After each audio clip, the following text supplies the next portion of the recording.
278. After the last battle, Cao Ci bid farewell to her master and left. The master and disciple should have left the Great Wall of Sword Qi and returned to the Central Plains. Before Cao Ci left, she said to Chen Pinggan, before you return to the inverted hanging mountain, can you help me take care of that little cottage?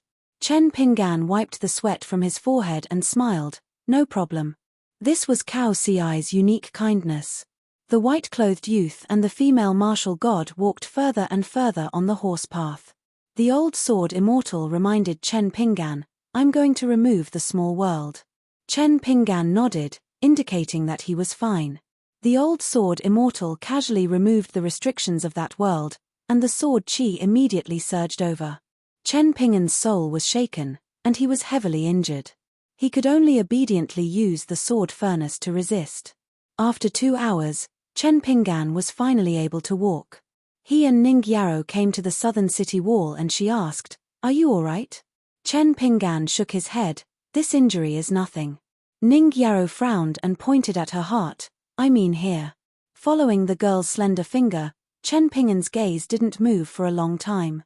In the end, Ning Yaro slapped Chen Pinggan's head. Chen Pinggan scratched his head and quickly made up for it, My heart is even more fine.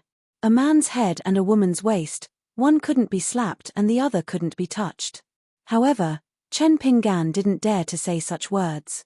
Ning Yaro leaned against the city wall and asked worriedly, Are you really fine?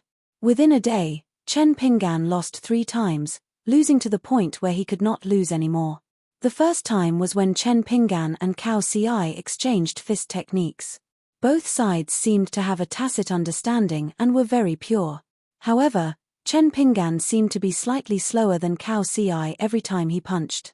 It wasn't that Chen Pinggan's fist techniques weren't up to standard. On the contrary, the female martial god who was watching from the side nodded several times when the old man with the surname Kui taught him fist techniques such as the deity drumming style and the great cloud swamp style. On the other hand, Cao Ci seemed to be too relaxed. She seemed to be taking a stroll in the courtyard. She seemed to be able to predict the future and predict the enemy's moves. Chen Pinggan's punches and kicks seemed to be exactly where he wanted them to be. Chen Pinggan had never hit Cao Ci, not even once. Just as the elderly sword immortal and Ning Yaro felt that 1 round was enough, it was the female martial god's turn to suggest another round with a smile. She also wanted Chen Pinggan to move freely and not be restrained by his fist techniques. In the second round, Chen Pinggan used Flying Sword No. 1 and Flying Sword No. 15. He even used several kinds of talisman. However, compared to Cao Ci's movement technique, it was still slightly slower. It was not much slower. This time, even Ning Yaro felt helpless on behalf of Chen Pinggan. It was like playing chess. It wasn't strange for a strong 9th rank to defeat a weak 9th rank. However, if this strong 9th rank player won by half a point every time, it probably meant that the difference in chess ability between the two was abnormally large. The last round was suggested by Chen Pinggan himself. Cao Ci nodded in agreement. In the third round, Chen Pinggan began to change. He no longer looked like he was exchanging blows with Cao Ci, but competing with himself. He constantly changed the path of his fist techniques. Just think about it. Whether it was the deity drumming style or the cavalry chisel formation style, they were all the immortal hands that the old man with the surname Kui had practiced countless times. Chen Pinggan's actions seemed to be a bit of a mess. As a result, Cao Ci's punches were no longer just a bit faster than Chen Pinggan's. Many times, Cao Ci had shattered Chen Pinggan's fist intent at the beginning of Chen Pinggan's punch or in the middle of his stance. She had lost even more miserably than in the previous 2 rounds. However, the 3 people present, even Ning Yaro who was not a martial artist, could see that Chen Pinggan's sudden changes were on the right track. The most important difference was still in their foundation of level 4. After the 3rd round, Cao Ci gave Chen Pinggan a thumbs up. She only said 4 words, keep up the good work. If it wasn't for Cao Ci and Chen Pinggan, everyone would probably think that Cao Ci was provoking them, flaunting her strength, or looking down on the loser from above. However, Cao Ci's calmness and Chen Pinggan's calmness could not change a fact. They were both level 4 martial artists, but Chen Pinggan was now Cao Ci's defeated opponent. That was why Ning Yaro, who had a clear and sharp sword heart, asked this question. She was worried that Chen Pinggan would lose the 4th round. It was an invisible battle of states of mind. Once Cao Ci crushed Chen Pinggan's martial arts state of mind, it would be difficult for him to reach level 7, let alone the limits of martial arts. Fortunately, Chen Pinggan said that it was fine. Ning Yaro believed him. She knew that Chen Pinggan was not afraid of death when she was in Pearl Grotto Heaven. He had almost died at the hands of the mountain-moving ape and had almost exchanged his life with Ma Kuxuan for her. However, not being afraid of death did not mean that he was not afraid of losing. When one was poor, one had nothing to lose. However, when Ning Yaro saw the table full of treasures in the inverted mountain stalk inn, she realized that Chen Pinggan was already quite rich, especially in martial arts. Therefore, Ning Yaro was worried that Chen Pinggan would be stubborn. Fortunately, that was not the case. The two of them sat side by side on the south-facing city wall. Ning Yaro placed the 2 swords, one new and one old, on her knees. Chen Pinggan still carried the locust tree sword case on his back. She actually felt that the name Demon Subduing was rather tacky. However, when she thought about how Chen Pinggan was carrying a Demon Slayer sword, she did not argue with him. Chen Pinggan placed his fists on his knees and leaned forward. 1,000 miles away was the encampment of countless demon soldiers. According to Ning Yaro, every time the demon army attacked the Great Wall of Sword Chi, the valley would be filled with demons. However, there would also be a dense cloud of flying swords above their heads. When Chen Pinggan and Ning Yaro were together, they talked about whatever came to mind. From the old sword immortal, Grandpa Chen, to Cao Ci and the female martial god, to the great Duan dynasty of the Central Plains, to the great heavenly master of Mount Longhu, who owned one of the 4 great immortal swords. When it came to immortal swords, it naturally involved the invincible Dao No. 2. This was because his immortal sword was known as the 1 foot in the mortal realm. Then it was the inverted mountain under Dao No. 2. Finally, it returned to the Great Wall of Sword Chi and Chen Pinggan's fist techniques. Going around in circles, they talked about whatever they wanted. Chen Pinggan had never sat in a place with such a wide view. Even more so in his state of mind. It was as though he was directly facing the world. Chen Pinggan couldn't help but say, "In the beginning, I practiced fist techniques to survive. When I didn't have to worry about my lifespan, I started to think about why I practiced fist techniques. For the first time, I felt that my fist had to be faster than anyone else. Later, I felt that my fist might not be the strongest, but it must be the most logical. So I read books, asked others for advice, and learned how to conduct myself. I asked the people around me to tell me when I made a mistake." Chen Pinggan took off his wine gourd and drank a mouthful of wine. He said helplessly, "When I talk reason with others, it's to make them talk reason too. It's not because I feel that my reasoning is necessarily right. It's a pity that after this trip, many people aren't even willing to talk reason. Their official robes, surnames, the silver in their pockets, and their cultivation levels. They probably don't need to worry about anything. They probably think that these are enough to reason things out." Chen Pinggan suddenly thought of sword cultivator left and right. That man's sword skills were so high that he was invincible. It seemed that Mr. Chi's senior brother, sword cultivator left and right, also didn't like to talk reason. However, there was a world of difference between the two. One was actively evil. The other was that if others didn't offend him, he wouldn't offend them. If others offended him, then it was his bad luck. Therefore, he chose to stay away from the human world. Furthermore, he had said something that basically meant that all cultivators of the Tao could no longer be considered human. Instead, they were aliens. Apart from the literal meaning, Chen Pinggan didn't understand the deeper meaning, but he felt that it was a very heavy sentence. Chen Pinggan turned to Ning Yaro and smiled. "Of course, if my fist techniques and sword techniques can be the fastest, even faster, that would be the best." After Chen Pinggan handed the blade-strengthening gourd to Ning Yaro, he stood up and began to practice his fist techniques slowly, matching the 18 stops that Alliance taught him. Alliance once said that his 18 stops were different. Ning Yaro frowned and said, Chen Pingan, you have to practice so many punches every day. Why do you have to think so much? I'm just thinking. Chen Pingan's face was full of smiles. His punches were relaxed and unhurried. However, it wasn't laziness, it was natural. Ning Yaro turned her head to look at Chen Pingan, whose body was filled with the true intent of his fist art. She asked, Then have you ever thought that thinking so much will slow down your martial arts cultivation? Cao Ci definitely won't think so much. Chen Pingan didn't stop practicing his fist techniques. He smiled and said, He's a genius, and he's definitely the best kind of genius. I'm not. I have to think more and do more at every step. I'm just an ordinary teacher. Didn't you also say that I'm a bumpkin? Therefore, I have to do not bad at every step first. Then, it's right, very right, the most right. I can't rush it.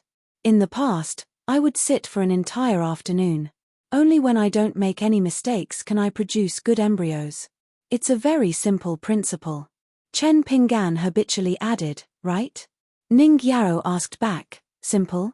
Chen Pingan was a little puzzled. Isn't it simple?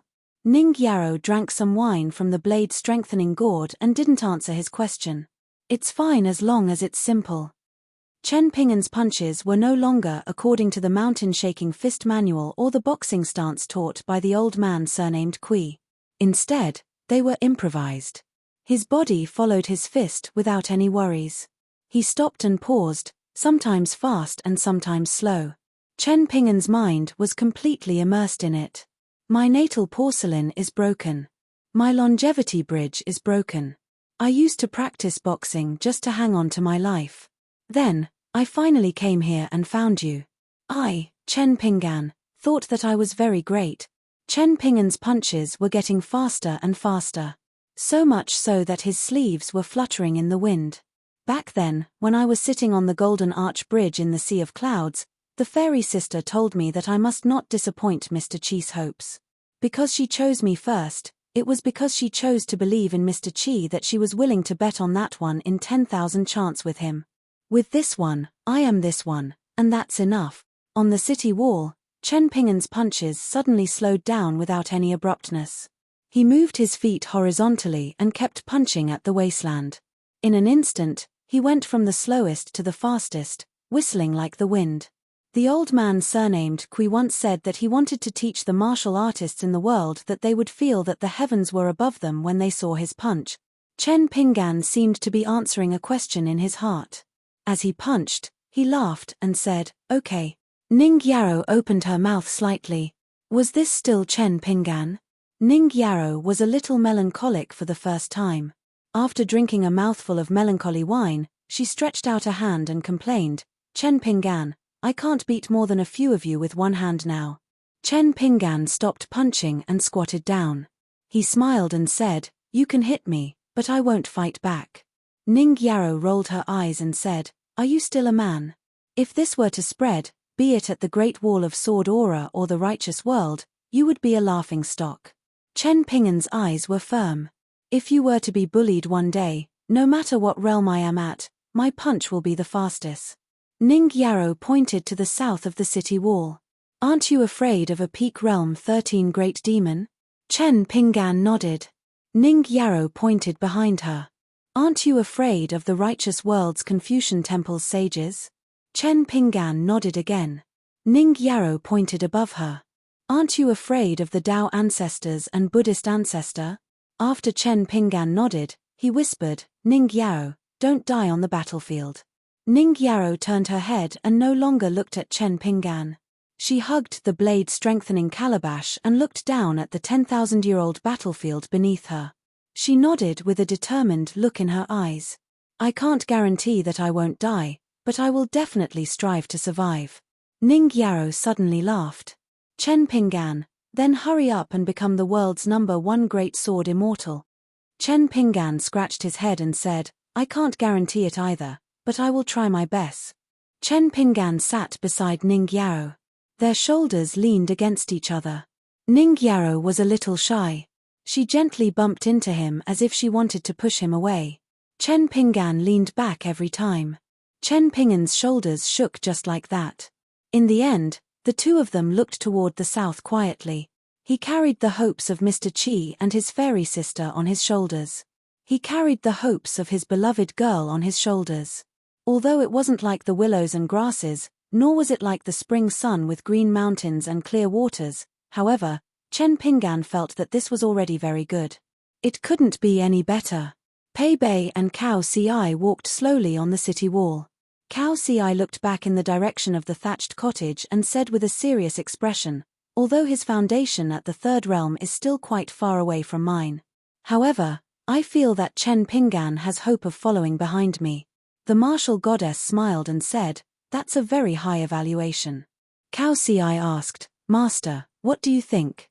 She shook her head lightly. "I think it's meaningless. It depends on how you and Chen Pinggan go in the future. The speed of your ascension, the thickness of your foundation at each realm, and the final level of your martial arts. Of course, who can live longer is the most important." Cao Ci nodded and asked, "Master, if there are no major accidents, how long can you live?" Regarding such matters of life and death, her tone was calm. Ordinary 10th realm martial artists can live up to about 300 years old if they try their best to reduce the consumption of their origin energy and avoid life or death battles that are difficult to cure. I can live up to about 200 years. However, with the extra 200 years, I can do more things. Cao Ci sighed. In the end, Qi refinement warriors live longer. Pei Bei didn't comment and asked, "Do you have any other thoughts about Chen Pinggan?" Cao Ci shook her head. "No." Pei Bei reminded, "Before reaching 7th realm, you can leave the Great Duan dynasty, but you are not allowed to go to other continents." Got it. Cao Ci still didn't care. In her martial arts, her only true opponent was herself. The tall martial goddess of the Middle Plains couldn't help but laugh. She reached out and rubbed Cao Ci's head. Cao Ci said helplessly, "Master, don't always treat me like a child." Before Pei Bei walked down the city wall, she looked back at the thatched cottage. She quickly retracted her gaze and smiled. Pure martial artists in the same era as Cao Ci would probably be very sad. Those who respected and admired him could only look up to him for the rest of their lives. Those who envied and were jealous of him couldn't compare. Those who hated him would be heartbroken. Pei Bei looked forward to her disciple's ultimate peak. After all, there was no second place in martial art. Chen Pinggan had been on the city wall for close to 10 days. Today, Ning Yaro came and left, saying that there was an important guest at home and she needed to show her face. Chen Pinggan continued to walk along the city wall. After walking for more than 10 miles, he saw a little girl in a loose black robe standing in front of him. She had a cute ponytail and seemed to be taking a nap.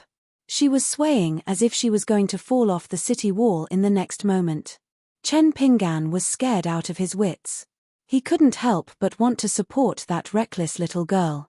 However, after 2 long travels, Chen Pinggan had matured a lot. In the beautiful Robes Nation, the inverted hanging mountain, and the Great Wall of Sword Chi, the 3 were worlds apart.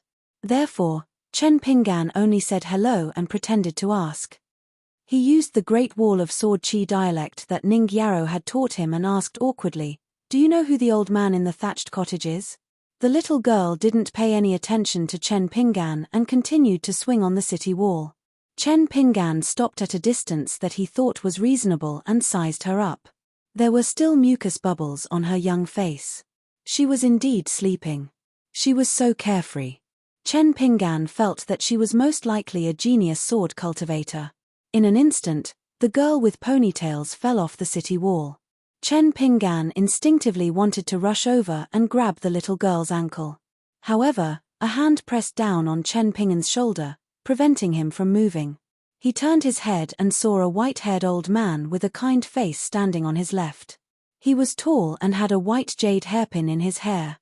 The old man smiled at Chen Pinggan and said, "Little guy, from your accent, you must be a foreigner, right? It's good to be kind, but in the Great Wall of Sword Chi, you must remember not to cause trouble for others, especially yourself." The old man pointed in the direction where the little girl had fallen off the cliff. "This hidden official doesn't need you to save her. She is the sword cultivator who has killed the most demons in the middle 5 realms in the past 1,000 years of the Great Wall of Sword Chi. If we were to talk about the people the demons hate the most, Hidden Official would definitely be in the top 3. If you were to touch the corner of her clothes, you would probably die, unless Sword Immortal Boss is willing to fight with Hidden Official. Chen Pingan cupped his fists in gratitude. The old man smiled and said, "My surname is Chi. If you don't mind, you can call me Grandpa Chi or Senior Chi. There are some strange movements in the south today. I happened to be patrolling the city wall with a good friend. I think Hidden Official is also interested and can't wait for the enemy to attack." The old man suddenly remembered something and added, "Don't call me Grandpa Chi. Senior Chi will do. Otherwise, it will feel like I'm taking advantage of Sword Immortal Boss. That can't be done." Just as he finished speaking, a dull sound came from below the city wall. It was probably the Hidden Official with the goat-horned ponytail who had fallen to the ground and caused a tremor. The old man smiled and reminded, "Although Sword Immortal Boss is watching and Hidden Official is also here, you still have to be careful. There are no rules in war. The demonic race may launch their next attack at any time. All right, you can continue with your work." Without seeing the old man step out, he appeared on the city wall dozens of feet away. Like a dragonfly skimming the surface of the water, the old man's figure disappeared in the blink of an eye. Chen Pingan jumped down from the city wall and turned to return to the thatched cottage. The old man's surname was Chi. He was the Hidden Official who had killed countless demonic races of the middle 5 realms. Chen Pingan heard an indescribable sound coming from the south. It was not the kind of uncomfortable sound that pierced the eardrums, but the kind that was not loud but disgusting. Chen Pingan hurried to the side of the city wall and looked up. Then, in the endless valley outside the city, something appeared. In Chen Pingan's view, standing on the city wall and looking at that thing was like looking down at an earthworm in the mud not far away. Chen Pingan could completely imagine that the true size of that earthworm must be extremely terrifying. Then, Chen Pingan saw that on the city wall, in the direction where Hidden Official had fallen, an enormous ball of snow-white light exploded. It rolled like a pearl towards that great demonic beast. Then, in the valley, dust flew. The battle had turned the world upside down. After about 30 minutes, the black-robed little girl with the goat horn braids returned to the city wall. Not far from Chen Pingan, she stood on the city wall and opened her mouth wide. She extended 2 fingers and shook a tooth. In the end, it seemed like she could not bear to pull it out. She only spat out a mouthful of blood on the horse path. Somewhat angry, she swaggered on the city wall, causing the horse path to tremble with each step she took. The old Sword Immortal guarding the city wall had unknowingly come to Chen Pingan's side. He smiled and explained, to her, not killing her opponent means that she has lost. So she is rather angry. At this time, no one should pay attention to her, or else it will be very troublesome. In the past, only Alliance was willing to nag at her. He liked to add fuel to the fire and make things worse. Anyway, he could withstand her beating. Now that Alliance has left the Great Wall of Sword Chi, she is probably a little bored. Actually, that unlucky great demonic beast is only here to symbolically show its face. The old Sword Immortal brought Chen Pingan to the cottage. He suddenly said, "Because of certain reasons, you are an exception. So I will nag a little more with you." Chen Pingan nodded and did not say anything. When night fell, Chen Pingan left the little cottage that Cao Ci had built. He sat on the northern city wall and drank, gazing at the huge city that was brightly lit. He looked in the direction of Ning Yaro's house. Then, he felt a tap on his left shoulder. When he looked to the left, Ning Yaro was already sitting on his right. This time, she walked to the city wall and brought some food. She placed it at the cottage and brought a jar of wine. Chen Pingan handed over the blade-strengthening gourd. Ning Yaro helped to pour the wine into the blade-strengthening gourd. After the wine jar was empty, Ning Yaro casually threw it out of the city wall. It did not make a sound when it fell to the ground. After all, it was a small wine jar and not the Hidden Official from before. Ning Yaro drank a mouthful of wine and started to daydream. Chen Pingan stayed in a daze with her. Ning Yaro said softly, Whether one is reasonable or not has nothing to do with how well one lives. Ning Yarrow stretched out her arm and pointed at the city. Over there, some people are too talented. So as long as they kill the innocent within the rules, no one can do anything about them. On the battlefield to the south of the city wall, such people are still famous heroes. Their sword auras soar into the sky and they cut through the demon army with an invincible stance. Even those who hate them have to admit that with or without them, it's a big difference. Ning Yarrow shook the wine jar. I've been to many places in the vast world and seen all kinds of people. Some people are just born into a good family and live a life of luxury. They don't have to worry about food or clothing. Every day, they just complain that life is boring and that they have suffered too much. She returned the blade-strengthening gourd to Chen Pingan and asked, "Bullshit. It's quite boring, isn't it?" Chen Pingan thought about it. It's all right. How others live their lives is not necessarily wrong. If it's not to our liking, it's not necessarily wrong. As long as they don't like to be reasonable, they won't live well. I think it's fine. Ning Yarrow said unhappily, unfortunately, they really won't live well. Chen Pingan began to think carefully about this problem. Ning Yarrow turned her head and looked at Chen Pingan, who was thinking carefully. She couldn't help but laugh. I just made it up. You really fell for it. Chen Pingan drank a mouthful of wine. Is there something bothering you? Ning Yarrow nodded. Someone wants to buy my family's beheading dragon platform. I don't want to sell it, so they offered a sky-high price. They talked about reason, righteousness, friendship, and everything. It's annoying. Chen Pingan didn't say anything to comfort her. He just gently held one of Ning Yarrow's hands. Ning Yarrow couldn't help but laugh. But when I think of the bitter days when you were young, when you were hungry and secretly cried in Mud Bottle Alley, I feel that it's actually nothing. Chen Pingan smiled and looked into the distance. The breeze was no longer as bone-chilling as it was in the beginning. It was like a breeze in the mountains of his hometown. He said softly, I see. It was a quiet night. In the end, Ning Yarrow leaned on Chen Pingan's shoulder and slept soundly until dawn. Chen Pingan didn't move at all. He quietly kept watch. He had once seen a very moving poem. It was carved on a clay statue in the immortal tomb in his hometown. He didn't know who carved it. Chen Pingan hoped that it could be anyone, as long as it wasn't Ma Kushwan from Apricot Blossom Alley. Since childhood, I have been alone, taking care of the stars of the past. 279. The moon was still hidden and the sun rose as usual. It was a new day. Ning Yarrow rarely slept so soundly. When she woke up, she wiped her mouth, stood up and stretched. She rode her sword down the city wall and headed towards the city in the north. Chen Pingan had seen many immortal masters riding the wind to travel the world. The first was Ning Yarrow, then the Wind Snow Temple, Wei Jin, Liu Baqiao, and even more times when he rode on the Kuan boat. However, Ning Yarrow riding her sword was still fresh and refreshing. Chen Pingan returned to the cottage and had breakfast. Then, he began to walk along the northern city wall. From left to right, he practiced his martial arts. He was already familiar with the path and could close his eyes all the way. Ning Yarrow said that she might not come to the city wall to see him today, so Chen Pingan brought some food with him and planned to walk further. Chen Pingan only saw the old man with the surname Qi and the hidden official who had killed the most demons in the Middle Five Realms.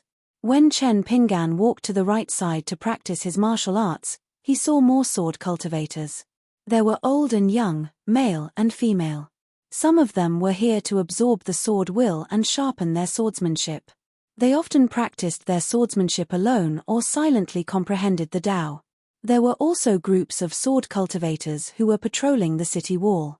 When they saw Chen Pingan practicing his martial arts with a sword case on his back, no one greeted him. Their eyes were indifferent. Chen Pingan finally understood the words of the old man with the surname Qi. Here, sword cultivators did not want to trouble others, much less themselves. At noon, Chen Pingan sat on the city wall and ate the dried meat and snacks that Ning Yarrow sent over. He chewed slowly. In the distance, a group of young men and women walked forward. There were more than 20 of them. Their swords were sharp and neat. Their movements were sharp and simple. Their sword will leaned towards killing and gloomy. A one-armed middle-aged sword cultivator followed the group with light footsteps.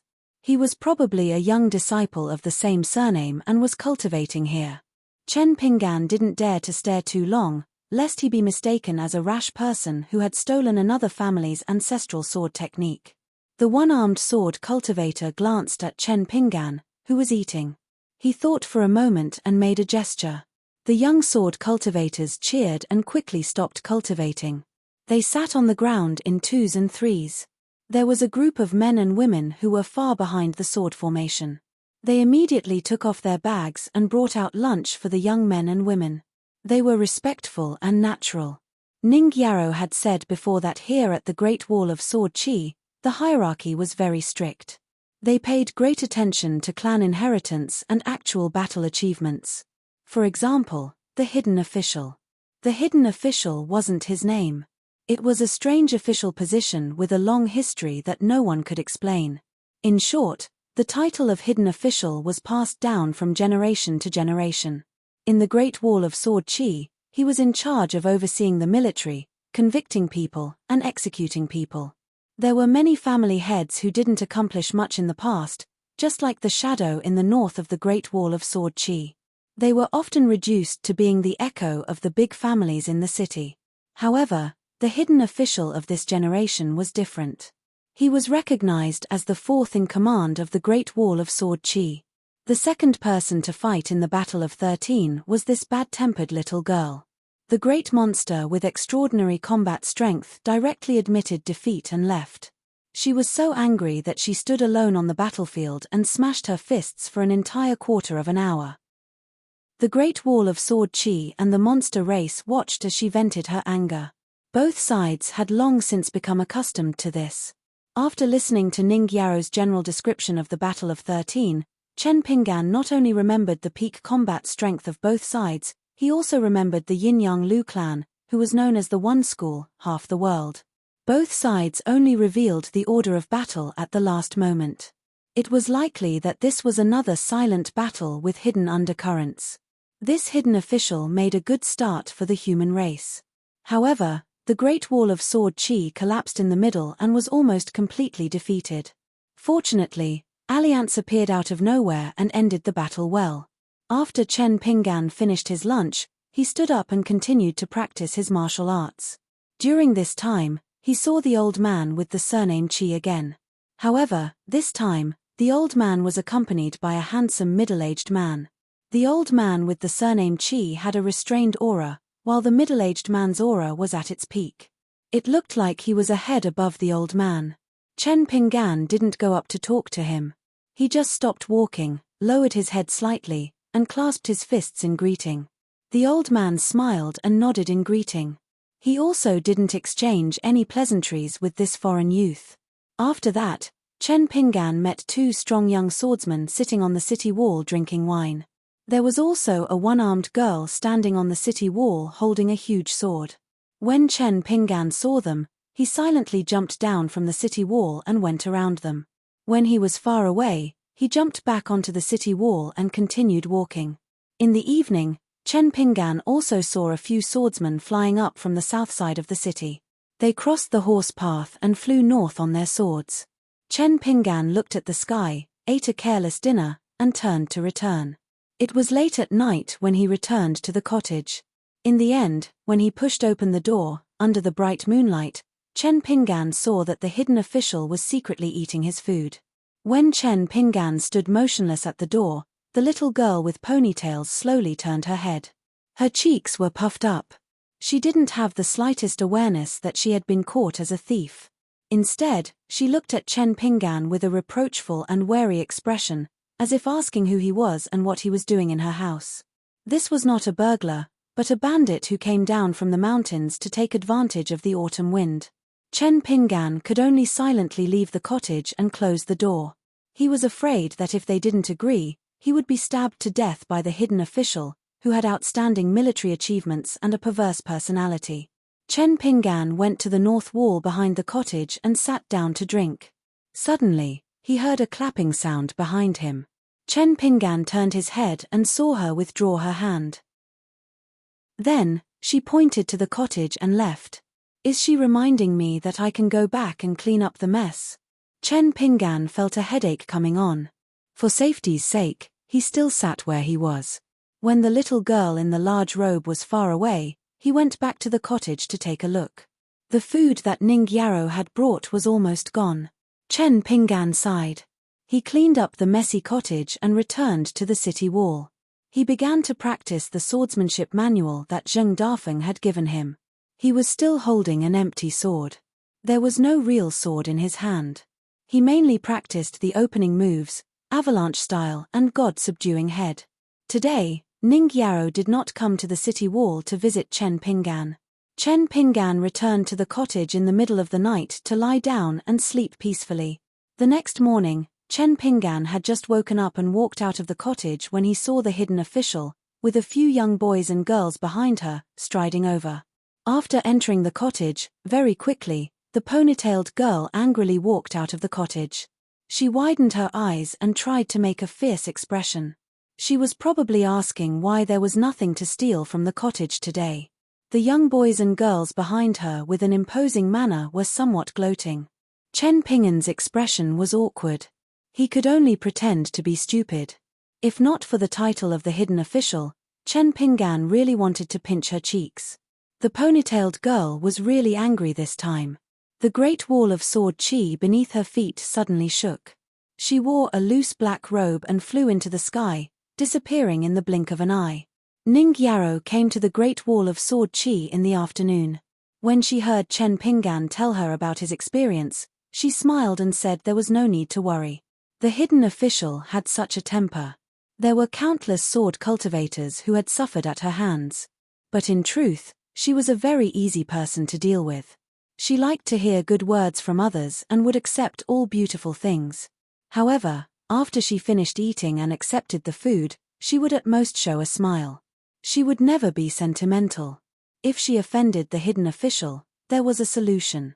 Those unlucky people from the Great Wall of Sword Chi would decisively play dead before she could make a move. She would feel that killing such trash would dirty her hands, so she would often forget about it. Furthermore, she did not hold grudges. It was also possible that she did not remember those people at all. Ning Yarrow recalled something. She said that she had heard from a friend that the hidden official had a good relationship with the person in the thatched cottage. It was an unprecedented scene. Someone once saw the person with the surname Cao put the hidden official on his neck. Then, he walked on the city wall while practicing martial arts. At that time, the passers-by were almost scared out of their wits. Chen Pingan was amazed by Cao Ci's ability. Ning Yarrow smiled and said, I wasn't familiar with her in the past. Recently, I asked around more about Cao Ci and came to a conclusion. Those pure martial artists who walk on the same path as Cao Ci are actually quite pitiful, especially those so-called martial arts geniuses. Ning Yarrow took Chen Pingan's wine flask and drank a mouthful of wine. Her face was flushed. Compared to chi cultivators, if we don't talk about a continent but the entire world, it is very difficult to be recognized as the number one in the same realm. This is because the life source flying swords, magic treasures and immortal weapons are not considered as external objects. In many life and death battles, these things happen to be the deciding factor. Therefore, opportunities and blessings can change many established facts. Martial artists are different. They don't rely too much on these things. In fact, they even dislike these things. Therefore, there is a saying that there is no second place in the fist. The winner and loser are obvious. Chen Pingan nodded. He had met the Dali King Song Jianqiang for the first time in Mud Bottle Alley. Then, he met the old man with the surname Kui in the bamboo house and Zheng Dafeng who broke through the realm with difficulty and ascended to the sky. He could clearly feel that they were completely different from the immortals on the mountain. The Grandmaster's aura of I fight for the first place, who can compete with me, was very obvious. Ning Yarrow handed the wine flask back to Chen Pingan. In fact, I only said half of my conclusion. You think Cao Ci is very powerful, but I think you are more powerful. Chen Pingan grinned foolishly. If he could make his beloved girl think that he was powerful, What else could he be if not powerful? Ning Yaro said seriously, because among the martial artists of the same era, there are definitely not many who can fight with Cao Ci. No one can really experience Cao Ci's invincible arrogance. But not only did you fight with him, but you also fought 3 rounds. After losing all of them, you didn't lose to him in the battle of the state of mind. This is really rare. Ning Yaro coughed and sat up straight. She patted Chen Pingan's shoulder. This is rare.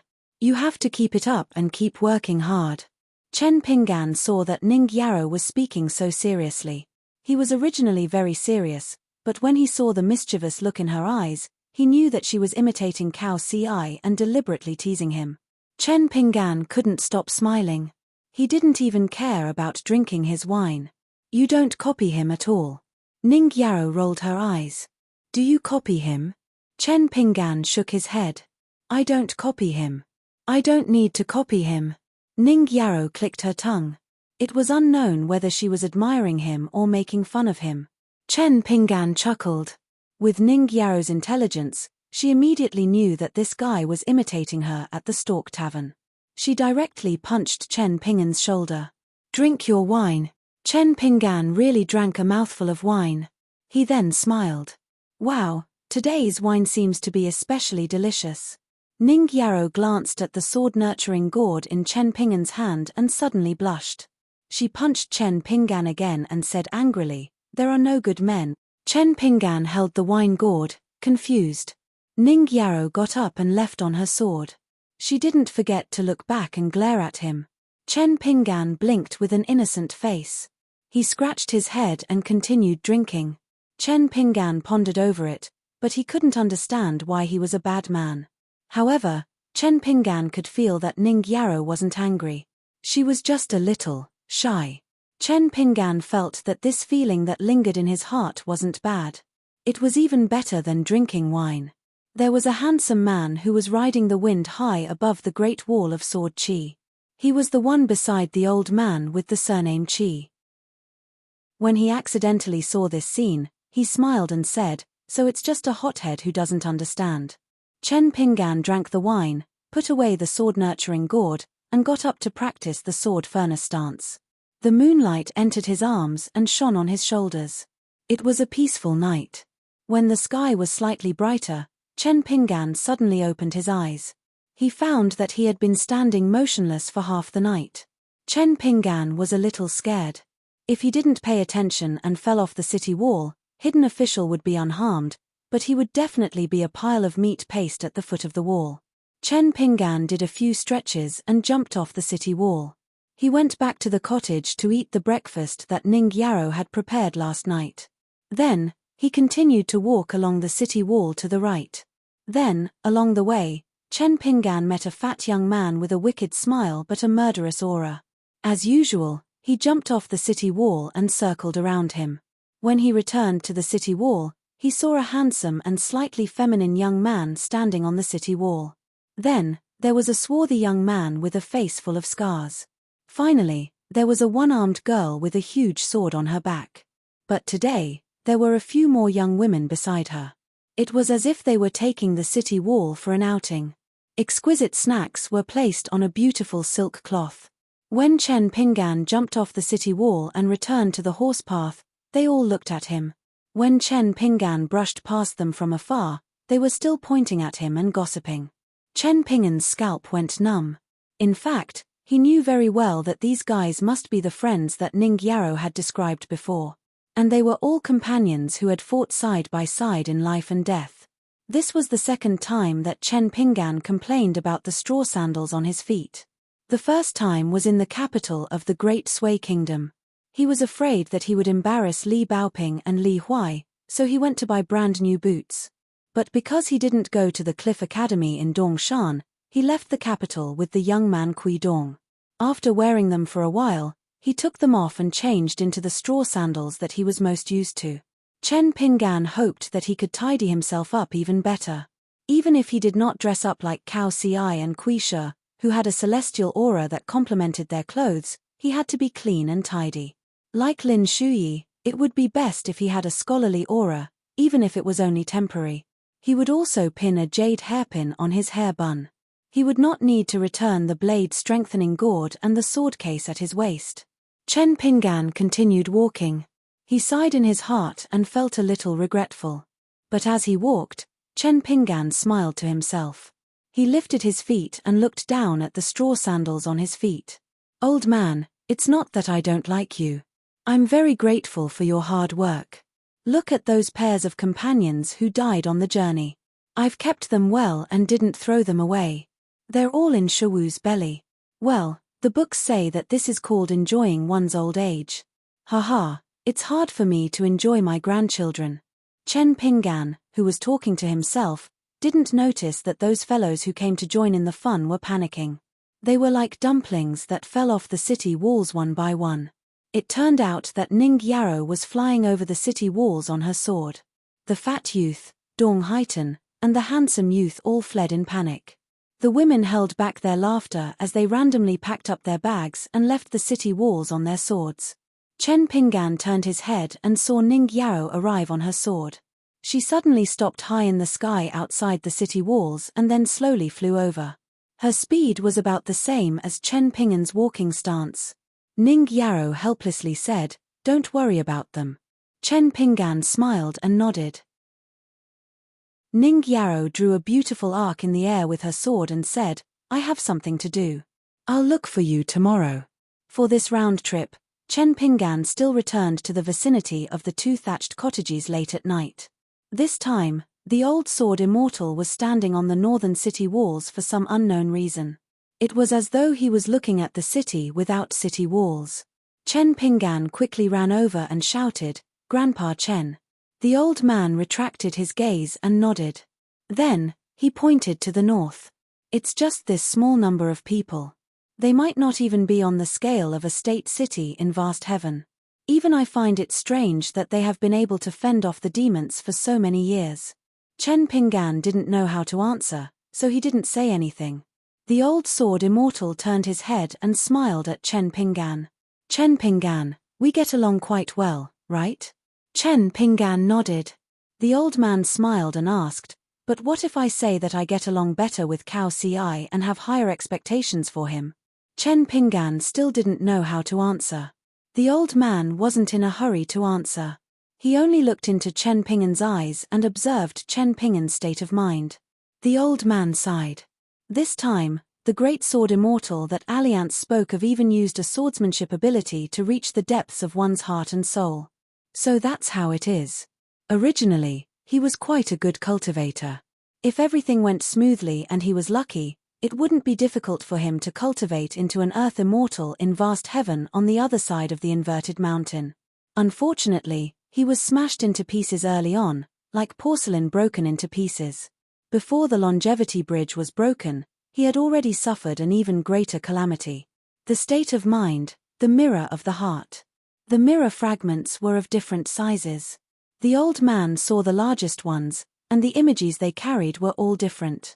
Therefore, if the scholarly sage saw the scenes of Chen Pingan's state of mind with profound cultivation, it might appear more bizarre at the same time. As a result, the old sword immortal discovered more clues. To put it bluntly, this was a process similar to raising venomous insects. Not only did the weak bow down to the strong, but it was completely gone. The young man should have been trying his best to piece together the broken pieces all these years, and he didn't even know it. To put it nicely, it was a bit ingenious. This was the vigorous movement of heaven and self-improvement. The stronger the strong, the more dazzling one or two fragments would be, like the sun and moon hanging in the sky, and the stars dimming. The battle of the state of mind had little to do with the level of cultivation, so it was extremely dangerous. Qi cultivators had a lot of sayings and secret techniques, such as self-examination, heart-knocking, self-examination, and breaking the heart's demonic barrier. Therefore, there would be unorthodox and unorthodox methods, and many inferior and unorthodox visualization methods to take shortcuts. In the eyes of the Celestials, it was not the right way. In short, there was a lot of knowledge, and it was very complicated. Like the ups and downs of a mountain range, the peaks would be high and low. And Confucianism, Buddhism, and Taoism were three independent schools. This was the so-called founding of a school. The military school was a mountain range, and it was only a step away from success. As one of the 4 prominent schools, Moism was a bit similar. Like a river, no matter how long and wide it was, it couldn't reach the sea. It was only a step away from becoming a great blasphemy. Chen Pinggan still didn't give an answer. The old sword immortal had already gotten an answer. The old man smiled and said, "When you were talking about principles with Ning Yao, I happened to overhear it. Do you want to hear my opinion as an experienced person?" Chen Pinggan nodded decisively. The old man smiled and said, "I can tell you a trick. You can be reasonable and live a good life.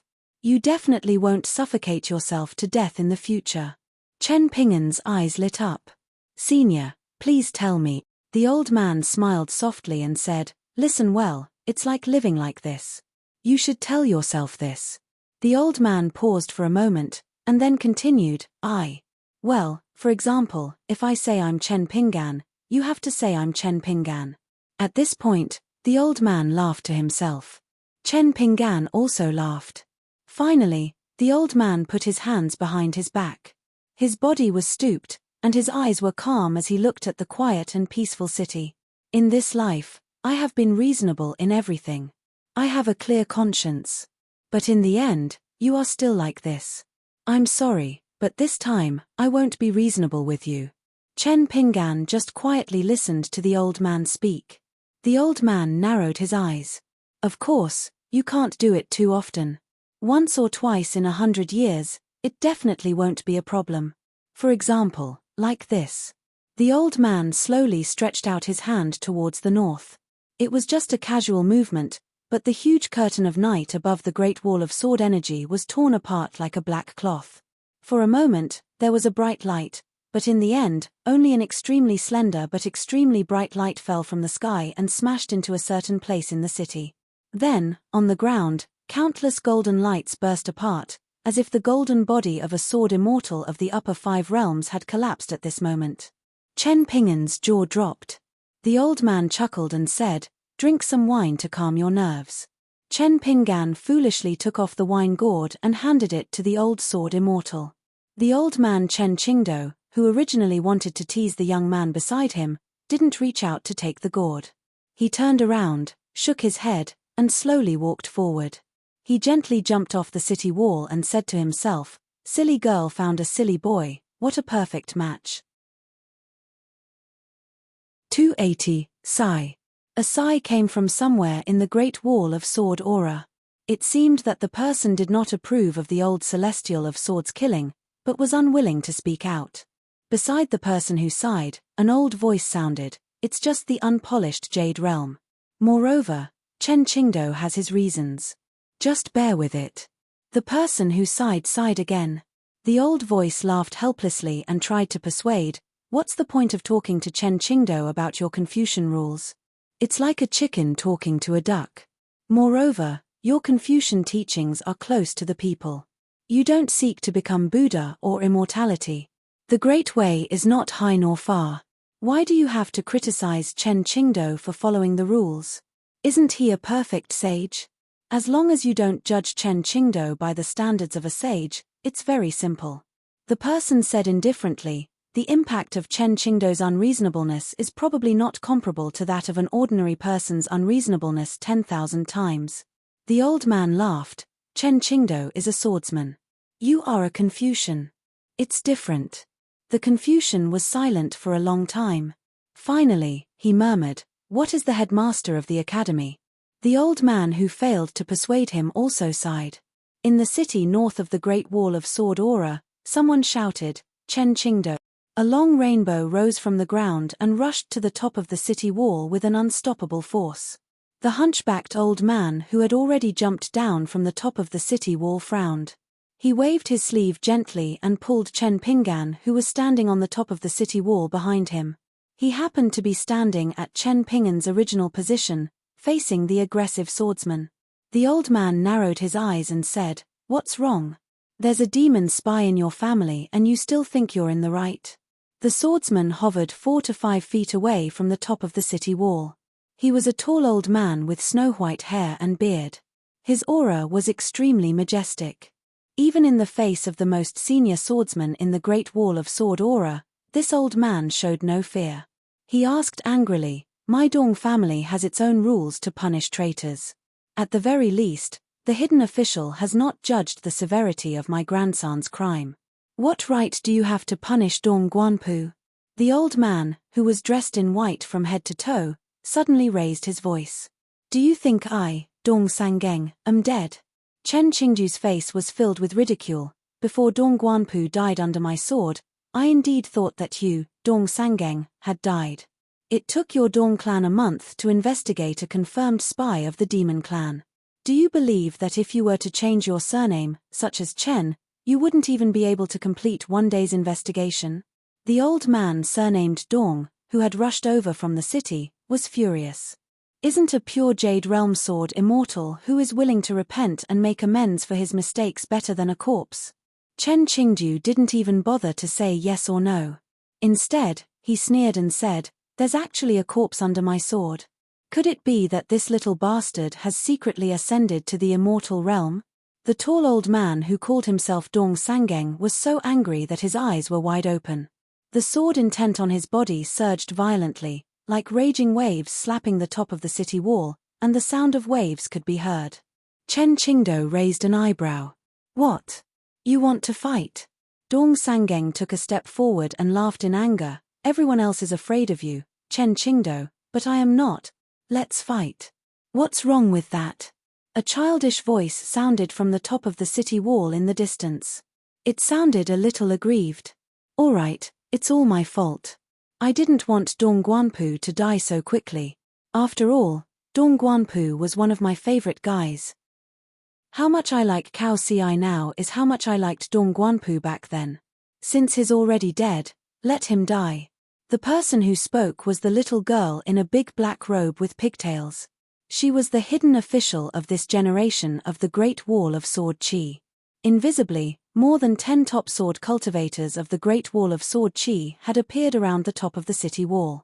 They were either the family heads of the big families or sword immortals with outstanding combat strength. Only the 2 sages who were qualified to be on equal footing with Chen Qingdo were missing. A handsome middle-aged man said sternly, "Dong Sangeng, you were wrong in this matter. You were wrong from the beginning. All these years, you have placed too much hope on Dong Guanpu. That's why Dong Guanpu's sword heart became so extreme. He insisted on going to the hinterland of the demon race alone to train. That's why this disaster happened. He thought that with Dong Sangeng and Alliance, the Great Wall of Sword Qi could have another Dong Guanpu. I don't think so. It's fine if he doesn't listen. He's young and impetuous. What about you? Don't you know the danger?" Dong Sangeng's face was cold. The sons of the Dong family should have such ambition. Why should I persuade him? I can't wait for the descendants of the Dong family to have a better sword Dao than me. At this point, Dong Sangeng sneered and said, "Our Dong family is not like the Chen, Qi, and Naylan families. We don't have so many tricks up our sleeves." The domineering old man's strike almost destroyed half of the Great Wall of Sword Qi. The handsome man snorted and didn't speak anymore. Chen Pinggan realized that the old man with the surname Qi also had a place. At this moment, he slowly said, "What else can we do? The enemy is right in front of us. Are we still going to fight among ourselves?" A thin old man in a long robe with a sword on his back nodded slightly. "No matter what, the most important thing now is to deal with the demon race's attack. We can't fall into disarray and let those bastards in the south take advantage of us." The old sword immortal completely ignored these 2 well-intentioned troublemakers. He didn't have any intention of calming things down. He stared at Dong Sangeng and smiled. "If meritorious deeds can atone for your sins, then can I kill you today and let the hidden officer tear up a few pages of the merit book? Then, everything will be fine." Dong Sangeng was speechless. The atmosphere was awkward and heavy. Chen Pinggan watched this scene from behind the old sword immortal. He felt that the sword Qi on the city wall had become heavier after these people appeared. It was so heavy that he almost couldn't breathe. Dong Sangeng suddenly looked around and shouted angrily, "You want to watch a good show? You want to join in the fun? Get lost." The dozen or so mainstays of the Great Wall of Sword Chi knew that Dong Sangeng was giving them a way out. Since they couldn't fight today, they all dissipated and returned to the city in the north. When the crowd dispersed, Chen Pinggan saw that Ning Yaro was among them. She slowly approached the city wall on her sword.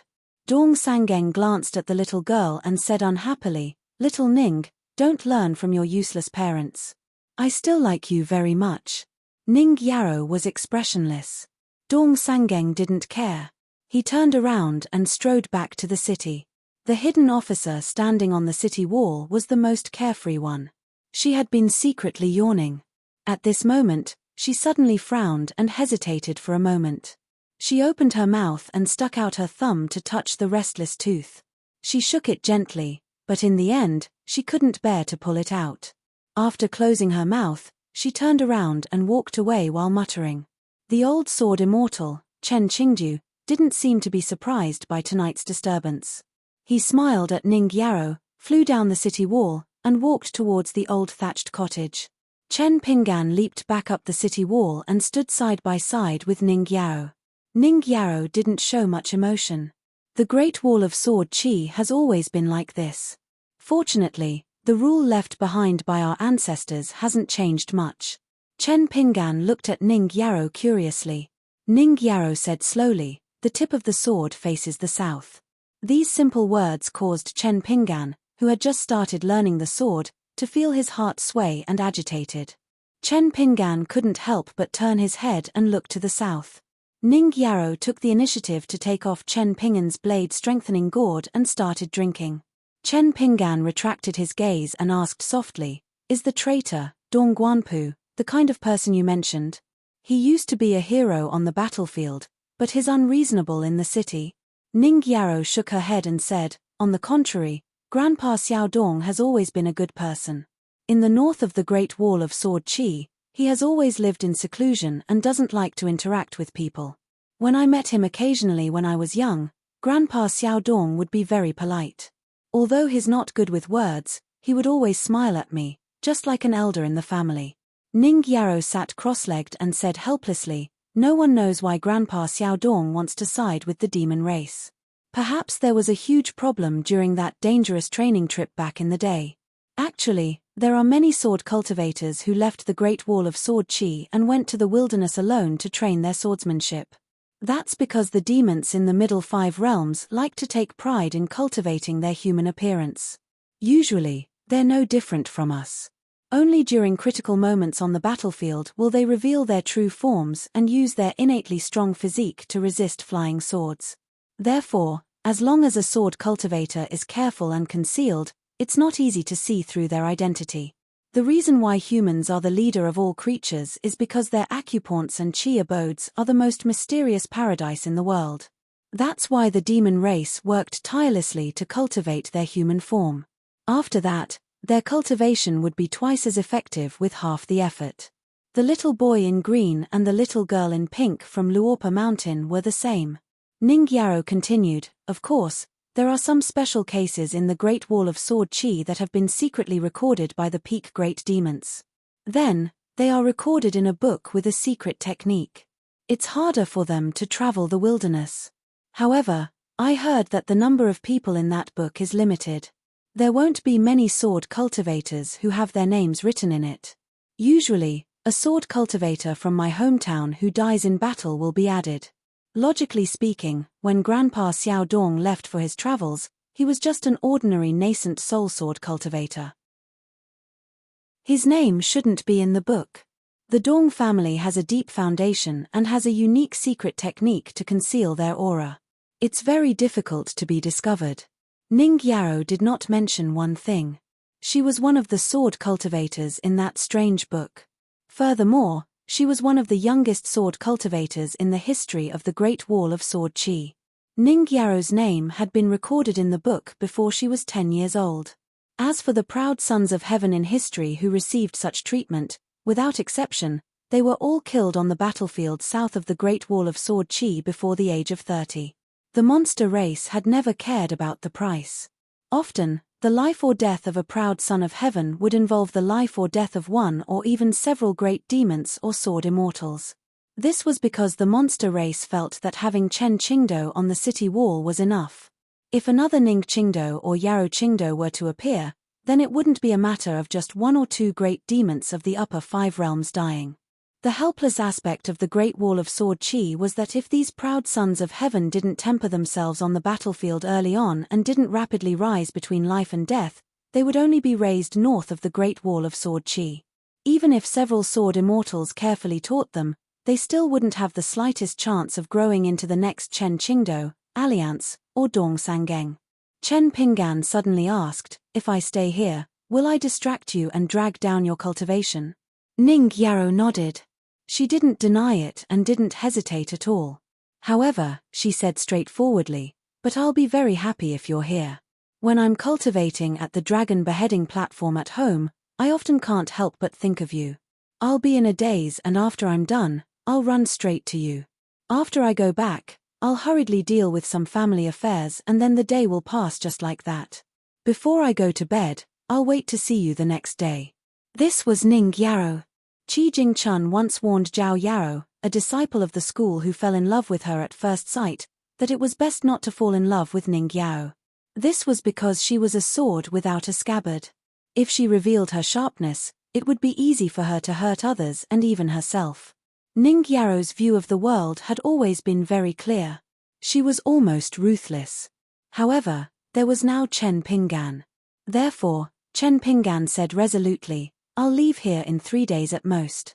Then, I'll go to the North Continent, which is like the Great Wall of Sword Qi the most. I'll practice my fist and sword and strive to reach the 7th realm of martial arts as soon as possible so that I'll be qualified to participate in the war here. Then, I'll come to you." Ning Yarou was silent. She knew that this was the right thing to do. However, she was unwilling to speak or nod her head. On the contrary, she would complain about this fellow beside her. Why could he make up his mind so quickly? Chen Pinggan wanted to drink, but the blade-strengthening gourd was held tightly in Ning Yarou's hand. She even seemed to have deliberately switched her hand so that she was further away from Chen Pinggan. Ning Yarou suddenly said, "Historically, when the demon race attacked the Great Wall of Sword Qi, it would last for 20 to 30 years. I'll give you 10 years to reach the 7th realm. Is that enough?" Ning Yarou scowled. 10 years it is. No more." Chen Pinggan shifted his butt and sat facing her. He smiled and said, "All right. However, you must wait for me." Ning Yarou coyly turned her body sideways and sat facing him. She handed the blade-strengthening gourd back to him and then nodded. "All right." Chen Pinggan took the wine gourd and tilted his head back to drink a mouthful of wine. Ning Yarou said softly, "I have a lot of problems." Chen Pinggan smiled and said, "It's all right. I like you." Ning Yarou's eyes reddened. Chen Pinggan stretched out a trembling hand and gently caressed Ning Yarou's cheek.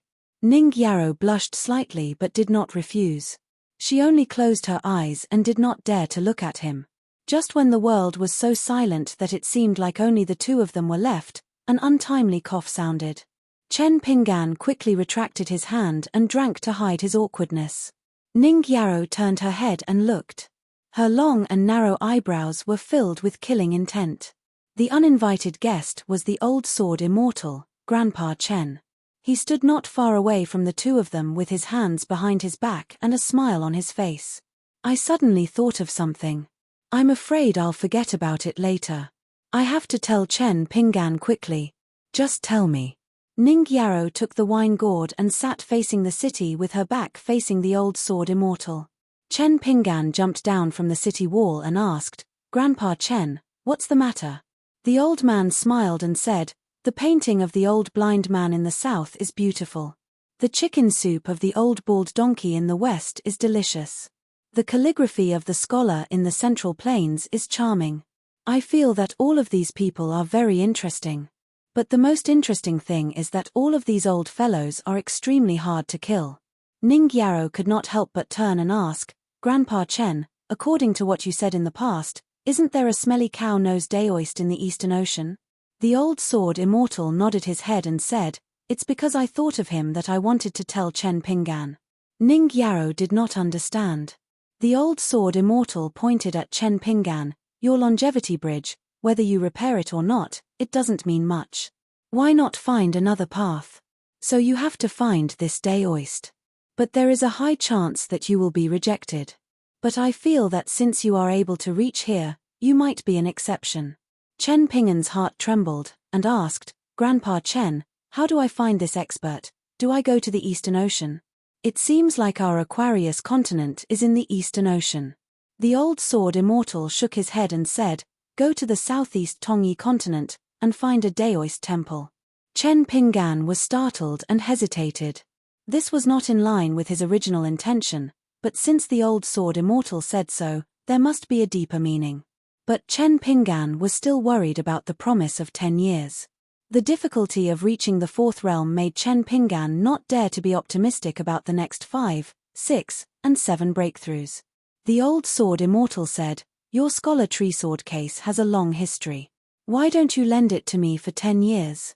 I can use a sword to exchange for it, and after 10 years, I will return it. After that, this sword will point you in the general direction when you reach the Tongyi continent, to find that old Daoist from the Eastern Ocean. As for whether he is willing to help you or not, that will depend on Chen Pingan's luck.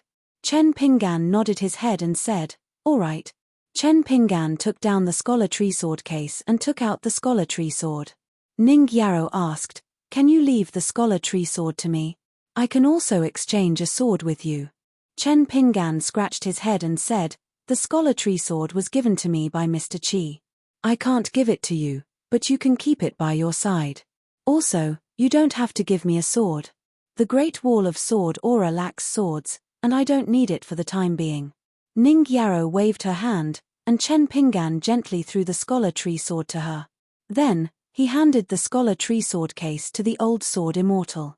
The talisman that was originally placed in the sword box had already been placed into Flying Sword 15 by Chen Pingan before entering the inverted hanging mountain. Otherwise, the female withered skeleton ghost would have already been reduced to ashes in the Great Wall of Sword Qi. The moment the old man's finger touched the scholar tree sword case, it disappeared into thin air. Finally, the old sword immortal put one hand behind his back and put 2 fingers together in front of him. A sheathed sword was revealed between the old man and Chen Pingan. The old sword immortal signaled Chen Pingan to catch the sword with his eyes. Chen Pingan stretched out his hands, and the sword fell. Chen Pingan thought he could easily catch the sword, but he staggered and almost fell flat on his face. The old sword immortal looked indifferent. The sword's name is Long Qi. The scabbard and the body are only 7 kilograms, but the sword's qi is 80 kilograms. The person who carries the sword can temper his soul day and night. Without the scholar tree sword case, Chen Pingan couldn't carry the long qi for the time being. He could only stand with the sword in his hands. The old sword immortal sized up Chen Pingan and nodded. You finally look like a sword cultivator. Ning Yarrow suddenly turned her head to the south. The old man smiled. Now you know why I disturbed the two of you. Ning Yarrow's eyes were sharp, and she flew up on her sword in an instant. The old man turned to Chen Pingan and said, quickly say goodbye to Ning Yarrow. I'll send you back to the inverted mountain. Chen Pingan hugged his sword and looked up at Ning Yarrow. However, he was momentarily speechless. Ning Yarrow also looked down. She hurriedly threw the blade-strengthening calabash to Chen Pingan. The old man said with a smile, love is not inferior to the sword's qi. Then, let's leave it at that.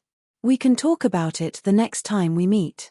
The old man flicked his finger and Chen Pingan, who had just caught the blade-strengthening calabash, fell backward.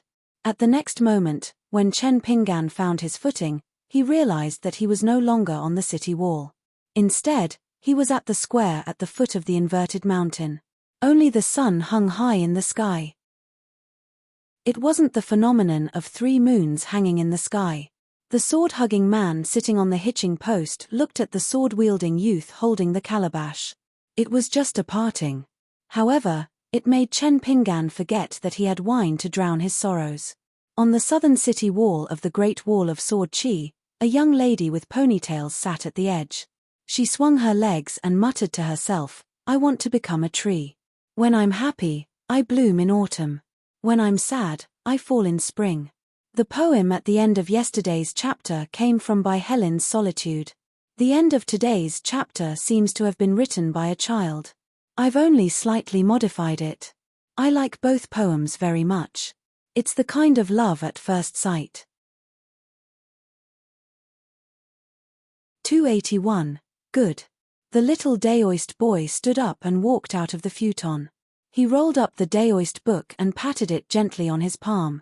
Looking at the dazed young man, this heavenly lord who was good at fighting but not famous in the vast world felt a little happy. Most likely, he broke up with that annoying girl. The little Daoist boy rarely comforted someone. He tried his best to put on a kind and sincere face and said with a smile, "That brat has a bad temper and a cold personality. She's just a little better in terms of looks, family background, talent, and future. Why do you like her? That's why it's okay to break up. Look at this inverted mountain. You can walk on the streets and grab a bunch of gentle girls. Look at their thin waists, they're like pickled cabbages. They're not rare at all. Which one do you like? I'll help you." Chen Pingan smiled helplessly and did not agree. It was better not to provoke such a powerful person. Chen Pingan bid farewell to the little Daoist boy with a smile. As for the man holding the sword, as long as it was daytime, he would still doze off. Chen Pingan did not disturb his daydreams. Ning Yarrow had mentioned this man before. In the Battle of 13, this man fought in the 9th round and lost. He lost to a great demon of the 12th realm who was less than 100 years old. It was a pity that he lost. The young demon with the immortal weapon appeared out of nowhere and became famous in one battle. His name spread throughout the world south of the Great Wall of Sword Chi. The man holding the sword came here to be punished and was imprisoned in the inverted mountain. The man holding the sword was an itinerant sword immortal. He was 500 years old and did not have any children in the Great Wall of Sword Chi. It was said that he had a Daoist companion with average cultivation at the beginning of the Middle 5 realms. After she died on the battlefield, this sword immortal did not marry any other woman in his long life. He had a good relationship with everyone, but not the best relationship with anyone. For cultivators, especially Chi cultivators in the upper 5 realms, having children was a big and mysterious matter. Especially for women who wanted to ascend to immortality, they had to kill the red dragon early. Therefore, it was difficult to have children. Chi cultivators outside of the military school were not willing to be contaminated with worldly karma. Unless they were very confident and could give birth to a talented cultivator, they would put aside the matter of having children and wait for the opportunity. Otherwise, how would the immortal families on the mountain settle down the descendants of the ordinary teachers? Would they raise chickens and dogs? If these poor people with poor potential but high vision were willing to wait for death, it would be fine. But in fact, in history, they had caused many disasters. Moreover, even if the cultivators were willing to be patient and show affection to their descendants, it was still a sad thing to see them bid farewell to their children one after another. Just like how a white-haired person had to send off a black-haired person an inheritance, it was their own family's business. To ascend to immortality, it was their own business. Even though the pearl abode in the sky above the Aquarius continent's Dali dynasty was the smallest abode amongst the 36 minor abodes, and it only occupied an area of 500 kilometers, the reason it drew the attention of others was because the natural endowments of the people in this minor abode were so good that it was beyond imagination. When an ordinary man and woman got married and gave birth to a child, they would have a chance to give birth to a child outside the abode, and this was the result of the painstaking efforts of 2 earthly immortal realm companions. For example, there were Xieshe from the Juelu continent, Cao Shi from the Hassa continent, and the twin jade annulus of Dali who helped the Song family to continue the dynasty. Chen Pingan returned to the Stork Inn and learned that the Osmanthus Island had returned to the old Dragon City. Chen Pingan asked the young shopkeeper about the ferry to the central part of the Tongye continent. He roughly knew which ferry to board at the inverted hanging mountain. The young shopkeeper had been living in the inverted hanging mountain for generations. He was very familiar with it. The sea in the Tongye continent was turbulent and high. It was not suitable for ferry navigation, especially in the southern part of the Tongye continent. It was extremely isolated. The ferry ports across the continent were almost all in the north. The northern Tongye sect could surpass the Yugue sect because of this. In the end, the young shopkeeper recommended Chen Pingan a treasure-swallowing whale ferry. It could be boarded from the incense ferry on the inverted hanging mountain to the central part of the Tongye sect. 10 days after the treasure-swallowing whale, Chen Pingan booked a room in the Stork Inn. The young shopkeeper sat behind the counter and calculated on his abacus. He glanced at the young man's back and was confused. The sword was still on his back. Why was the wooden box gone and an unfamiliar long sword? He shook his head and did not think too much about it. In the inverted hanging mountain, strange things were not strange. Not long ago, there was a young man from the central divine continent who found an opportunity to make a breakthrough in his martial arts. When he stepped into the inverted mountain from the Great Wall of Sword Chi, he attracted an unprecedented phenomenon of heaven and earth, which caused the mirror door to shake violently. Even the lonely peak Great Heavenly Lord had to show up. It was said that he even personally took action to suppress the shocking movement of the door. There was also a group of female immortal masters from the Sweet Rain sect who brought countless flood dragon corpses to the inverted hanging mountain and made a fortune. True monarch Flood Dragon was the one who spent the most money. He bought a large amount of gold and silver flood dragon whiskers, so much so that he bought on credit. However, no one thought that this true monarch inverted hanging mountain was a fool. Because of this, the horsetail whisk, which was already one of the best among the half-immortal weapons, was close to the quality of an immortal weapon. A young man among the female chi refinement warriors from the Sweet Rain sect was immediately seen as a hot figure. It turned out that this lucky guy who had just been recruited into the Sweet Rain sect was not only chosen as a Dao companion by the famous fairy Tantuor of the Sweet Rain sect, but he was also found to have excellent cultivation potential by the founder of the Sweet Rain sect. After that, he was favored by the famous fairy Yulin of the South Sea and they became husband and wife. The two golden core fairies who had the potential to become earth immortals served the same husband. Such a good marriage was envied by others. On the path of cultivation, the difference between a good and bad life was like heaven and earth. Chen Pingan went to the Great Wall of Sword Chi and did not move from the city wall. When he was there, he felt that there were many things that could be said slowly. When he was thrown back to the inverted hanging mountain, he realized that it was already too late. However, although he was worried, he was not very sad. Instead, he was very worried.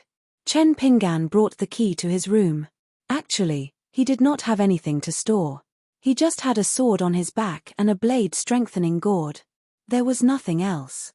Previously, under the advice of the young shopkeeper, Chen Pingan quickly left his room and went to a shop near the inn to buy some necessities. There was a book that described the general situation of the world, the annals of the mountains and seas. Of course, it was an immortal book. Otherwise, it would be a waste to buy it. On one page, there were dozens of pictures and 3,000 to 4,000 words. The pictures and words were like water and clouds, flowing slowly. There was a book that introduced the elegant music of the Tongyi continent. There was also a book about the elegant music of the Middle Plains. Chen Pingan did not wish to not be able to communicate with others when he arrived at the Tongyi continent. Although the situation of the Tongyi continent was similar to that of the Aquarius continent, there were many official languages and dialects between the vassal states. However, it was necessary to learn the elegant language of the immortal sects and the imperial court. The items in the inverted hanging mountain, especially the magic treasures and spirit weapons, were almost impossible to find by luck. The chi refinement warriors here had high cultivation levels and sharp eyes. Moreover, the prices were often very expensive, much higher than those in the continent. However, there was one good thing about it. It was that there were almost no fake goods. Those who had the ability to open a shop here were almost all old and established with thousands of years of history. There was no one-off business. Therefore, they especially cherished their reputation. As long as 1 grain rain coin was not compared to the gold essence copper coin used in the Pearl Grotto Heaven, it was extremely valuable. It was the same even in the inverted hanging mountain where immortals gathered. Since he had money in his pocket and did not have any way to make money at the moment, he could not just leave it to rot. Chen Pinggan wanted to buy a practical spirit weapon for Lin Shuyi and Xie Yu respectively. It was not a big deal if it was a little more expensive. Li Huai and Yu Lu did not need a small treasure bottle. The two of them were not considered cultivators and were still young. Yu Lu was a pure martial artist like him. As for selling things, he definitely did not know how to do it. Chen Pinggan did not lack money now. After Chen Pinggan bought the books at the Stork Inn, he went to the Lingji shop. This was the first time he came here for a tour with Jin Su. They did not look at the flowers in detail and mostly admired them as if they were immortal treasures. This time, Chen Pinggan had a purpose and was even more specific. He did not even need to look at the priceless magic treasures that were the threshold for the Qi refinement warrior realm. Chen Pinggan hoped to find a Daoist book or spirit weapon that was suitable for the cultivation of the Thunder Dharma. Otherwise, it would be the sweet dew bowl that Zhong Shanfeng obtained by chance back then. It could accumulate over time and help the cultivators to gather the spirit Qi of heaven and earth. Even though he had narrowed down the scope, Chen Pinggan was still dazzled. He walked back and forth in the Lingji shop carefully. After walking around for a long time, he had a rough idea in his heart. He chose more than 10 items before returning to the Stork Inn. He would think about it at night and should be able to start tomorrow. There was a Thunder Dharma Daoist book with a side note. There were 2 superior grade elixirs that could cleanse one's marrow and bones. One came from the Xuansu sect of the Fuyao continent and the other from the Xianglu mountain of the Hassa continent. They were both famous sects of the Daoist sect's cauldron lineage. There were 7 to 8 spirit weapons. During this period, Chen Pinggan inadvertently saw 3 military armor pills placed side by side in a wooden box. According to the text beside the box, it was the deity's dew armor that the imperial tutor of the ancient Yu kingdom wore. However, the quality was much better. Furthermore, the 3 armor pills could be worn at the same time and the person wearing the armor would not feel burdened at all. One could imagine how high the defense was. However, the price was too shocking. 30,000 pieces of snow money. A piece of snow money was roughly equivalent to 1,000 taels of silver. A piece of small heat money was equivalent to 100 pieces of snow money. A piece of grain rain money was equivalent to 10 pieces of small heat money. This was the 1110 rule of the immortals on the mountain. Chen Pinggan remembered that back when he was on the Kuan ship of Jiao Mountain, the treasure of the ship was not even worth this price. Furthermore, this was because 2 of the armor pills were slightly damaged and had not been repaired completely. They could not be called flawless. However, this was far from the most expensive magic treasure of Lingji shop. Many of the magic treasures of the immortals did not even need to be priced with snow money or small heat money. Instead, they used grain rain money. In a glass cabinet, a golden feather with flames floated. There were no side notes and it was priced at 100 pieces of grain rain money. As for some items that were overflowing with treasure or looked extremely inconspicuous, they did not even have a price tag and only had the words face to face written on them. Chen Pinggan felt his teeth ache. That night, Chen Pinggan decided on the final 2 items he wanted to buy. The Thunder Magic Daoist book that Lingji shop dared to claim was the only copy in the world. It's a pity that it's missing dozens of pages, otherwise it would be priceless. He would give it to Lin Shuyi. Also, there was the deity's dew armor that could not be restored to its armor pill state. In fact, the prices of these 2 items greatly exceeded Chen Pinggan's expectations. They were almost equivalent to the price of magic treasures. After Chen Pinggan thought it through, he no longer hesitated. His face slightly pale, Chen Pinggan began to walk and practice his boxing. It was not because he was distressed over the money that his complexion was so bad. It was because he was carrying the long qi that the old sword immortal had temporarily borrowed for 10 years. Chen Pinggan suffered from strands of sword qi that constantly infiltrated his soul. For a short while, his breathing were absolutely not affected too much. But when he carried this sword for a long time, he would suffer greatly. It was a bit similar to Old Man Kui's deity's drum-beating technique. The emphasis was on accumulation. However, Chen Pinggan discovered that compared to the breathing technique taught by Old Yang, The 18 Holtz Qi circulation technique could help him to contend against these freezing hearts and cleansing souls sword Qi to a greater extent. However, it would still be very difficult to endure. But this very familiar feeling of pain instead made Chen Pinggan feel at ease. The next day, Chen Pinggan went to Lingji's shop to buy these two items. One hand exchanged the money, the other the goods. There were no accidents. The only accident was that after the money and goods were settled, Lingji's shop gave an additional small carving of fine mutton fat jade. The carving was of a white ox holding a Ganoderma. According to Lingji Zhai, today was the birthday of a sect leader. On every auspicious day, Lingji Zhai would give a small gift to some distinguished guests who spent enough money. It was the cheapest acquired spiritual tool, and belonged to the rich and powerful families. It was just something they could play with casually. Chen Pinggan also discovered that there were obviously more guests today than yesterday. Some of the children who left Lingji's shop under the escort of their elders did indeed have something similar to the white jade Ganoderma Rui in their hands. He felt relieved. After Chen Pinggan returned to the Storkin, the night was dark. Chen Pinggan heard a light knock on the door while he was taking a rest. He turned his head and asked softly, "Who is it?" Outside the door, a man laughed in the dialect of the Great Wall of Sword Qi and said, "The one who is guarding the door on the hitching post. Little Ning wants me to help you pass a message and bring you something." Chen Pinggan hesitated for a moment before going to open the door. Then, he quietly took a few steps back. Fortunately, it was indeed the man holding the sword. His appearance could be disguised, but the unique feeling of the sword Qi could not be faked. This time, the man did not come with a sword. Seeing Chen Pinggan's puzzled expression, he laughed and said, "Since my duty is to guard the door, I have to leave something there. So I came and left my sword on the hitching post." The man had a straightforward personality. He threw a small package slightly bigger than a fist to Chen Pinggan. "Little Ning wants to give this to you. Apart from this, I want you to wait at Inverted Hanging Mountain for a while. Don't you have 2 golden dragon whiskers? I can find someone to make a good demon binding rope for you. If you don't want to wait, I'll save you a favor." The man sat at the table and poured himself a cup of tea. "Also, Little Ning has asked someone. The golden robe is a golden robe. It's an extremely high-grade robe. Even ordinary land immortals can't get their hands on it. It's called golden wine. It's a precious relic left behind by a celestial master of Mount Longhu.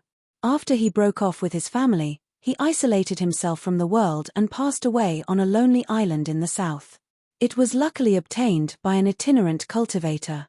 In the end, it was snatched away by the old dragon at Flood Dragon Gully. It will fit you well when you wear it. After all, it's a real robe. The size can vary from person to person. Take it out. I'll cast a little spell for you. It's golden and dazzling. It's too eye-catching." Chen Pinggan did not hesitate this time. He directly took out the golden robe from the core object. The sword immortal who participated in the battle at the Great Wall of Sword Qi snapped his fingers and gave a rough explanation. The camouflage that the man used was similar to the blade strengthening gourd that Wei Pai gave to Chen Pinggan. Qi cultivators below the Earth Immortal level would not be able to see through it. Of course, if it was a battle of life and death, the robe would naturally protect Chen Pinggan. No one was a fool. Of course, no one would be able to see through it. When the man left, he took the 2 golden dragon whiskers with him. After Chen Pinggan closed the door, he gently opened the small cotton package. Inside was a long dragon-slaying platform that was about the size of a palm. The key was that there were 2 words carved on both sides, Naive Ning Yao. This was naturally a masterpiece that only the Great Sword Immortal could create. It was most likely made by Ning Yao's parents as a gift for their daughter when she was young. Then, when Ning Yao grew up, she met a young man she liked and gave it to him. 282. Sorry for the long wait, everyone. Chen Pinggan waited quietly at the Storkin. After leaving the lawless Great Wall of Sword Qi, his punching had become relaxed again. Before he knew it, he had already completed the last 8,000 punches. On this day, Chen Pinggan stopped his last punching stance and sat quietly at the table. He took out a small, green, and cute bamboo slip. Unlike other bamboo slips, it was not engraved with profound and beautiful words. Instead, it was a small tool that Chen Pinggan used to calculate. When 100,000 punches, 200,000 punches, 500,000 punches, he would engrave the rough progress on it. Chen Pinggan stretched out his finger and carefully stroked the engravings on it. Occasionally, there would be engravings that recorded 1,000 punches or even hundreds of punches. Those were the times when Chen Pinggan was the most frustrated. For example, after he parted ways with Mr. Qi in that dilapidated ancient temple, or during the early days after the catastrophe on Osmanthus Island, and so on. There were also many moments that no one knew about. In short, when he practiced punching when his heart was not calm, no matter how many punches he performed, Chen Pinggan would not count them as 1,000,000 punches. Just like that, he had punched 1,000,000 times. It was plain and simple. Level 4 was still level 4, and Chen Pinggan was still Chen Pinggan. Chen Pinggan put away the bamboo slip. This old fellow could be considered to have retired. He picked out a brand new bamboo slip from the Green Immortal Mountain and planned to engrave the next 1,000,000 punches on it. The sunlight outside the window slipped into the room like a group of children who did not like to laugh. After they were tired, they sprawled on the table, the ground, and the young man's shoulders. Languid. Chen Pinggan sat quietly where he was and did not think about anything. Or rather, he thought about something but did not have to remember it. It was quite good. A familiar knock on the door sounded. Chen Pinggan immediately came back to his senses. This time, he did not ask who it was. Chen Pinggan remembered everything about the Sword Immortal who was guarding the door very clearly. The emphasis on his words, the expression on his face, the spirit of his sword. Chen Pinggan remembered it deeply. Even if it was an insignificant detail like the knocking on the door, Chen Pinggan did not let go of it. When outside, it was better to be safe than sorry. The importance of this caution was not at all inferior to the fist technique. Chen Pinggan did not ask who it was this time. He directly got up and opened the door. As expected, it was the Sword Immortal who liked to doze off. He entered the room and placed a thin and soft golden rope on the table. He smiled and said, "This demon binding rope is made from the long whiskers of an old dragon. It is worthy of its name. I found a Daoist talisman from the inverted hanging mountain." He cut off 2 dragon whiskers the length of a thumb as a symbolic reward. In fact, the heavenly materials and earthly treasures he used to make this rope must be much more than this loss. Just the 3 cloud patterns he carefully peeled off from a memorial to the Green Immortal are not inferior to the 2 dragon whiskers. The reason why I said this is not to take credit for it. It is just a matter of fact. In the end, it is because of little Ning's face. This is absolutely incomparable. Chen Pinggan did not sit down. He cupped his fists and said, "Thank you, Sword Immortal Senior." The man who still had his sword on the hitching post waved his hand and pointed to the golden demon binding rope. After roughly refining it, the demons of the middle 5 realms will not be able to escape from it. It is just that when facing the Jindan and Yuanying realms, they will not be able to hold on for long. However, those below the Jindan realm may not be able to break free. The reason why the demon binding rope is popular in the world, especially the high-quality demon binding rope, is that it is most loved by the wandering Qi refinement warriors. It is similar to the Dragon King's basket. It can defeat the enemy with 1 move. It is a superior magical weapon that can be said to be 1 move to conquer the world. The man suddenly noticed that Chen Pinggan's expression was strange. He asked, "What's wrong?"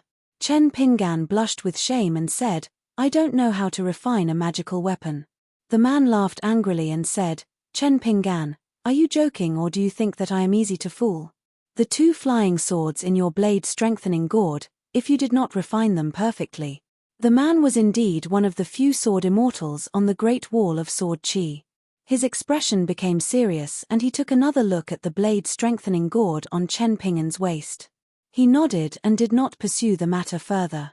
He said straightforwardly, "Then I will teach you a common formula to refine a magical weapon. Don't worry, you don't need to owe me a favor. This formula is common in the Great Wall of Sword Chi. You can treat it as a buy one get one free deal. The advantage of using this formula to refine a magical weapon is that it is easy to get started. The disadvantage is that once the demon binding rope is forcibly taken away by an earth immortal, the restriction you set up can be easily removed. The man smiled and said, "Therefore, in the future, if you encounter powerful demons in the world, if it is not necessary, run away if you can. Don't take out this thing. Don't think about using it to repel the enemy. Otherwise, you will become a gift boy." Well, I can't stay any longer. I will teach you the formula and some things you need to pay attention to. If you can't remember it once, I can repeat it twice. Chen Pinggan nodded. On the lake in his heart, there were ripples. The Sword Immortal's mellow voice slowly sounded in his heart. Chen Pinggan silently remembered it. The Sword Immortal asked, "How much do you remember?" Chen Pinggan said honestly, "I remember all of it. But I beg the Sword Immortal Senior to repeat it again." The Sword Immortal smiled and said, "You are quite straightforward." The Sword Immortal did not find it troublesome at all. Instead, he admired Chen Pinggan's straightforwardness. He repeated the incantation again. Compared to the first time, he even talked about his own experiences. Naturally, it was an extremely high level of understanding. Chen Pinggan would definitely not be able to understand it at the moment and could only memorize it. The man was not a sloppy person. After saying the formula, he stood up and left. But before he walked out of the room, he said to Chen Pinggan, "The talent of little Ning's generation is too good. It is so good that it makes all the old men smile in their dreams. And it is not just 3 or 5, but more than 30 people. So, that world will definitely not sit still and wait for death. Also, the young greater demon that defeated me is very famous. He might not be the strongest genius in the past 100 years. The Great Wall of Sword Chi is welcoming a great year that is hard to come by in 1,000 years. After several hundred years of attacks by the demons, I have discovered something strange. That is, even the cultivation geniuses that are slightly inferior to Little Ning all seem to be hiding. This is very illogical. So, I am a little worried. I have a feeling that the wilderness is planning something big. The Battle of 13 is just a prelude. Seeing Chen Pinggan listening seriously, the man said self-mockingly, "It seems that telling you all this is useless. If you have heard it, then forget it." Chen Pinggan insisted on sending this senior sword immortal to the entrance of the Stork Tavern. When they reached the alley outside the tavern, the sword immortal said helplessly, "I just said that you won't be polite. Since you are being polite now, then I won't be polite either." The sword immortal turned into a beam of light and flew towards the foot of the lone peak. The majestic sword Chi instantly disappeared into the distance. Chen Pinggan felt a headache coming on. Sure enough, at the tavern, several guests were looking at each other. The young innkeeper was standing behind the counter, calculating on his abacus. He looked indifferent, but in fact, there was a smile on his face. The guests of his tavern had extraordinary backgrounds. It was definitely not a bad thing. They brought light to his tavern, and he would be able to gain face. When Chen Pinggan returned to the tavern, the few mountain immortals who were no longer outstanding on the inverted mountain would not have stayed in a small stork tavern. Even though the tavern's lobby was spacious enough, those people still subconsciously made way for him. Chen Pinggan could only pretend that he did not see anything. He returned to his room and began to refine the demon binding rope according to the sword immortal's incantation. It was like drawing a talisman, but he still could not control this superior-grade Dharma treasure for long. Everything depended on the pure chi of a martial artist. The longer the breath, the greater the strength. However, unlike the creation of a talisman, the demon binding rope was more troublesome to use for Chen Pinggan, whose longevity bridge had collapsed. Fortunately, after reaching the 4th realm, his chi exchange was more concealed and faster. It was much faster than the previous 3 realms. Therefore, the demon binding rope could be used against the demons of the cave abode, sea viewing, and dragon gate realms in the middle 5 realms. It could be used as a trump card. After catching the opponent off guard, it could be used to deal the greatest damage to the enemy in the shortest time possible. Of course, The demon binding rope was useful against all Qi refinement warriors. It was just that it was more effective against the demons. If this demon binding rope could be paired with a few talisman that varied from person to person and a fist technique to kill the enemy, Chen Pinggan felt much more confident. Chen Pinggan spent a total of 6 hours refining the demon binding rope bit by bit. When he was done, he was already drenched in sweat. Fortunately, there was the filth dispelling and dust cleansing talisman in the room, which saved him a lot of trouble. After that, Chen Pinggan took off the blade strengthening gourd and placed it on the table. He stared at it in a daze. Ning Yarrow did not hide anything about the Battle of the 13. However, Ning Yarrow was willing to talk about it in detail and in a casual manner. Chen Pinggan listened to her and did not dare to ask anything. He even pretended that he was listening to a heart-wrenching story. Ning Yarrow would even tell him in person, "I'm very sad that my parents are gone. However, I killed the enemy with my own hands and took revenge. I won't think too much about it." You don't have to think too much about it either. After saying this, Ning Yarrow tilted her head back and drank her wine. She gently covered her chest with one hand. In Chen Pinggan's heart, Ning Yarrow's sharpness was far more straightforward at that moment than the first time he saw her sword kinesis. The only thing that could compare was in his hometown town. Ning Yarrow pressed 2 fingers against her glabella as though she was opening her heavenly eye. She threatened to open up the world of Black Pearl Grotto Heaven. A trace of golden color seeped out and she nearly conjured her intrinsic flying sword. Therefore, Chen Pinggan decided to practice swordsmanship. He wanted to become a great sword immortal. One day, he wanted to carve words on the southern rampart of the Great Wall of Sword Aura. Chen Pinggan took a deep breath and put away the blade-strengthening gourd. He pinned it to his waist. Recently, Chen Pinggan had stopped drinking. Since he had decided to practice swordsmanship, he already had the Sword Arts Proper Sutra. He also carried the Changqi that the old sword immortal lent him. Chen Pinggan began to seriously consider this matter. It was even more serious than when he decided to practice the mountain quaking fist a million punches. Chen Pinggan stood up and closed his eyes. He slowly paced around the table. Swordsmen used swords. Swordsmen of the pugilistic world also used swords. However, the difference between the two was like heaven and earth. Wei Jin of the Windy Snow Temple, who led the donkey away, was a sword immortal in the unpolished Jade Realm. However, Chen Pinggan still remembered the elegance of his swordsmanship. Regardless of whether it was the sword sage song of the Shu Shui nation or the sword deity of the Tsai nation who died at the hands of Ma Kuxuan, no matter how high their swordsmanship was or how famous they were in the pugilistic world, it was difficult for them to contend against the Qi cultivators, especially swordsmen.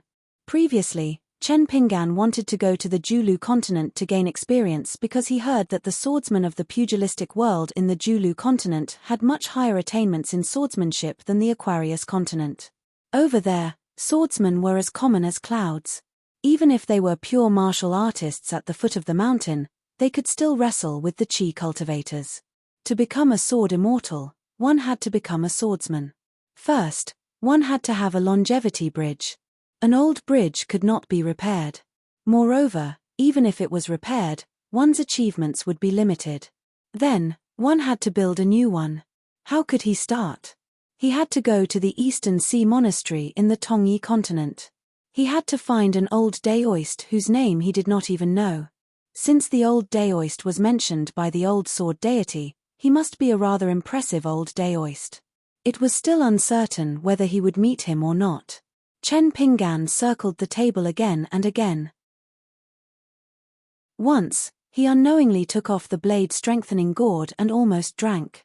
Fortunately, the fragrance of the wine was intoxicating. It reminded Chen Pinggan to quickly put it back on his waist. The old sword deity's long qi could point out a general direction after reaching the Tongyi continent. Therefore, Chen Pinggan chose to disembark in the middle of the Tongyi continent. He had to first determine the north and south before continuing his search. While Chen Pinggan was thinking about the details of his trip to the Tongyi continent, a couple came to the Stork Tavern. They said that they were looking for Chen Pinggan and that he was an old acquaintance of the young man. The rule of hanging upside down on the mountain was very effective.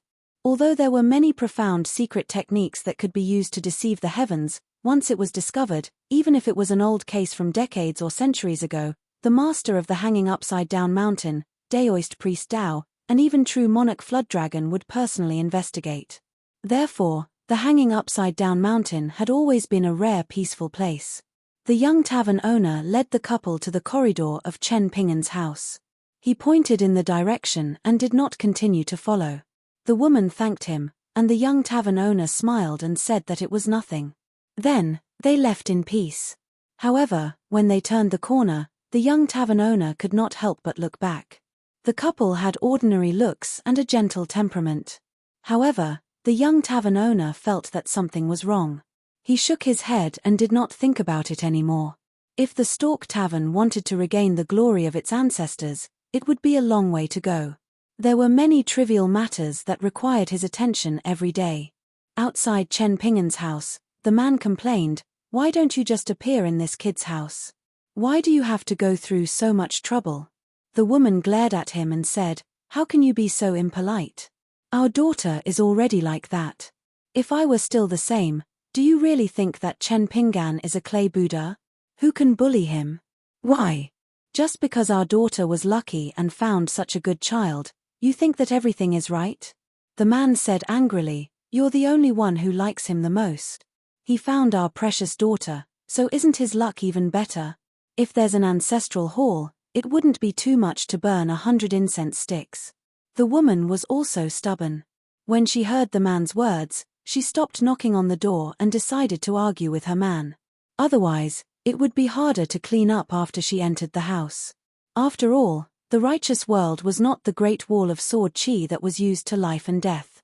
Outside the inverted mountain, words hurt, especially unintentional words, and were very serious.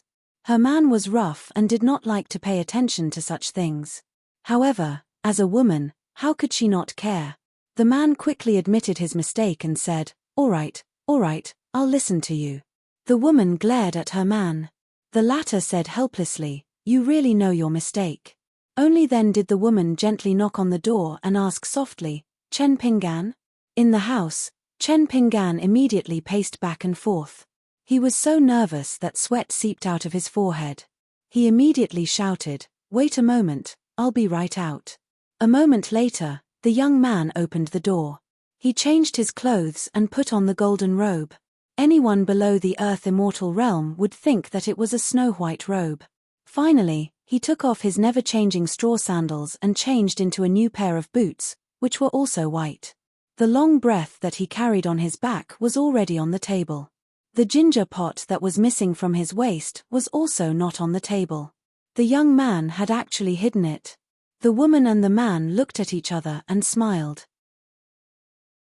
It seemed that they had guessed their true identity. The couple stepped over the threshold.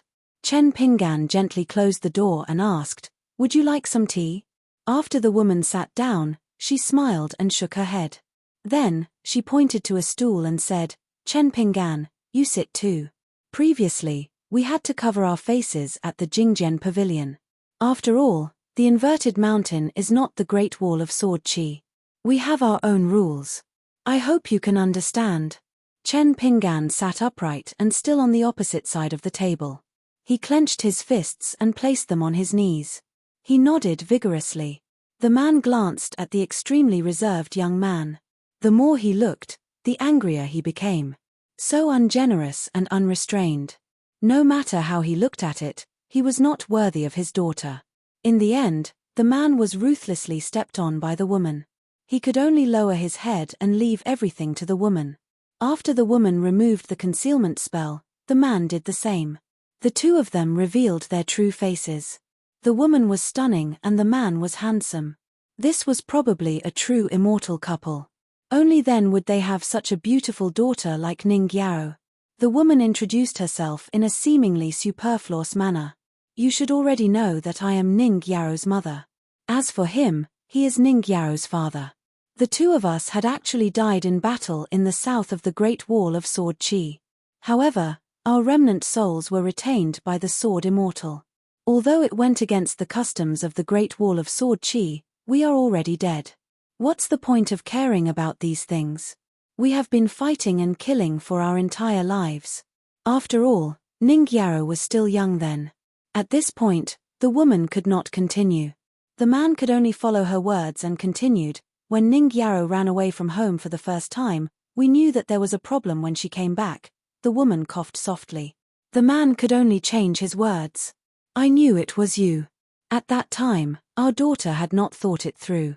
Later, when she knew that you were going to help send the sword to the inverted mountain, she would wait for you whenever she was free. He sat alone on the dragon-slaying platform. Seeing this, the man's heart ached. The man hesitated for a moment. His expression was not warm at all. Can you really not let Ningyaro down? You should know that Ningyaro is very different from ordinary girls. She is different in all aspects. Although Chen Pinggan was so nervous that he was sweating profusely, he still said seriously, I have thought about it. The worst outcome is that Ningyaro will regret it in the future and fall in love with someone else. If that person treats her better than I do, I will never see Ningyaro again. If Ningyaro continues to like me, I will work hard. The next time we meet, I will not be like this. I will only be a burden to her. No matter if she is in the city in the north, on the Great Wall of Sword Chi, or on the battlefield in the south, I will always be by her side. I will do my best to protect her. Chen Pinggan's sweat blurred his vision. He hurriedly wiped it and continued, if it has nothing to do with the war and it is just the two of us getting along, you might think that everything about her is good. However, when you are together in the future, you will have to learn to like her bad points. I'm well aware of this. When I was very young, my parents would also quarrel, but they would never quarrel in front of me. After quarreling, my father would also be bored in the courtyard. However, the next day, they would be fine. Although I have always felt that my parents are the best people in the world, there is no such thing as a perfect person in the world. That is definitely not the case. However, I will work hard to know what is right and wrong, what is good and what is bad. Then, I will leave the best for Ningyaro. The man's face was blank. Kid, you have already said everything. What else can I say? Also, how old are you, Chen Pinggan? How can you understand all these principles? The woman raised her hand and wiped her eyes with the back of her hand. Then, she smiled gently and said, Chen Pinggan, you must have had a hard time when you were young, right? Chen Pinggan hesitated for a moment before nodding and not saying a word. However, after holding it in for a long time, Chen Pinggan frowned again. Both sides of his mouth were pressed down. He said in a trembling voice, when Mother left, it was so hard. I was too young at that time. There were too few things I could do. Mother still left. Going up the mountain to pick herbs, pawning things at home, cooking, fetching water, decocting medicine, secretly praying in the immortal's tomb, putting a handful of wild fruits in the basket on his back, covering his mother's back in the middle of the night, and asking her if she was better today, it was useless. It was all useless. However, Chen Pinggan only said this one sentence and did not say anything else. That was a conclusion that denied his own coffin. He was too young and did too little. The woman lowered her head and raised her sleeve again. The man sighed. There were so many suffering in the world. What was so strange about it? Which child with a rough background would lack this? However, what was strange was the way to eat the word suffering. There was no need to talk about the sufferings of the world. The woman gently exhaled. She looked up and squeezed out a smile. Chen Pinggan, I'll leave Ningyaro in your care in the future. If she does something wrong, you're a man. You must bear with it. Chen Pinggan said in a trembling voice, are you leaving? If you leave, what will Ningyaro do? The woman stood up and smiled. Ningyaro knows. She knows everything. So you don't have to worry about this. I'm not talking about Ningyaro's good because of her mother. It's because you, Chen Pinggan, like her. She's really good. Chen Pinggan could only nod. The woman turned to look at the man who stood up with her. Do you have something to say? The man nodded. The woman said considerately, then I'll wait for you outside. The man grunted. The woman walked out of the house and stood at the corner of the corridor. The man looked at the youth and said in a deep voice, "Chen Pingan." The man who had always been indifferent to Chen Pingan suddenly laughed. He walked around the table, stretched out his wide palm, and heavily patted the young man's shoulder. Then, he withdrew his hand and took a step back. His palm was still raised, and his palm was facing Chen Pingan. Chen Pingan was stunned for a moment. He quickly reached out his hand and knocked. The man held the youth's hand tightly. "Chen Pingan, my daughter, Ning Yao, will be in the future. I'll leave her in your care. Can you take good care of her?" Chen Pingan choked. "Even if I die." The man released his hand and smiled. "What death? Just live well." The man sized up Chen Pingan and said with satisfaction, "Well, you're worthy of my daughter." The man turned around and strode away. Chen Pingan wanted to send him off, but the man had already raised his hand, indicating that Chen Pingan did not need to follow. The man did not turn around. He slowly walked to the door and smiled. "The next time you go to the Great Wall of Sword Chi, get Ning Yao to bring you to visit our graves and give us a toast." After the man crossed the threshold, he suddenly turned his head and smiled. "What's wrong with drinking? Why hide a wine pot? The world's most carefree sword immortals all love to drink." The man stretched out his fist and raised his thumb, pointing at himself, "Like your father-in-law." Chen Pingan remained standing in the same spot. At the ferry port near Shangxiang Restaurant, a treasure-swallowing whale ferry to Tongye continent would set sail today. Before Chen Pingan headed to the ferry port, he first went to the foot of Lone Peak. As he did not have the jade token to enter the inverted mountain, he could only look at the gate from afar. His lips moved slightly, as though he was muttering to himself. The sword-hugging man sitting on the hitching post was still dozing off in the middle of the day. He muttered to himself and said 3 more words. Compared to the first time, he changed the word near to far. When the youth approached the gate, the sword aura would be near. When the youth was far away from the inverted mountain, the sword aura would be far away. The youth from Mud Bottle Alley today was dressed in a snow-white robe. He carried a long sword on his back and a blade-strengthening gourd at his waist. The youth was innocent and the most moving. 283. 10,000 words to make up for my leave of absence on the 19th, Old Dragon City. A storm was brewing. Especially the Ding family, which was one of the big families, they were facing a great enemy. Because it seemed that a family member who could not do anything right had harmed a young girl in the marketplace. Originally, this kind of matter was not considered a big deal. It was not that one had to be evil to the end after doing something evil, such as eliminating the source of the problem. It was just that the Ding clan was rich and willing to spend money. If money could solve the problem, then no matter how big or small the problem was, it would not be a problem.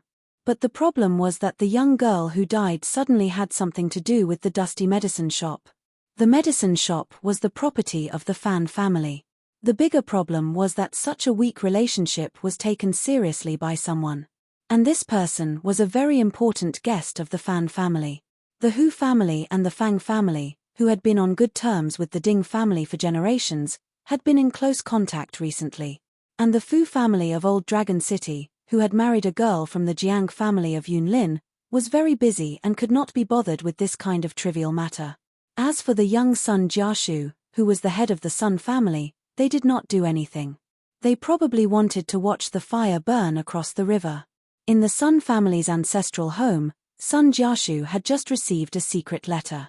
The cultivator from the Tongye sect who had helped the Ding family prolong their life had returned to Old Dragon City today with the girl from the Ding family.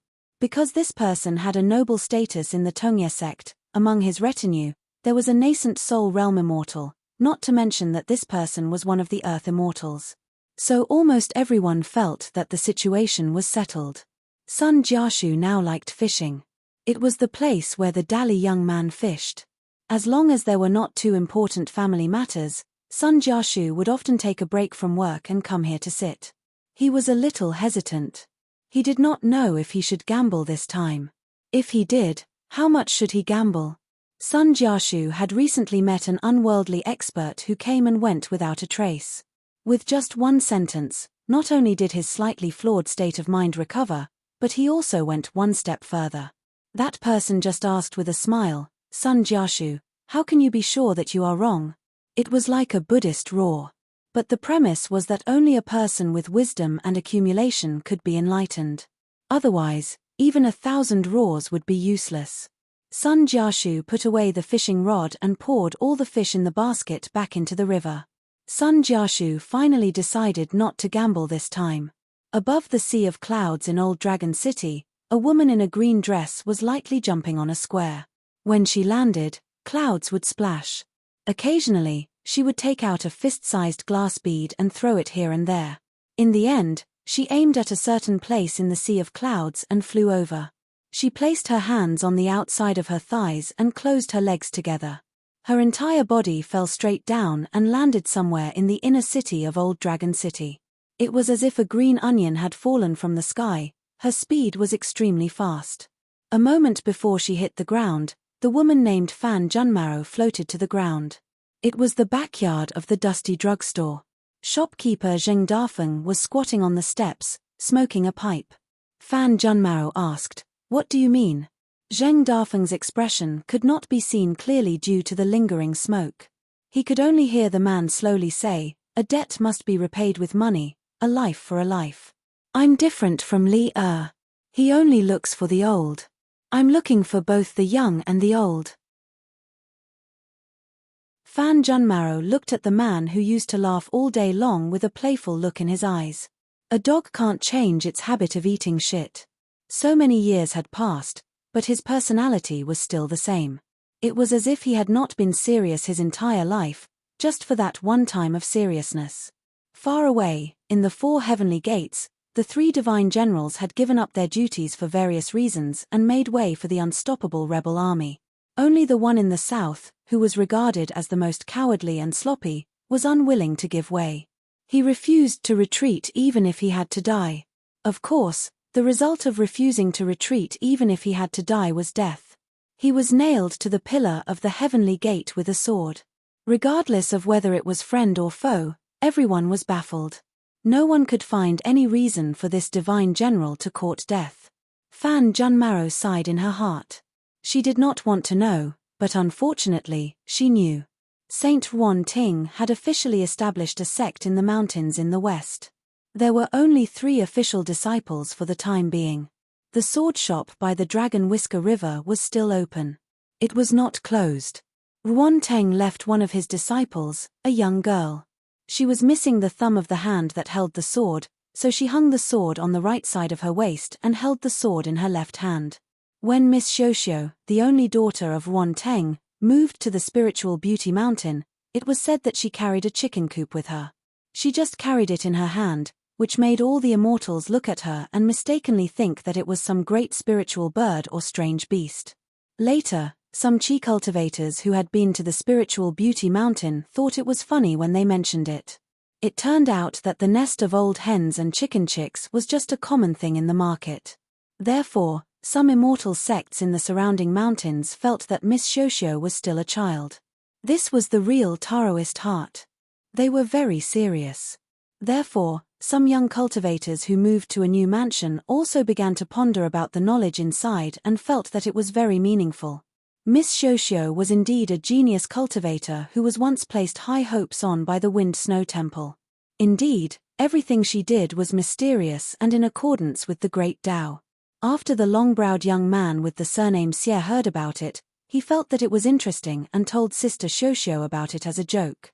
At that time, Ruan Xiu was sitting on a small green bamboo chair and looking at the arrogant old hen leading a group of chicks to peck for food. She just said that it was like that and didn't say anything else. The young man with the surname Xie, who was very lucky, looked at the absent-minded Sister Xiuxiu and frowned. This action made his eyebrows look even longer. Ruan Teng was a cultivator in the Pure Jade realm and had the backing of the Wind Snow Temple. Moreover, because he was good at sword forging and had a wide range of friends, he could use the word sect as a suffix and named it the Dragon Spring Sword Sect. Initially, Ruan Teng only wanted to use the 2 words sword sect to stand tall in the world. It was very bold. However, there were already sword sects in the central divine continent and it was not in line with the rules set by the Confucians. Secondly, a close friend who came to congratulate him privately advised Yuan Ting that establishing a sect in the Dali dynasty was already enough to attract the wind. There was no need to put too much effort into this matter. Although Yuan Ting finally decided on the name Dragon Spring Sword Sect, he still felt a little uncomfortable. When going up and down the mountain, he didn't like to pass by the plaque hanging at the foot of the mountain. He let the Dali officials lead the Liu family felons to open up a small path, which attracted a lot of discussion. They felt that this wasn't a good sign. Wasn't this deliberately avoiding the Great Tao and taking an unorthodox path? However, Yuan Xiu and the 3 founding disciples all knew the reason. Yuan Ting said to the 4 of them that whoever could legitimately remove the 2 words in front of the Dragon Spring Sword Sect would be the next sect master. The Dragon Spring Sword Sect was now in the limelight in the Dali dynasty. In addition to the mountain that the Song clan gave as a gift, as the main mountain of the sect, Chen Pinggan rented the 3 surrounding mountains, Baolu Mountain, Rosy Clouds Peak, and Immortal Grass Mountain, to Saint Yuan Ting for 300 years. It could be said that they had been included in the territory of the Dragon Spring Sword Sect.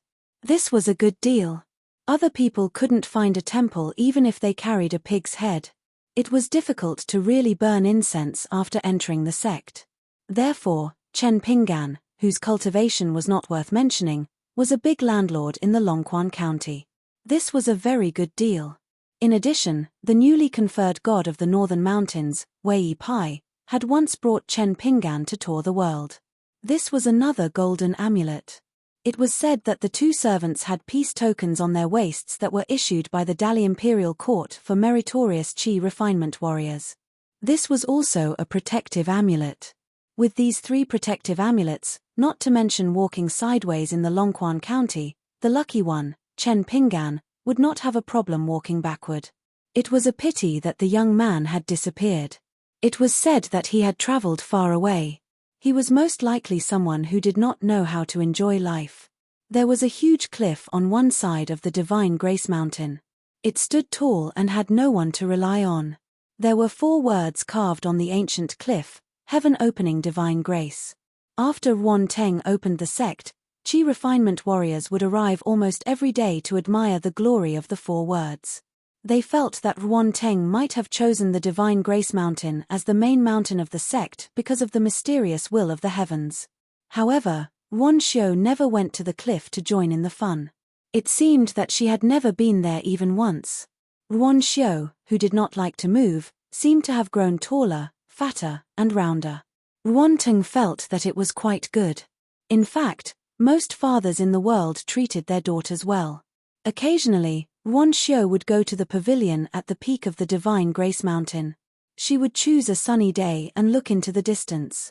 She would look at the winding streams that eventually converged to become the Dragon Whisker River and then the Tiefu River with torrential water. It was not that Yuan Xiu liked to look at these streams and rivers. On the contrary, she felt that they were an eyesore. Hebo and Granny He, the god of river water, the lord of rain and mother cloud, etc. As long as they were gods related to water, she did not like them since she was young. Hearing these titles would annoy her. She wanted to deal with it like how she dealt with a freshly baked sword. She wanted to smash it with a hammer and end it once and for all. Today, Yuan Xiu leaned lazily on the railing and yawned. There was a series of light footsteps outside the pavilion. Yuan Xiu turned her head and looked over. A group of 4 people walked over from afar. They were all dressed in scholarly robes. Yuan Xiu took a glance and recognized all of them. It was the prefect, Wu Yuan. He was a young man who had been promoted rather quickly. He was the favorite student of the Dali imperial tutor, Kui Dong. One of them had the surname of Cao, the current supervisor of kilns, and the other had the surname of Yuan.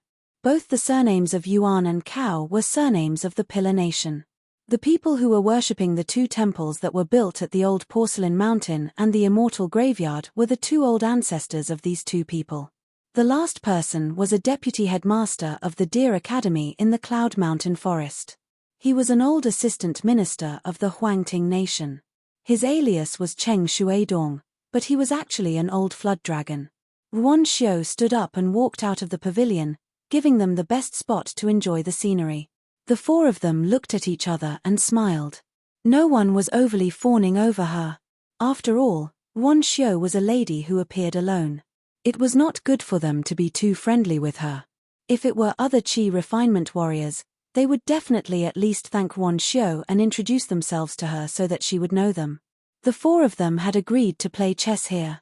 Wu Yuan was going to play chess with Headmaster Cheng. Wu Yuan's teacher, Kui Dong, was the undisputed #1 national player in Dali. When Wu Yuan was learning from Kui Dong, his chess skills improved tremendously. He was a famous expert in the capital. Cao and Yuan were only here to watch the game. Cao and Yuan's ancestors were best friends. They were the twin Jade Annulus of Dali. However, hundreds of years later, the two surnames were like fire and water. Cao and Yuan, who sat opposite each other, did not even exchange glances. Today, the Great Sui Kingdom and Dali had formed an alliance. Both parties had signed their respective mountain treaties at the Cloud Mountain of Dali and the East Mountain of the Great Sui Kingdom. Dali was the only powerful family in the entire northern part of the Aquarius continent. Including the Huangting nation, several vassal states of the Great Sui Kingdom had started to pay tribute to the Song clan. Of course, there were some twists and turns in the process. Many aristocratic families felt that this was treachery. Then, the hoofbeats of Dali's armored cavalry started to sound. After the hoofbeats stopped, many heads that were originally wearing official hats or laurel titles fell off. The entire imperial court of the Great Sui Kingdom, in the mountains and in the pugilistic world, fell into a treacherous silence. The dignified Great Sui Kingdom, the rightful ruler of the northern part of the Aquarius continent, the country's power, actually surrendered without a fight, and ceded land for peace. A famous literary scholar was drunk and singing, climbing the mountain to write poems. Before he committed suicide, he left behind his last words: "Since the founding of the Great Sui Kingdom, the scholars have been humiliated to this extent. Only death can prove their innocence."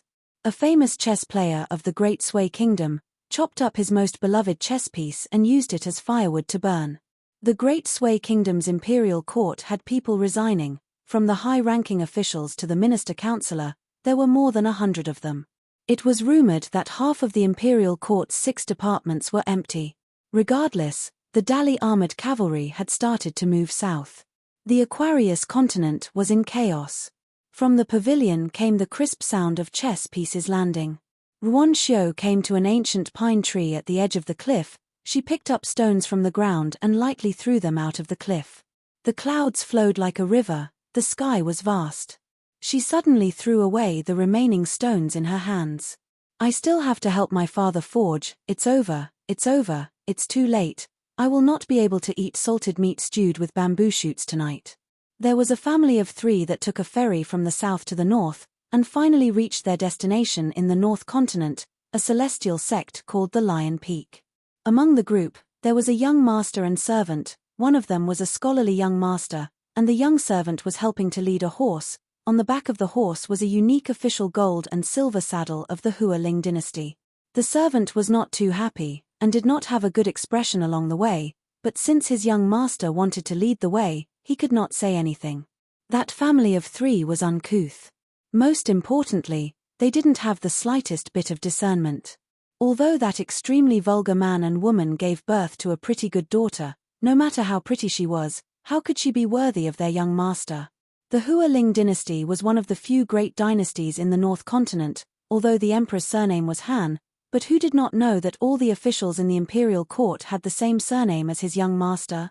And although the young master was not the only son of the family, but in this generation, there was only the young master and his elder brother. The elder brother was a concubine, and the young master was the son of the first wife, so even if the young master married a princess, he would be wronged. Why bother with a blind mountain girl? A family that came from a small place like the Aquarius continent, they were not worthy of the young master's attention. The servant was so angry that he cried a few times, but the young master only consoled him, and continued to follow the 3 to the Lion Peak.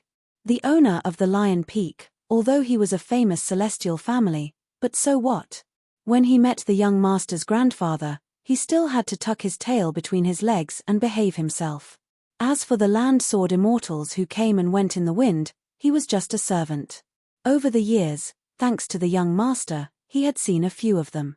It was true that this young servant, who had seen a few genuine sword immortals, had seen a few of them, but he had underestimated the owner of the Lion Peak.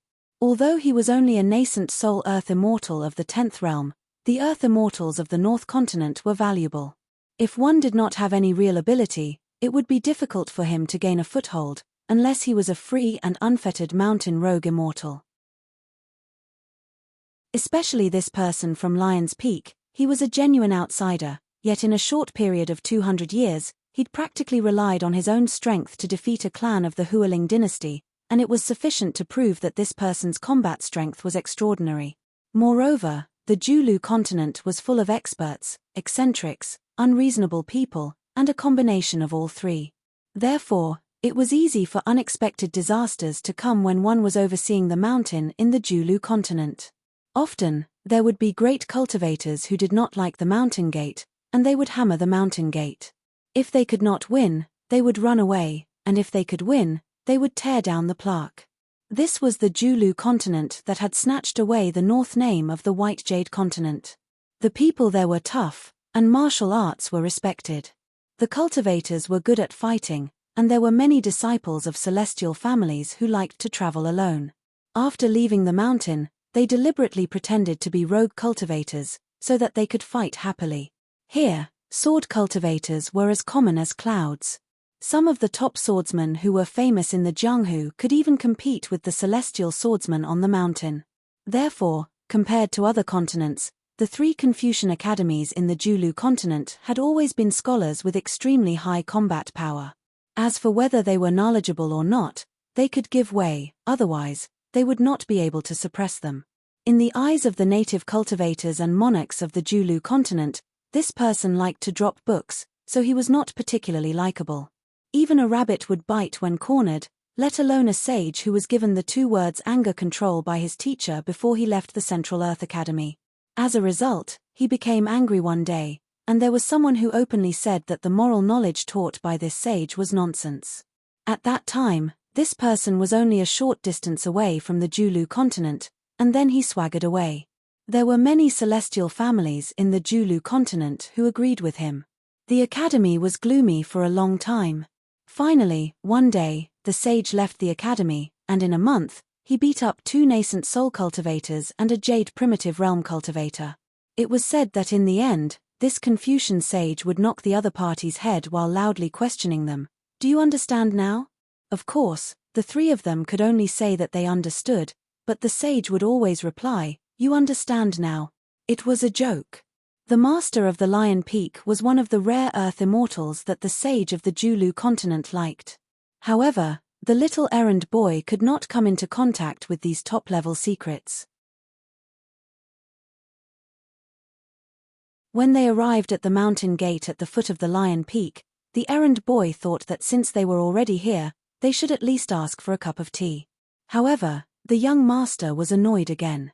He said to the couple and the young lady that they had to bid farewell in the end, and then turned around and left with the errand boy. The little errand boy felt so wronged that his face was almost full of tears. After wandering outside for half a year, it was a good thing to go home, but it was not heroic at all. After climbing the mountain, the woman and her daughter whispered for a long time. They felt that this rich family's son was not bad. He treated people kindly and had a good appearance. At first glance, they could tell that he was a scholar. Compared to Lin Shuyi and Dong Shuijing, who were half a bucket of knowledge, he looked more knowledgeable. Unfortunately, her daughter neither nodded nor shook her head. The woman was so angry that she poked her daughter with her finger and scolded her with a smile, "Stupid girl who doesn't understand." She probably could not be considered a young girl anymore. She smiled softly. She had always been like this since she was young. She never got angry or laughed. Except for her younger brother, Li Huai, she did not care about anyone else. The woman often said that she was a soft dough that could be kneaded by anyone. When she got married in the future, she would suffer a lot. Of course, the woman's main meaning was that her daughter was so soft. When she got married in the future, she would definitely not be able to manage the family and control her husband's family. How could she support her younger brother then? The woman never hid her favoritism. Fortunately, the woman's husband, a boorish man named Li, never favored boys over girls. He doted on both his son and daughter. It was a pity that his status was the lowest in the family, and his words were the most useless. Li Liu was probably born to be submissive and did not feel that there was anything wrong with it. This time, when the woman heard that the head of the Lion's Peak had some relationship with her husband's good-for-nothing master, her husband promised that the family of 3 would not have to worry about food and drink when they came here. The woman, who had been homeless all the way across continents and seas, scolded old Yang less. She felt that Li was finally useful after being her disciple for so many years. Otherwise, the next time she returned to her hometown and saw old Yang, she would block the entrance of the medicine shop every day and scold that old thing until he did not have to wash his face every day. As the woman walked, she suddenly thought of her precious son who had no one to take care of him and was definitely suffering. She became angry and pinched her daughter's arm. "What's wrong with that young master with a strange surname? Haven't you thought about marrying him so that we don't have to look at people's faces in this Lion's Peak? Let that Situ guy marry you first, then we can openly move into their house. Then, quickly bring Li Huai over and our family of 4 will be reunited." Li Liu smiled and her eyes curved as if she was admitting her mistake and begging for mercy, but also seemed like she was acting coquettishly. The woman could not stand her daughter acting like this. She calmed down and pinched Li Liu's arm again, but this time, she used less strength. "You have no conscience. You don't even know how to care for your younger brother. I've raised you for so many years in vain." At this point, the fickle woman smiled happily again. She reached out and gently pinched her daughter's cheeks. "This brat's appearance is really like mine. Look, this little face is so pretty that water can be squeezed out." Li, who was carrying a large luggage bag, grinned. However, the woman was a little sad. "It wasn't easy for me to endure until that old woman in Apricot Blossom Alley died and that vixen in Clay Bottle Alley moved away. If only I didn't have to leave the town. No one can argue with me anymore." The journey to the north was filled with trepidation. The woman only felt that it was a pity that she had good martial arts skills but could not display them at all. Li Liu's delicate appearance might not necessarily be like her mother. However, Li Huai must have taken after his mother to be a tyrant in his nest. At the top of Lion Peak, the Peak Master was accompanying an old man who looked like a rich man. The latter had an oily face. If he did not appear here and was not respectfully accompanied by an Earth Immortal cultivator, he would most likely be mistaken as a shopkeeper of a small shop at the foot of the mountain, or a country gentleman in a fish and meat village. The fat old man had a green rope tied around his wrist. He clicked his tongue and said, "Old Mr. Yang is really open-minded. If it were me, I would have been reincarnated 1,000 times over by this talkative woman." The old man beside the rich man had a sage-like demeanor. He was in line with the image of an immortal in the hearts of the common people. When he heard the guest's teasing, he did not reply and only smiled politely.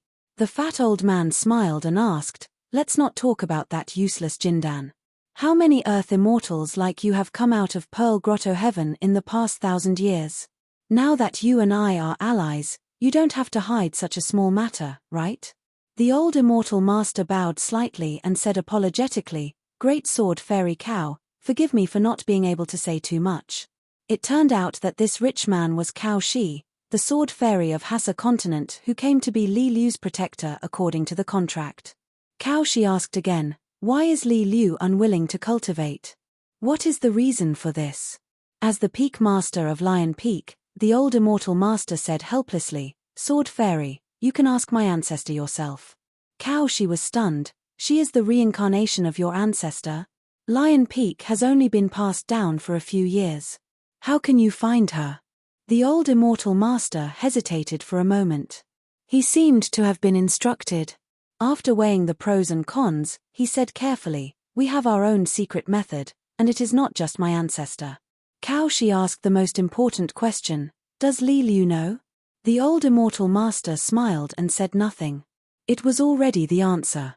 Cao Shi said, "You have found a treasure." After that, Li and his family stayed in Lion Peak. They were received by an old steward of Lion Peak.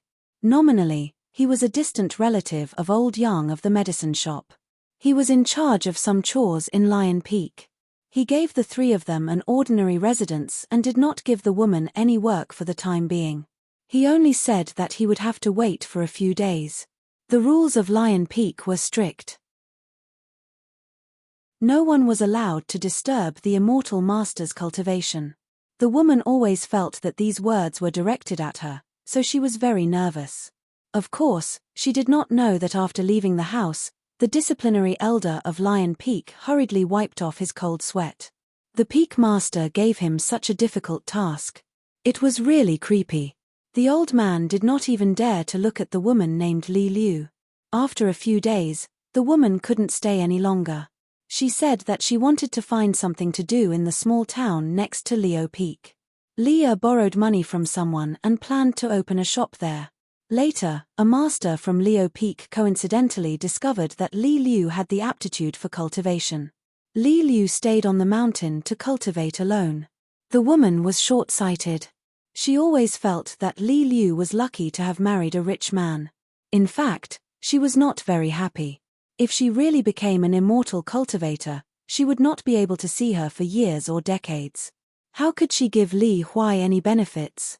But in the end, the woman still followed Li to the small town. They rented a house and wandered around, looking for a suitable shop. At that time, Li Liu sent her parents off at the foot of the mountain. When the two figures disappeared on the road, all the Yuanying and Jindan cultivators, including the Lion Peak Master, appeared behind the woman. They were all respectful and did not even dare to breathe loudly.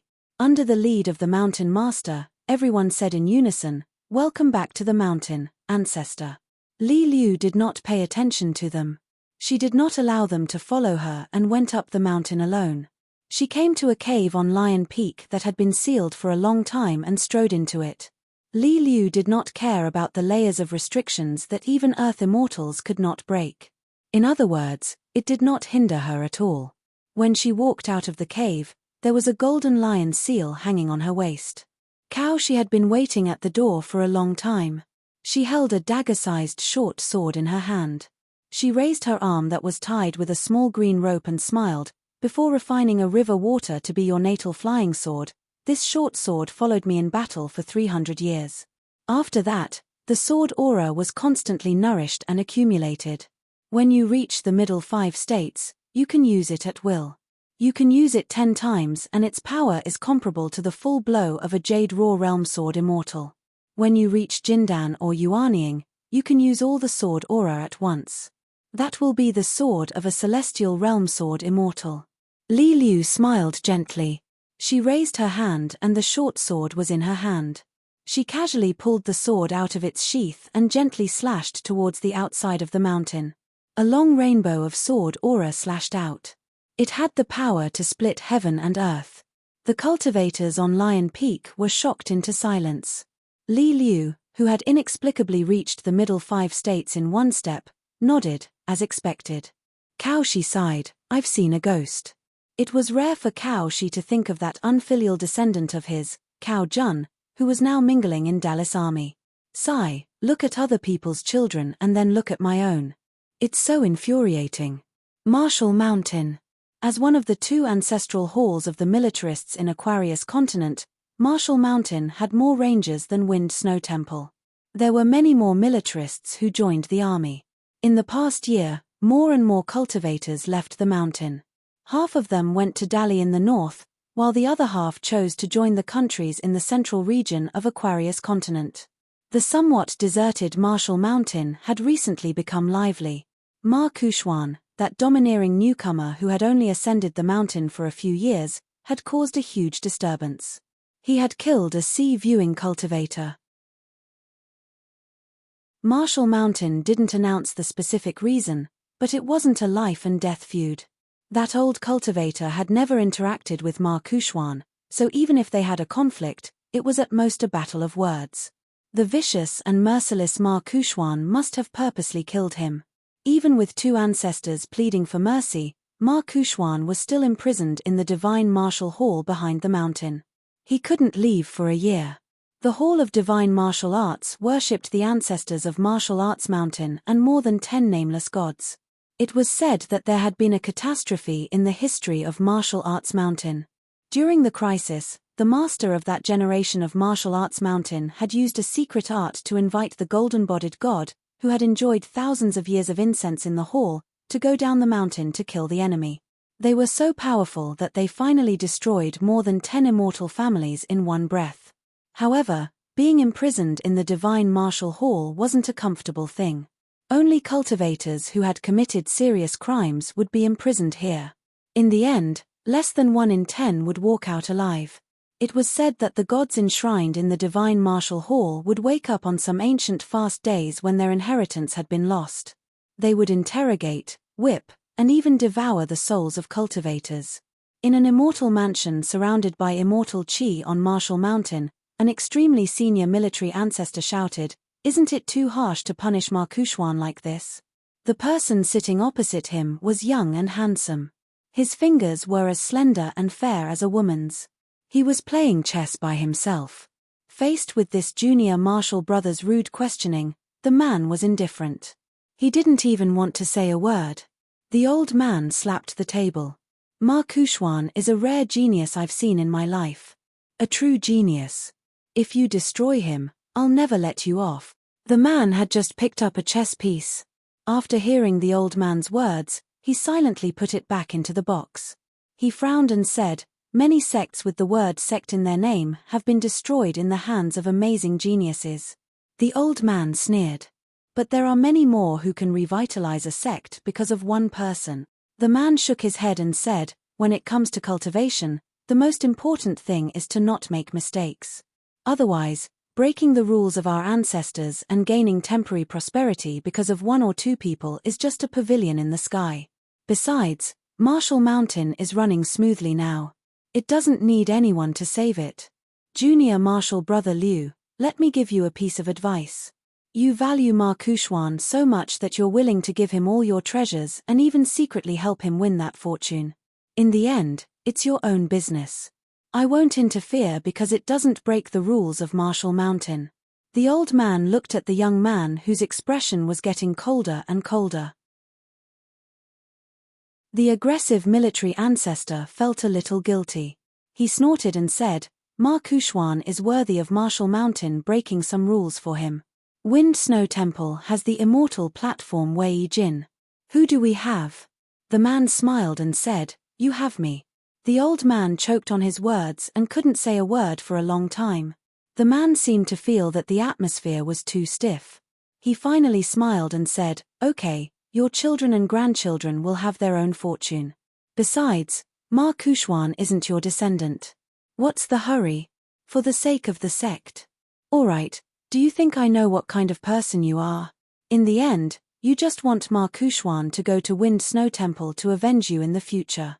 The military ancestor, who was known for his bad temper, said frankly, "That's my original intention.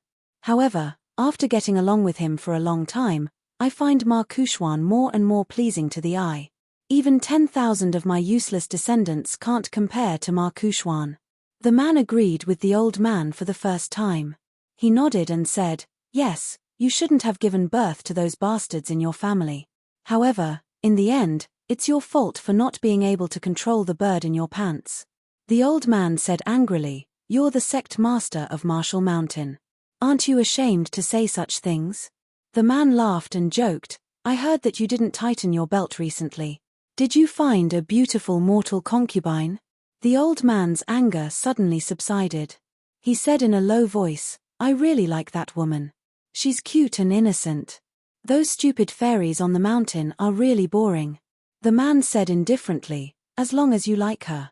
The old man was suddenly filled with resentment. Martial Mountain really needs to change, especially the disciples we've recruited in the past 100 years. Their temperament is extremely bad.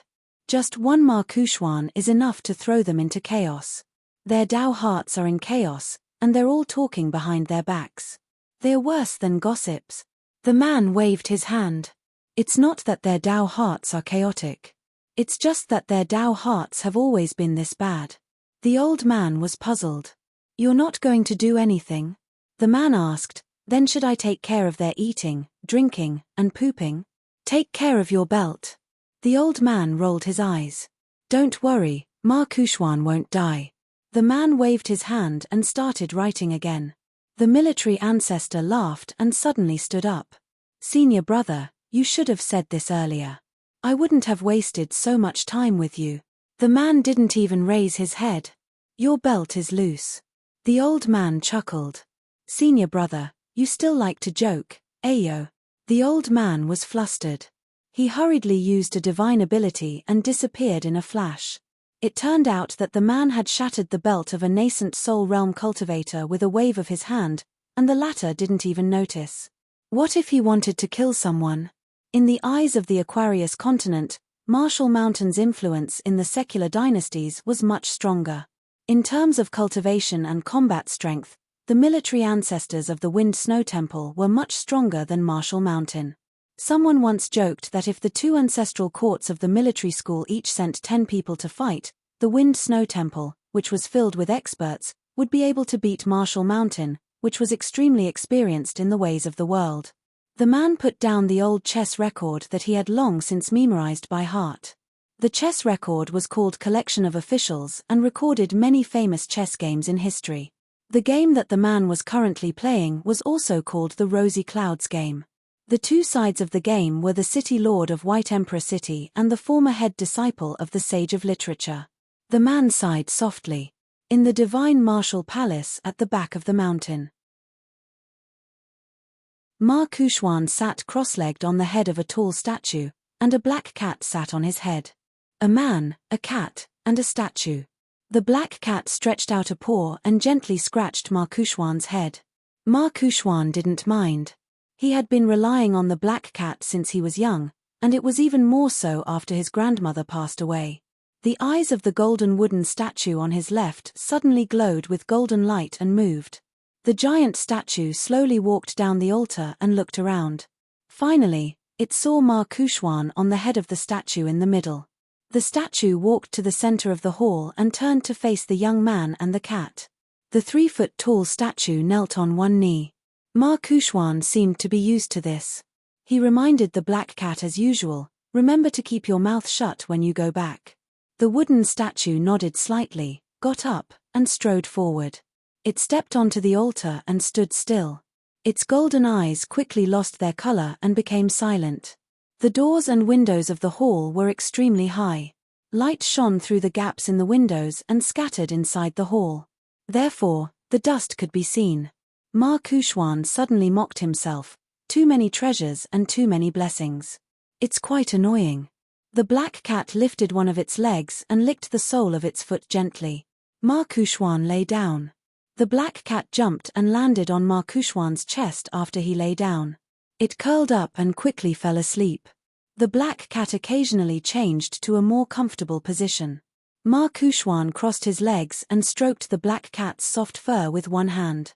Thinking of the eccentric and fawning people on Marshall Mountain, he felt a bit bored. "So what if you don't like me? I don't like you either." The hall was empty. There was only the slight snoring of the man and the cat. The golden statues of the gods were lined up in order, as if they were loyally guarding the high and mighty king. Year after year, thousands of years, tens of thousands of years. Juju, the sage of Lakeview Academy, didn't follow his teacher to meet the Daoist heavenly lord of the Julu continent. He was afraid that he wouldn't be able to control himself and speak rudely to Xieshe, which would only make things difficult for his teacher. If his teacher left the academy, he definitely wouldn't be able to defeat the heavenly lord Xieshe. He couldn't just watch Juju get slapped to death by Xieshe. Was he going to apologize to an outsider on behalf of his student? Therefore, Juju came to a mountain not far from where the Kuan ship crashed. According to the records, the soaring sword aura came from there and destroyed the Kuan ship heading south to Old Dragon City. There were many casualties and almost none of the passengers below the middle 5 realms were spared. Juju searched the mountain to no avail. It was reasonable that he couldn't find any clues. Because even a blind person could see that this disaster was planned by someone behind the scenes to frame the most powerful dynasty in the Aquarius continent. But Juju couldn't understand one thing. Why would the Daoist master of the Julu continent be willing to lower himself and get involved in this mess? He even didn't hesitate to fight with the Lakeview Academy. If this continued, Heavenly Lord Xieshe would most likely become the public enemy of all the Qi refinement warriors in the Aquarius continent. Did Xieshe really think that he was the second disciple of the Dao ancestor? Juju didn't think that the Song clan could invite a Heavenly Lord from another continent. After eating and sleeping in the open these days, Juju decided to go down the mountain. Mr. casually mentioned something. In the past 6 months, many long-lost magic treasures without owners had appeared in the Hassa continent, the Tongye continent, and the Fuyao continent. There were even a few half-immortal weapons among them, which caused a huge shock. Countless cultivators from the mountains and lakes swarmed over. The deep-rooted immortal families and magnates would not give up on these great opportunities. For a time, all kinds of people were mixed together. Juju wasn't interested in these. He was even less interested in the way of the world.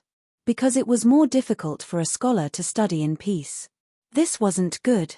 Juju raised his head and looked at the sky. I, Juju, and the little sage of the Lakeview Academy, Jujuran, can find clues. What about you, who are in a higher position than my mister? Juju went down the mountain and wandered lazily. He either rode the wind or walked. In the end, he came to a lively market and drank a bowl of hot and sour soup. Juju's face immediately lit up with joy, and all his worries disappeared. The vendor's daughter was in the prime of her youth. Her skin was slightly tanned but had a healthy glow. She stole a few glances at Juju. There weren't many scholars in her hometown, and there were even fewer good-looking scholars. She felt that it was good to be able to take a look.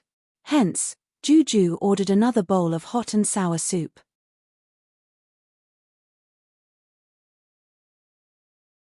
(284) Before Chen Pinggan boarded the bow-swallowing whale to Tongye continent, he went to the market outside Shangxiang brothel and bought an incense tube. There were 81 incense sticks in it. The incense sticks were specially made by the inverted mountain. The fragrance was good. It was a good item to worship the gods or to burn incense to calm the heart. However, it was not cheap. 1 piece of money was equivalent to 100 pieces of snow. The reason why he spent so much money was that Chen Pinggan remembered that there was a mountain temple in Luopa Mountain. If his friends visited in the future, he might as well give them the incense sticks. It was a good thing for the gods to enjoy the incense when the guests were sincere. In addition to the incense tube in Shangxiang brothel and the 2 treasures he bought at a high price in Lingjizhai, Chen Pinggan also bought a set of sword fairy painting from the Hasuo continent from a shop outside Jingjian Pavilion. There were a total of 5 paintings. Each painting was a long scroll. There were 20 sword fairies in the painting. Each sword fairy was less than an inch long on the scroll. They were lifelike and floated in the air like fairies. The first version of sword fairy painting was made by a master painter after he watched the battle at the Great Wall of Sword Qi. After that, it was copied countless times. There were too many sword fairies in Jingjian Pavilion. This set of sword fairy painting was called Shichu edition, and only 100 of them were chosen according to the personal preferences of the master painter. At that time, there were several editions in the shop. The price difference was great, and the Shichu edition was the most expensive. After careful comparison, Chen Pinggan found that the Shichu edition of sword fairy painting was the most to his liking, so he gritted his teeth and bought it. The cost was not small. It was a total of 50 pieces of money. The shopkeeper beamed with joy. It was unknown whether he was happy to have met a sucker, or he sincerely felt that Chen Pinggan had good taste. He told some interesting stories about the sword immortal painting. He said that there were a few sword cultivators in the world who had accidentally obtained a remnant scroll of the sword immortal painting from the early days. They had comprehended the true meaning of the few sword immortals in their respective scrolls and became immortals in one step, becoming famous sword immortals on the land. Chen Pinggan planned to give this set of sword fairy painting to Saint Wan Tong as a congratulatory gift in the future. When he left his hometown Longquan County, Master Wan Tong had not held a celebration for the establishment of the sect. It should have been done by now. To Wan Qi, 50 pieces of small money was definitely not worth mentioning. However, it was something that he had brought from the inverted mountain to the dragon spring of Dali. Separated by thousands of mountains and rivers, it was more or less a little of the gift but more of the sentiment. Clothes make the man, the saddle the horse. As Chen Pinggan walked towards Shangxiangju, there were actually a few young female immortal masters who glanced at him a few times. After glancing at him, they looked at him again. It was fine if they didn't sweep him clean. Chen Pinggan's trip to the Tongya continent to seek Dao was much more serious than the trip to the inverted hanging mountain. After confirming that those young female qi refinement warriors did not harbor any ill intentions, he did not think too much about it. The fairy painting was bigger than the Zhuangfang crossing. However, Chen Pinggan, who had a boarding jade pendant on his waist, did not see the huge treasure-swallowing whale. Instead, he saw a mountain turtle with pavilions built on its back. There was also a huge carriage pulled by a Qinghuan celestial crane. There was also an item that was unique to the Fuyao continent according to the annals of the mountains and seas. It was a small mountain shaded by green trees. He did not know if it was the Feilai Mountain or the Feilai Peak. It was said that the roots of the mountain were formed by the condensation of spiritual energy. It was a great tonic for the dragons of the world. In ancient times, after the dragons of the land had chosen a certain route to the sea, they would ask people to move the Feilai Mountain and the Feilai Peak to the river bank. This was so that they could eat in time and prevent exhaustion. Chen Pinggan had just started to learn the language of the Central Plains. When it came to asking for directions, it was destined that he could not speak the same language. If he could not, he could only take out a bamboo scroll to ask for directions. Fortunately, Chen Pinggan found a few passengers on the same type of ferry. He followed them silently. After walking for a while, they arrived at a crowded place. Chen Pinggan heaved a sigh of relief. However, someone tapped his left shoulder lightly. Chen Pinggan turned his head to the right and saw a familiar face. The person saw that Chen Pinggan did not fall for his trick and felt a little bored. Languid, he said, "Why, are you also going to the Fuyao sect of the Tongya continent? What a coincidence. Don't tell me you are plotting something against me. Are you drooling over my beauty?" The villain was complaining first. Chen Pinggan did not have a good impression of this person. This person was wearing a pearl hairpin, a pink dress, and a ribbon around his waist, a beautiful man. If it was fate that brought them from Old Dragon City to the inverted hanging mountain on Osmanthus Island, then going to the Fuyao sect from the inverted hanging mountain on the same day was very likely a trap. This disciple with the surname Lu, who had been chased out of the Fragrant Inn by the little Daoist boy, clearly saw Chen Pinggan's wariness. He patted the jade token on his waist that was given to him by the treasure-swallowing whale and laughed. "As you thought, I am going to the Fuyao sect this time to wait for you." What kind of honesty was this? Chen Pinggan was a little confused. However, he made up his mind to keep a respectful distance from this person. Not only was this person as beautiful as a woman, but his voice was also clear and melodious. It was hard to tell if he was a man or a woman. Previously, when they unintentionally toured the capture pavilion together, his words and actions showed that he was someone who did not act according to common sense. Although Chen Pinggan did not dislike this person's attire, temperament, and hobbies, he did not wish for someone to disturb his peaceful life. "My surname is Lu and my name is Tai. I am a descendant of the Lu clan from the Central Plains Divine Continent. I am not very well liked in the clan, so I came out to travel the world and have visited 5 of the 9 great continents. Originally, I did not intend to go to the Tongyi continent, but now that I am embarrassingly short of money, I want to find a good person who does not covet my beauty. I feel that you are the right person. Since I already owe you a GUU coin, I don't mind owing you another one. Who knows, when I reach the Tongyi continent, I might step on dog poop on the road and be able to return the money to you. At the same time, I can also earn money for my journey home." The self-proclaimed Lu Tai looked at Chen Pinggan's expressionless face. Clearly, he was not willing to believe his nonsense. "It's true that I don't have any money in my pocket, but it's also a lie that I can't earn any money. However, after I owed you a grain of grain rain money, I did a divination for myself. It's that I'll devour treasures in the east and be conferred the title of Marquis in Tongia. The meaning of this divination is very shallow, but to prevent any accidents, I still stayed here for a full 20 years. This is the reason why I said that I'll wait for the heir to come. When I finally saw you, I knew that if I didn't go on this trip to Tongia continent blessed by the elder ancestor, I would be struck by lightning.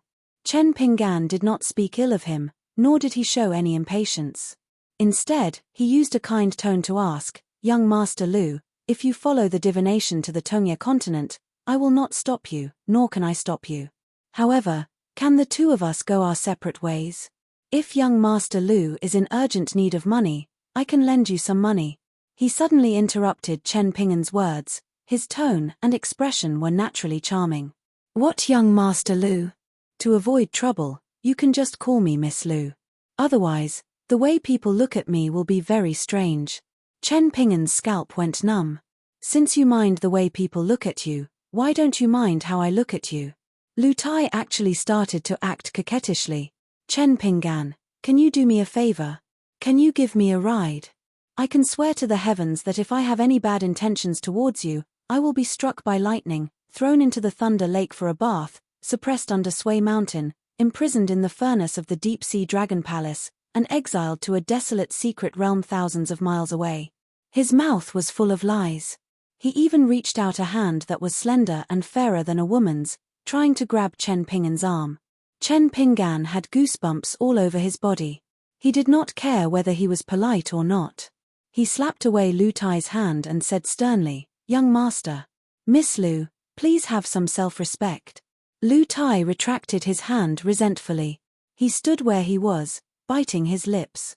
His eyes were full of resentment and he was about to cry. Chen Pinggan turned around and left. Lu Tai followed him like a shadow. When Chen Pinggan stopped, he stopped. When Chen Pinggan turned his head, he turned his head. Out of nowhere, he took out an exquisite small bronze mirror. There was even an opened rouge box between his fingers. He looked like a beauty grooming herself in front of the mirror. This scene made Chen Pinggan, who knew him very well, feel a chill down his spine. On the other hand, many male Qi refinement warriors around had ripples in their eyes. Some of the older Golden Core and nascent Soul Realm cultivators had seen through Lu Tai's camouflage and knew that he was a man.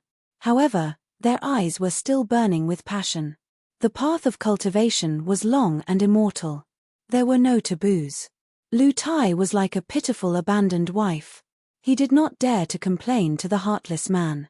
He only dared to follow him reluctantly. The surrounding gazes were full of playfulness.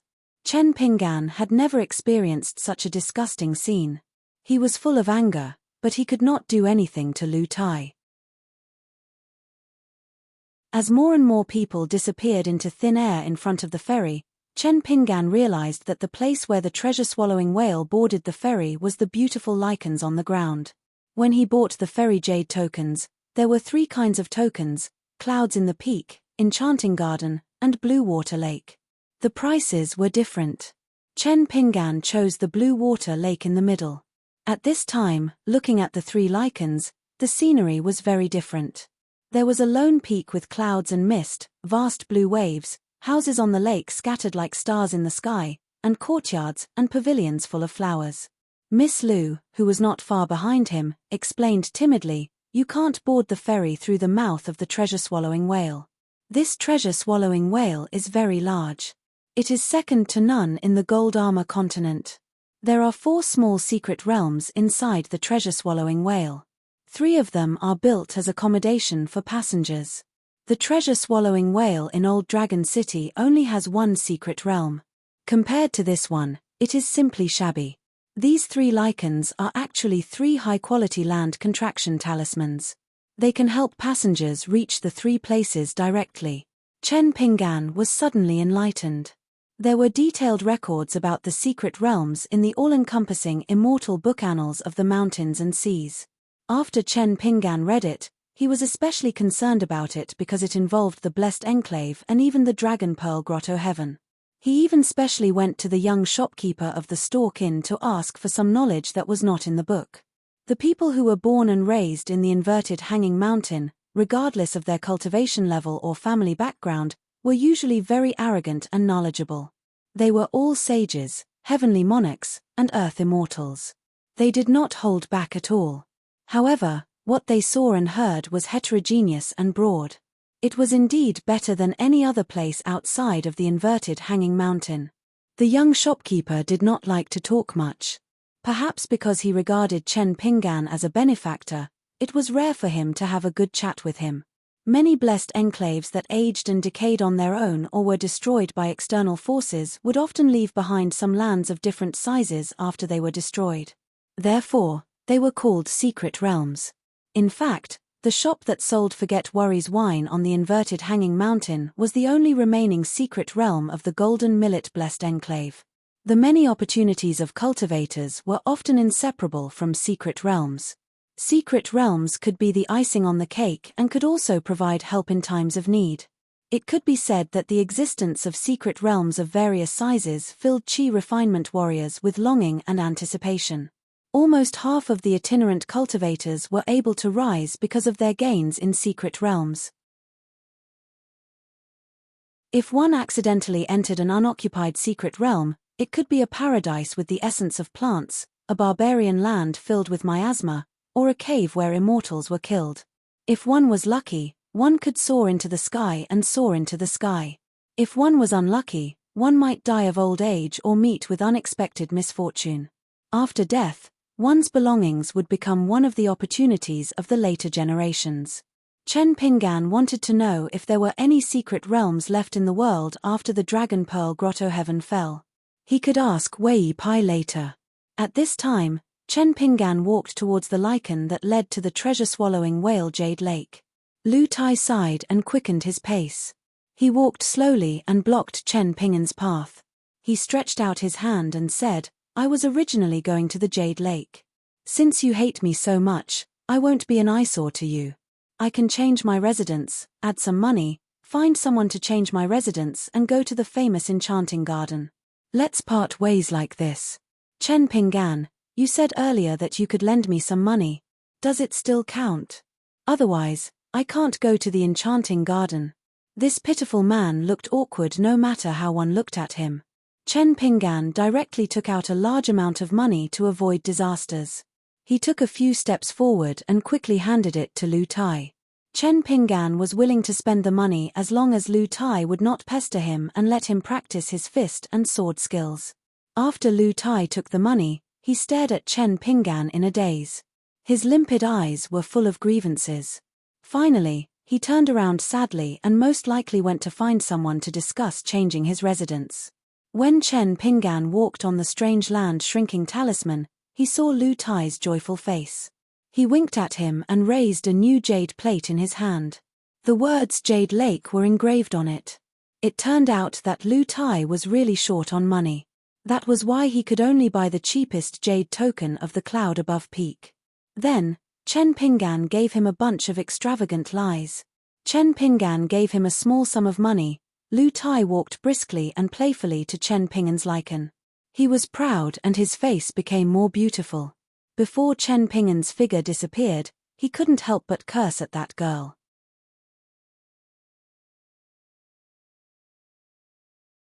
285. Chen Pinggan came to a platform in the middle of the lake and looked around. The Jade Lake was vast and boundless, with clouds and mist rising from it. There were over 100 pavilions suspended above the lake, and between the pavilions, there were small paths connecting them. Each pavilion had 2 or 3 small boats floating on the lake to enjoy the scenery. Around the high platform, there were slim and graceful girls in green dresses. Most of them were in their budding years and were very beautiful. They were guiding the guests. The loft that Chen Pinggan was staying in was called Shadow Moon Loft. When he had purchased the jade token, the other party had suggested that this loft was 3 stories high and could be shared with several people. It was more affordable, but Chen Pinggan had thought about it and tactfully declined. The treasure-swallowing whale fairy did not find it strange. It was normal for cultivators to like to be alone. However, if it was a mountain cultivator who was used to saving money and was willing to share a pavilion with strangers, it might be possible to build a relationship. On the path of cultivation, It was not a bad thing to have more friends, even if they were just acquaintances. Maybe one day, it would be a great fated chance. After being pointed out by a maid in green dress, Chen Pinggan walked down the platform in the middle of the lake and walked slowly along a small path on the lake. On both sides or above his head, there were immortal masters riding on swords or riding the wind from time to time. Not long after Chen Pinggan walked out, there was a beauty behind him. She lifted the hem of her dress and walked with small steps. She was very charming. Chen Pinggan was a person who was not afraid of trouble.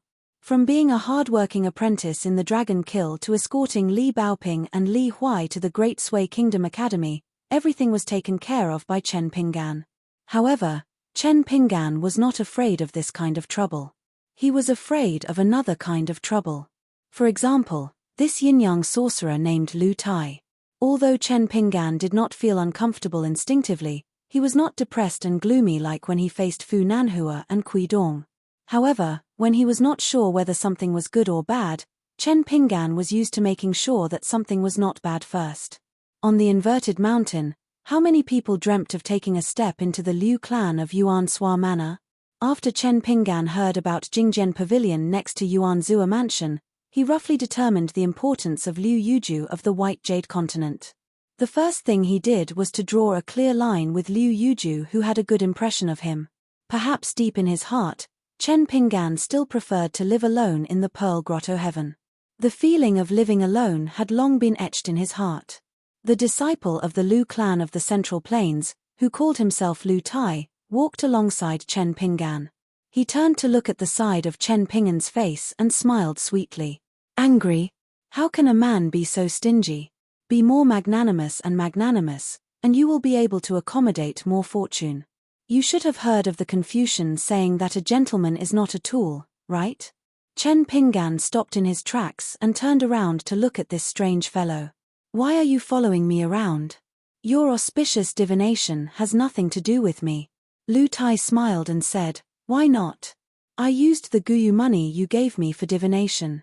You have a lot to do with it. You are the one in this chess game of chance. This time, it was Chen Pinggan who interrupted him. Guyu money is not given, it is borrowed. Lu Tai wrinkled her slender and charming eyebrows. She thought for a moment and asked softly, Always talking about money hurts feelings. Why don't we make a small business deal? I'll use my favorite magic weapon to exchange for more Guyu money. Chen Pinggan shook his head and said, Then I will owe you first. Lu Tai felt wronged and said, Why are you so afraid of me? Do you see me as a scourge? Think about it. On the path of cultivation, we hit it off the moment we met. We can travel hand in hand and see the mountains and rivers. How beautiful is that?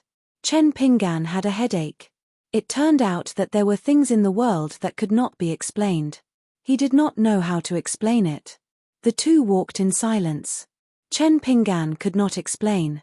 Lu Tai looked left and right and said, This secret realm was once part of the small cave of Chuehua. It was occupied by a female immortal who liked to collect the spring water of the world. Unfortunately, she failed to ascend. Not only did she die, but she was also counterattacked by the natural law. The whole cave of Chuehua was fragmented and most of it dissipated between heaven and earth. This lake of azure water is one of the more famous ones because the 300 miles of lake water is one of the famous springs collected by the female immortal. As long as you can catch the essence of the spring water, it is most suitable to make tea. Chen Pinggan did not say a word. After walking for 4 or 5 miles, he saw the 3-story Yuin Mountain Tower. The tower was surrounded by corridors under the eaves and surrounded by white jade railings. There was also a small ferry where 2 small boats were docked. Not far from the Yuin Mountain Tower, there was a large lotus field. A lotus girl was rowing a boat, humming a folk song, soft and moving. Chen Pinggan stopped and reminded, I am here. Lu Tai nodded. Chen Pinggan saw that he was pretending to be stupid and asked directly, I will not invite you in today. If I am free, I will find you. Which building do you live in? Lu Tai pointed at the Yuin Mountain Tower. Chen Pinggan smiled bitterly, Young Master Lu, please don't joke. Lu Tai raised his hands and held a big handful of small money, Just now at the lake platform, I was forced to make a living. I thought that since we are so close, there would be a place for me to stay. So I sold my place to an extremely rich immortal. Chen Pingan's face was a little ugly. Lu Tai quickly said, "Don't worry, I won't disturb your cultivation. Just lend me a small boat and I'll sleep on it every day. If there's nothing urgent, I promise I won't enter Shadow Moon Pavilion. I brought some food to fill my stomach, so you don't have to worry about me. As a cultivator, we have to go through hardships. You don't have to feel guilty, suffering is also a kind of cultivation." Chen Pingan's face darkened. How could there be such a shameless person in the world? Lu Tai suddenly smiled. All right, I'll be honest with you. Other than calculating that this trip to the Tongye continent is the best one for me to be conferred the title of Marquis, I've also calculated that the opportunity this time is not in the treasure, but in the words to observe Tao on the balcony. Traveling with you and borrowing your state of mind, no matter how good or bad it can sharpen my Tao heart. This is called borrowing other people's stones to improve jade. At this point, Lu Tai laughed and corrected himself. Wrong, it is using other people's jade to attack stone. Chen Pingan did not care about the wording of Lu Tai, but when Lu Tai said the words to observe Tao, Chen Pingan was both worried and relieved. He was relieved because Lu Tai was most likely not spouting nonsense, so it was not a conspiracy against Chen Pingan. He was worried that he would find the Daoist temple and the old Daoist. If there was an additional Lu Tai with an unknown background, what was it if it was not a new problem? Lu Tai hesitated for a moment, as if he had made a big decision. He gritted his teeth and said, "If you are so wary of me, it will definitely affect my chance of being conferred the title of Marquis. I can tell your fortune seriously once. As long as it doesn't involve too powerful a big shot, my divination will be accurate. But if it involves the immortals of the upper 5 realms, I will suffer a lot. Compared to sleeping on a small boat, I will suffer 1,000 times more. Chen Pingan, this is a rare opportunity, do not miss it." Lu Tai seemed to be afraid that Chen Pingan would not believe him, so he stared at Chen Pingan. "I am not lying to you." Chen Pingan sighed and waved his hand, rejecting Lu Tai's proposal. He only said, "You can stay in Yu Yin Mountain Tower, but after that, you and I will cultivate separately and mind our own business." Lu Tai looked at Chen Pingan's back with a strange expression.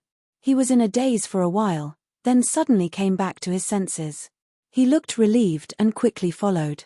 In the end, Chen Pingan stayed on the first floor, and Lu Tai chose the third floor, so there was an invisible second floor.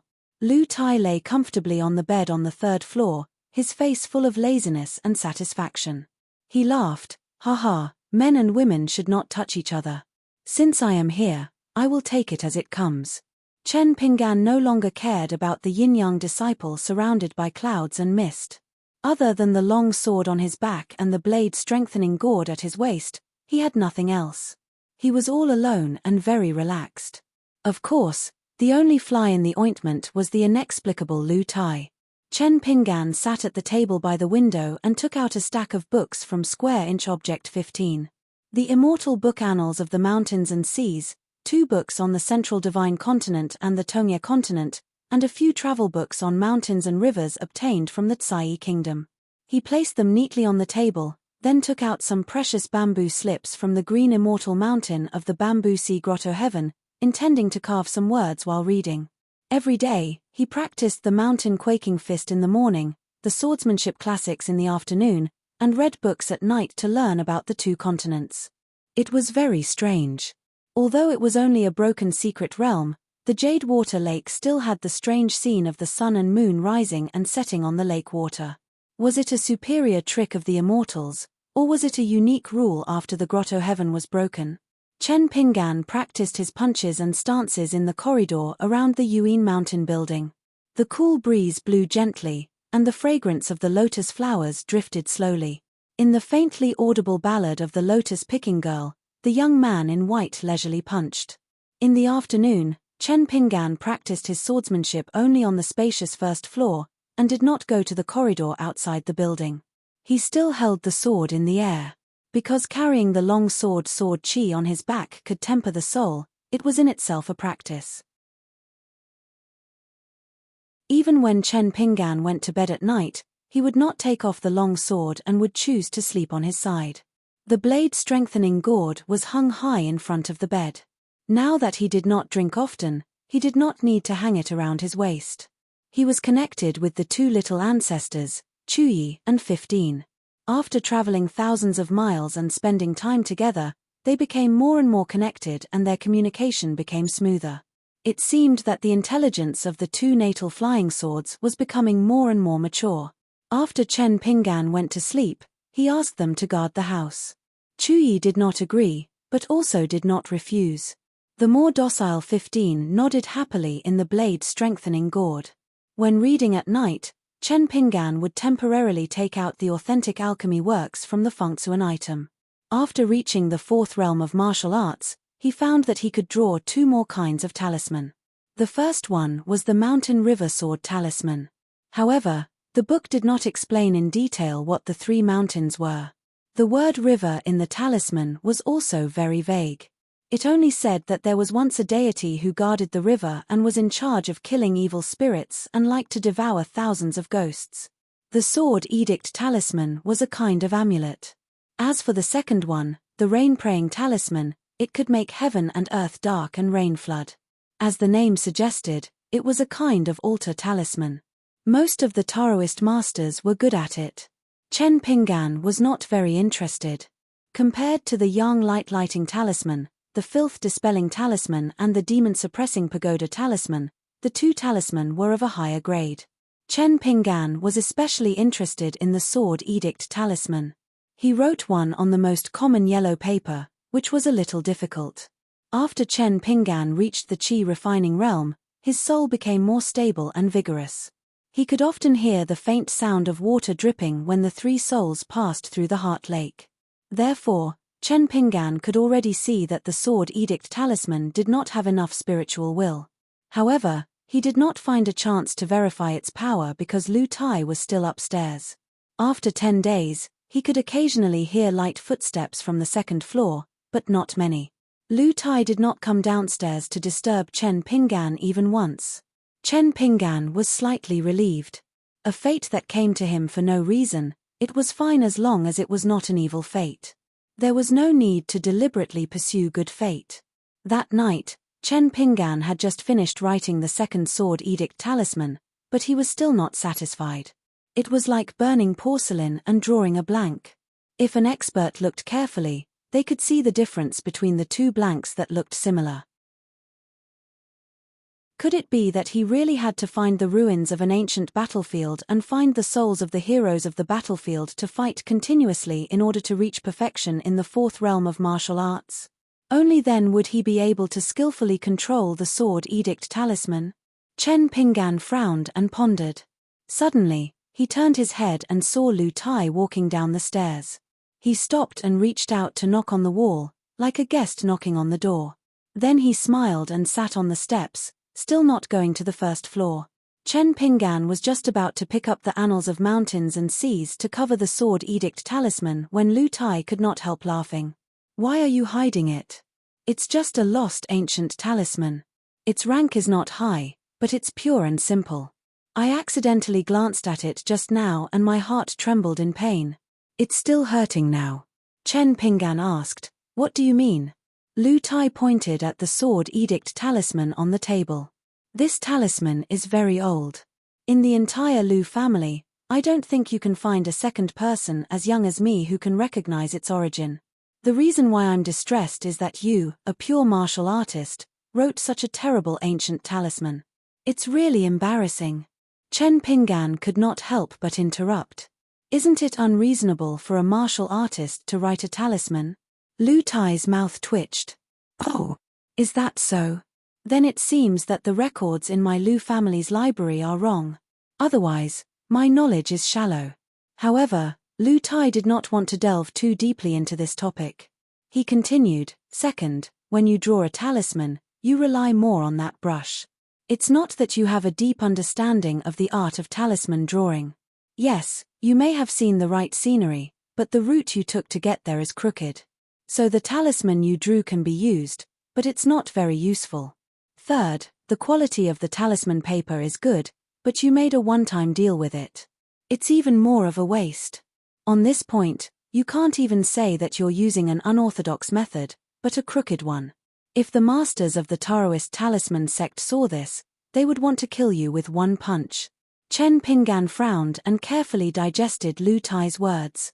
He had to distinguish between the truth and the falsehood before deciding whether it was good or bad. However, Lu Tai was too mysterious. Chen Pinggan found it hard to come to a conclusion. Lu Tai smiled and asked, "Can you pick up that talisman? I'll take a closer look at the material. I only caught a glimpse of it before, so I'm not too sure." Chen Pinggan hesitated for a moment, but still picked up the Sword Edict talisman. However, he only gave the back of the talisman to Lu Tai. Lu Tai smiled. He did not mind Chen Pinggan's caution. After a moment, he nodded and said, "It's indeed the precious material of the rejuvenation talisman. You can draw talismans on it and use it repeatedly. A successful talisman's quality and power, as well as the quality of the talisman paper, are very important. Most of the truly good talisman in the world, except for those who pursue power to the extreme, can be used repeatedly. As for you, according to the joking words of an ancestor of the talisman sect, you're called Zhuyang Ci Jinghua Ci Tree. Well, in the final analysis, it can't be kept. Chen Pinggan, don't you think it's a pity? Talisman papers, especially the rejuvenation talisman, burn a lot of money. Alas, I feel sorry for you. Anyway, you, Chen Pinggan, have a big family business. You don't have to care about this small amount of money." Chen Pinggan looked at Lu Tai and then looked at the Sword Edict talisman on the table again. Lu Tai was a little curious. He rested his chin on his hands and looked at the somewhat vexed youth at the table. He smiled and asked, "Didn't the person who gave you these precious talismans say anything? Didn't the person who taught you how to draw talismans tell you that a half-baked talisman master like you must save as much as possible?" Chen Pinggan sighed heavily. Lu Tai said gloatingly, "A pure martial artist of the 7th realm can probably draw a pretty good talisman with just one breath of vital energy. It's a pity that martial artists of this level have walked step by step to the top of the mountain. Their minds are already as hard as iron. Who would run to draw talismans?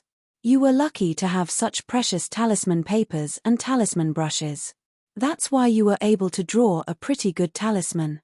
Otherwise, every talisman you draw is equivalent to burning a large stack of silver notes. Yes, you're slightly better. It's only equivalent to burning half a stack of silver notes." Chen Pinggan glared fiercely at the guy who was rubbing salt into his wound.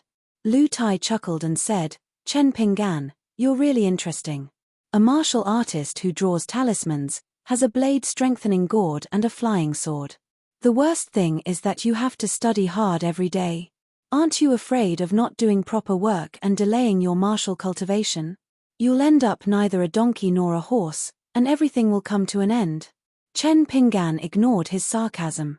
He put away the Sword Edict talisman and started to flip through the Annals of the Mountains and Seas. Lu Tai quietly got up and returned to his residence on the 3rd floor. After that, Lu Tai began to leave the shadow of Shadow Mountain Tower. He either toured the Lake of Jade by boat or visited the treasure house that every treasure-swallowing whale had. The treasure-swallowing whale had such a name because, over the years, it would swallow the wrecked ships that sank to the bottom of the sea into its stomach. And the ferries that could cross continents were often worthy of being called treasure ships. Therefore, an adult treasure-swallowing whale's stomach must be filled with all kinds of strange and rare treasures. It might even contain the golden body slough left behind by the immortals after they were killed. One afternoon, Lu Tai began to take out a tedious tea set from the Fengsuan object. He used a secret technique to extract the essence of the spring water from the Lake of Jade and began to brew tea leisurely in the corridor on the 1st floor. The fragrance of the tea was pleasant. Chen Pinggan did not ask for a cup of tea. He just practiced his swordsmanship in the room. Later, Lu Tai would brew tea every day. He would drink tea alone and enjoy the scenery. Often, he would sit for an entire afternoon. One day, when it was close to noon, Chen Pinggan was about to finish practicing his kung fu. He saw Lu Tai rowing a small boat back from afar. After fastening the boat, Lu Tai jumped onto the corridor and stood in place. When Chen Pingan passed by him practicing his kung fu, he raised his hand high. There were several boxes of rouge and face powder in his palm. He was probably showing off to Chen Pingan his harvest that day. Not far from the platform in the middle of the Lake of Jade, there were several buildings where the ferries sold their goods. Chen Pingan had only been there once. He felt that it was too black-hearted. He picked up a few similar items and found that the prices were even more exaggerated than the inverted mountain. He completely lost interest in buying anything. Lu Tai tiptoed and jumped back lightly. He sat on the white jade railing and opened one of the boxes of rouge. He took out a small bronze mirror and began to purse his lips. Then, he raised a finger and wiped his long eyebrows with the pad of his finger. His movements were gentle and delicate. Chen Pingan continued to practice his kung fu along the corridor. From beginning to end, he did not look sideways. When Chen Pingan passed by him again, Lu Tai, who was sitting on the railing and carefully drawing his eyebrows, slightly moved the small bronze mirror away. He smiled and asked, "Does it look good?" Chen Pingan did not look at Lu Tai, who was wearing rouge and face powder, nor did he reply. Then, every time Chen Pingan passed by, Lu Tai would ask a different question. "Chen Pingan, don't you think the blush is a bit too bright? The eyebrows here, shouldn't they be drawn a bit thinner? Using the thin hairpin from the flower dew house and picking out the rouge from the box will indeed make it more symmetrical and natural. What do you think?" Chen Pingan only practiced his kung fu in silence. According to his original plan, he only stopped when it was time to practice. For the last time, Lu Tai did not ask Chen Pingan anything. She only placed the small bronze mirror, hairpin, and several rouge boxes on the railing beside her. She turned her head to look at the large expanse of lotus leaves. Her makeup was exquisite and her eyes were unfocused. Chen Pingan was just about to walk back to the main entrance of the first floor when Lu Tai did not withdraw her gaze. She spoke again. "Do you think that a man like me is very laughable? That you even feel a bit disgusted?" Chen Pingan stopped and turned to walk toward Lu Tai. About 5 or 6 steps away from Lu Tai, he faced the lake and the corridor and sat on the railing. Lu Tai, who did not receive an answer, was not angry. She smiled sweetly to herself and picked out a box of rouge. She felt that the color was not good and did not live up to its name. She would not use it in the future and was about to throw it into the Jade Lake. Chen Pingan suddenly asked, "How much is this box of rouge?" Lu Tai was stunned for a moment. She also turned around and sat down, facing the lake together. She smiled and said, "It's not too expensive. It's just 1 rouge per box. It's new this year and is very famous. Many famous fairies of the central divine continent love to use it. Alas, it's most likely a trick of those greedy merchants. I was fooled by them." Chen Pingan sighed emotionally. 1 rouge is worth the same as 100 rouges of snow.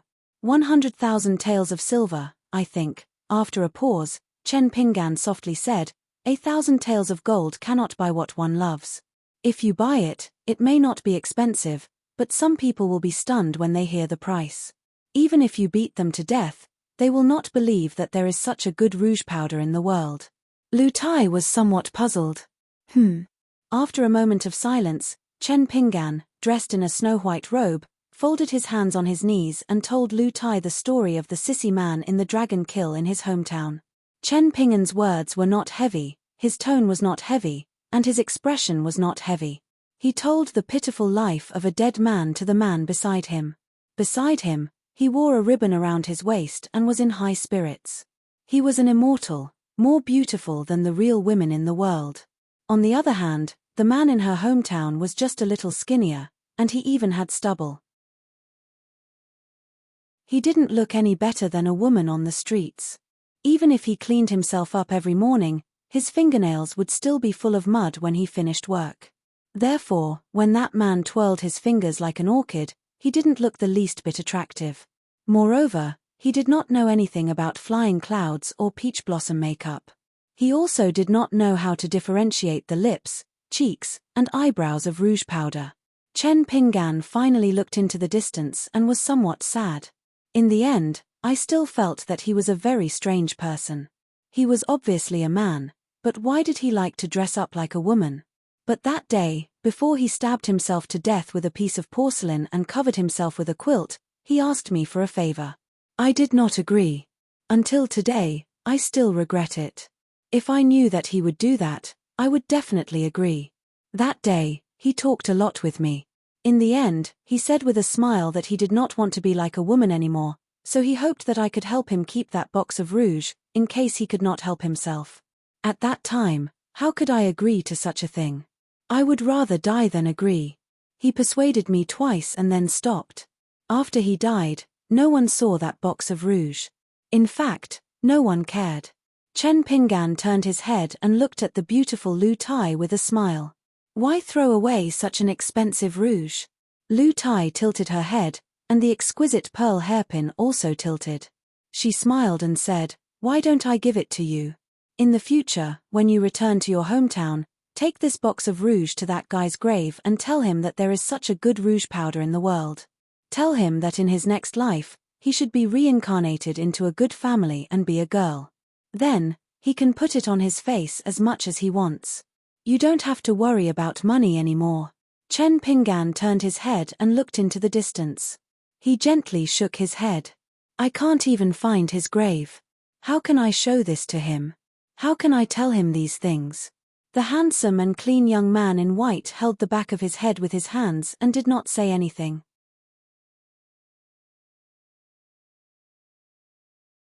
286. It was just a story. When a jar of old wine was unsealed, it could only be drunk until it was empty.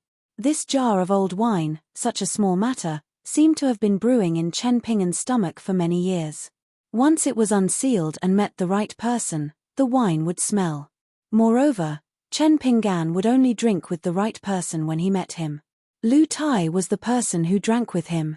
Even though Chen Pinggan liked and respected people close to him, such as Ning Yaro, Alliance, Liu Xianyang, Ji Yu Kan, Taoist Zhong Shanfeng, and the others, Chen Pinggan did not mention this matter. Unfortunately, after listening to this story, Lu Tai did not seem to feel much. In the end, she teased Chen Pinggan, telling me this, "Are you saying that a man who goes against reason like me will not have a good ending? In the end, I won't even have a burial mound." Chen Pinggan laughed involuntarily. He had no choice but to jump off the railing and return to the first floor. For some reason, after chatting with Lu Tai and talking about this old story, Chen Pinggan felt much more comfortable, as if the knot in his heart had been untied. That afternoon, the sword practice was still the avalanche style, but it felt less stagnant and more smooth. After that day, Lu Tai changed her clothes. She wore a jade hairpin, wore a green robe, and held a yellow bamboo folding fan in her hand. She changed from a beautiful woman to an elegant young master. This made Chen Pinggan feel relieved. Therefore, even when Lu Tai came to the first floor from time to time, either casually flipping through his collection of books or making a pot of tea to watch him practice swordsmanship, Chen Pinggan did not say anything. Lu Tai was worthy of being called the most knowledgeable disciple of the school of Yin-Yang. She told Chen Pinggan many things he had never heard of before. For example, the boxing stance was divided into internal and external, and the sword stance was divided into qi. She also gave some advice and things to pay attention to when polishing the fourth realm. After a pure martial artist entered the qi refining realm, there were many things to pay attention to. The human body had 3 souls. The fetal light was the yang qi of Tai Ching. When a martial artist refined this soul, it was best to pick the time when the sun rose from the east and the morning clouds were dazzling. He did not slack off in his boxing practice.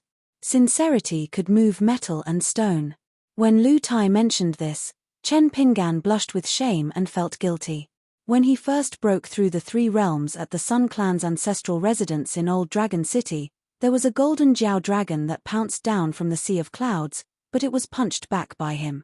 Not once, but twice. At that time, Lu Tai was kneeling by the window. After changing his attire and makeup, he was wearing a high hat and wide belt, with long sleeves, looking like a scholar. He was drinking the tea that he brewed with the essence of the Jade Lake's famous spring water. He was very quick-witted and immediately saw the clue. He wanted to get to the bottom of it. When it came to martial art cultivation, Chen Pinggan told him everything. Lu Tai spurted out a mouthful of tea on the spot. He gave Chen Pinggan a thumbs up, saying, "The master who taught you Chen Pinggan's talisman and fist technique is probably a person who does not care about trifles." Chen Pinggan asked if there was any way to remedy the situation. Lu Tai thought about it and drank a cup of tea. He told Chen Pinggan that he could try his luck in the Tongyi continent. He told Chen Pinggan that he could try his luck and visit some of the temples of the martial saints that still had deities patrolling the world of the living. Throughout history, there were many stunning martial prodigies who had stumbled upon great fortunes in the martial saints' temples. Speaking of this, Lu Tai sighed. He said that before he left home to travel, he heard from his master that there was a young martial artist from the great Duan dynasty who was shockingly talented. He was so powerful that several deities from the warrior sage temples came to him and wanted to give him a martial arts fate. However, that guy was even more outrageous than Chen Pinggan. He actually beat back those deities from the warrior sage temples who took the initiative to show their goodwill. Chen Pinggan guessed that it was most likely Cao Ci who cultivated on the Great Wall of Sword Qi. Lu Tai casually mentioned it. He seemed to be warning Chen Pinggan, but also seemed to be reflecting on himself. It didn't matter if he was purely a martial artist or a cultivator on the mountain. On the path of cultivation, luck was very important, but whether one could catch it or not was even more important. Fortune and misfortune were interdependent. There were countless examples of geniuses dying young. Chen Pinggan agreed. However, Lu Tai immediately changed the topic. He said that Chen Pinggan lived in seclusion and was afraid of all the troubles. He never took the initiative to pursue opportunities and only wanted to avoid them, which was not good. The reason why Lu Tai had such complaints was not only that Chen Pinggan did not want to have anything to do with him, but also because this treasure-swallowing whale had opened the restriction of the secret realm of the fourth broken blessed land some time ago. It allowed passengers to enter and explore. As long as the passengers paid a grain rain money, they could enter and cultivate. The ferry would not take any of the gains, but if someone was willing to sell it at a discount, the treasure-swallowing whale would certainly welcome it. This treasure-swallowing whale was a unique possession of the Five Weapons sect of the Gold Armor continent. This secret realm contained many remnants of ancient techniques, making it extremely difficult to open, and the price to pay was extremely high. After obtaining this secret realm, the Five Weapons sect followed the usual practice of monopolizing it for a full 100 years. In the end, they realized that the gains did not make up for the losses. Therefore, the Five Weapons sect simply named this ascending true immortal realm to the public.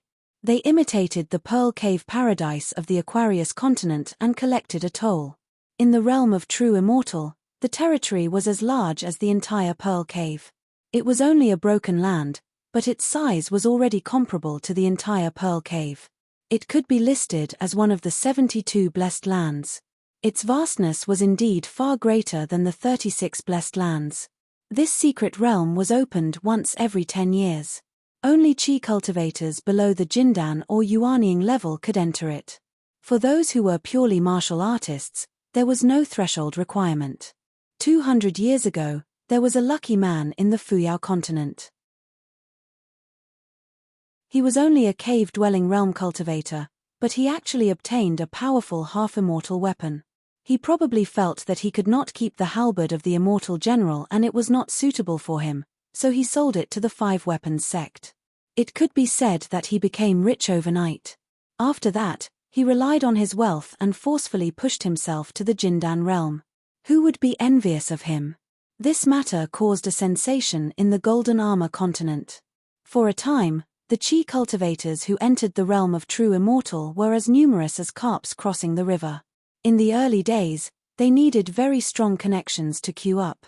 It was no longer a matter of a grain rain coin. After 300 years of entering and exiting, during which all kinds of fortunes and magic weapons appeared, but they were not as exaggerated as the half-immortal weapon, the search for the realm of true immortal gradually became less popular. However, it was still a scenic spot that made people feel that it was worth it. However, Lu Tai certainly knew that this kind of good start was mostly the work of the Shang clan who instructed the Five Weapons sect.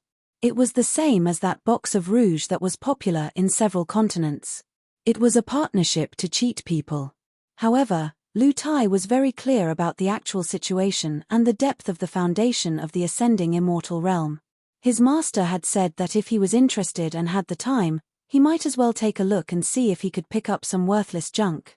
Why did Lu Tai ride the treasure-swallowing whale this time? Of course, the good fortune and the opportunity of Tao were the most important. However, entering the realm of true immortal was also a windfall that Lu Tai was determined to obtain.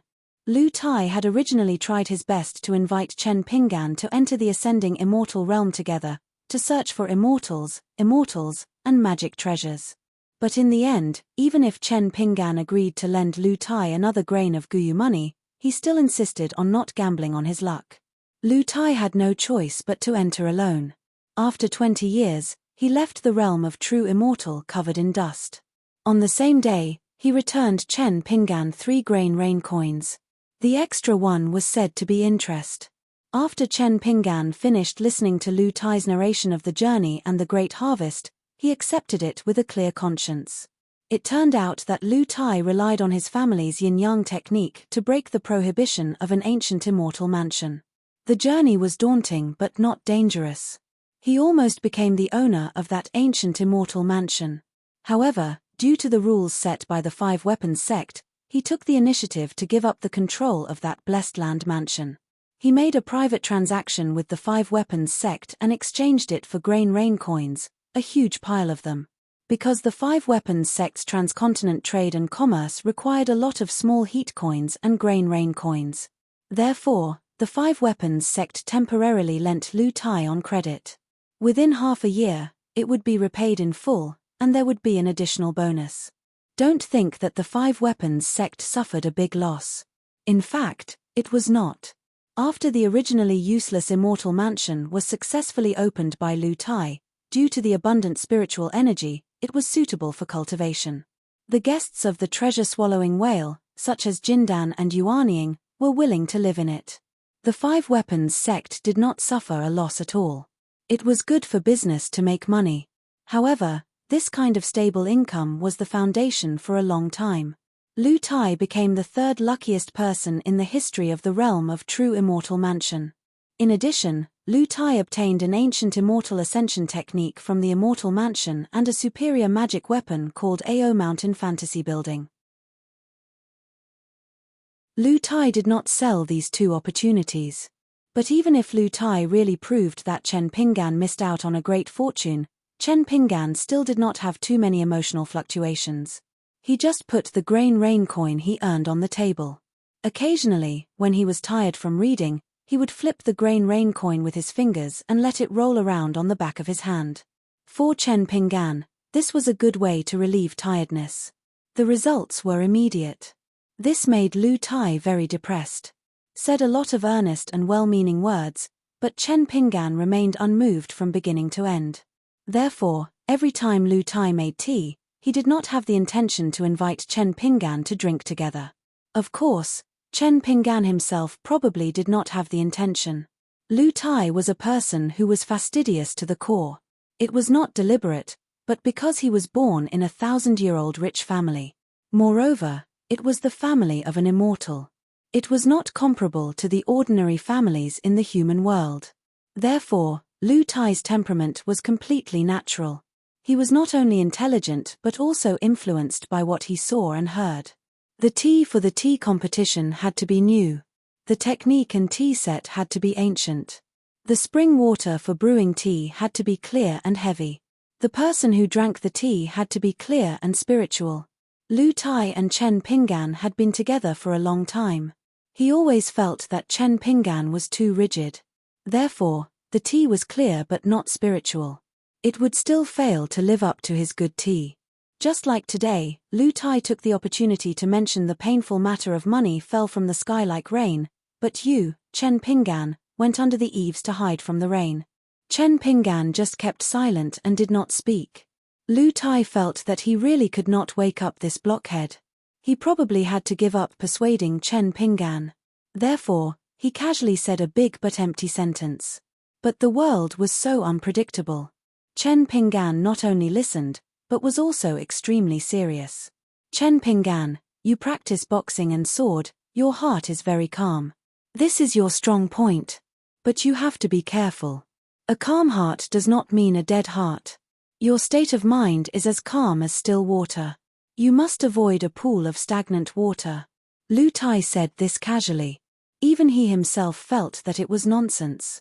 But for the first time, Chen Pinggan actually took the initiative to stop the boring sword stand. He sat in front of him and imitated Lu Tai's posture of kneeling and drinking tea. It was a little awkward. Compared to Lu Tai's natural and unrestrained style, it was like an old farmer in the field. He only knew how to shake his head and put on an act when imitating the old master in the field to discuss Tao. Lu Tai felt that Chen Pinggan's posture was quite amusing. Among the younger generation of the Central Divine Continent, the Lu family's talent, who was known as the Invincible in tea fights, looked at the uncomfortable Chen Pinggan from the corner of his eyes. No matter how he looked at it, he found it interesting. Being looked at like this, Chen Pinggan naturally became more reserved. Chen Pinggan still yearned to be a real scholar. Because there was Mr. Qi, Li Shishing, and the city god of Tsai Nation, Shen Wen. Even if it was just Zhong Shanfeng's impromptu poetry recital, Chen Pinggan still yearned for it. Chen Pinggan overcame the discomfort in his heart and asked, "Are you saying that my temperament has gone to the extreme?" Lu Tai was stunned. He was extremely talented and intelligent. He did not answer half-heartedly, nor did he dare to jump to conclusions. If it was an ordinary person, Lu Tai could casually talk nonsense or say something that was not right. But not today. The two of them sat facing each other. Chen Pinggan's expression was serious. Lu Tai smiled bitterly in his heart. It seemed that he was trapped in a circle. But Lu Tai's intuition stirred. He was a little dazed. It came so early. He had thought that only by setting foot on the land of the Tongya continent, traveling together, and experiencing all kinds of ups and downs, would the signs of an opportunity appear. He had not thought that he would be so unprepared. Lu Tai stabilized his state of mind and began to hold his breath. He solemnly handed a cup of tea to Chen Pinggan. "Drink slowly. After you finish drinking, I'll tell you some of my opinions." Chen Pinggan did not know the meaning behind it. He just thought that it was an ordinary question and answer.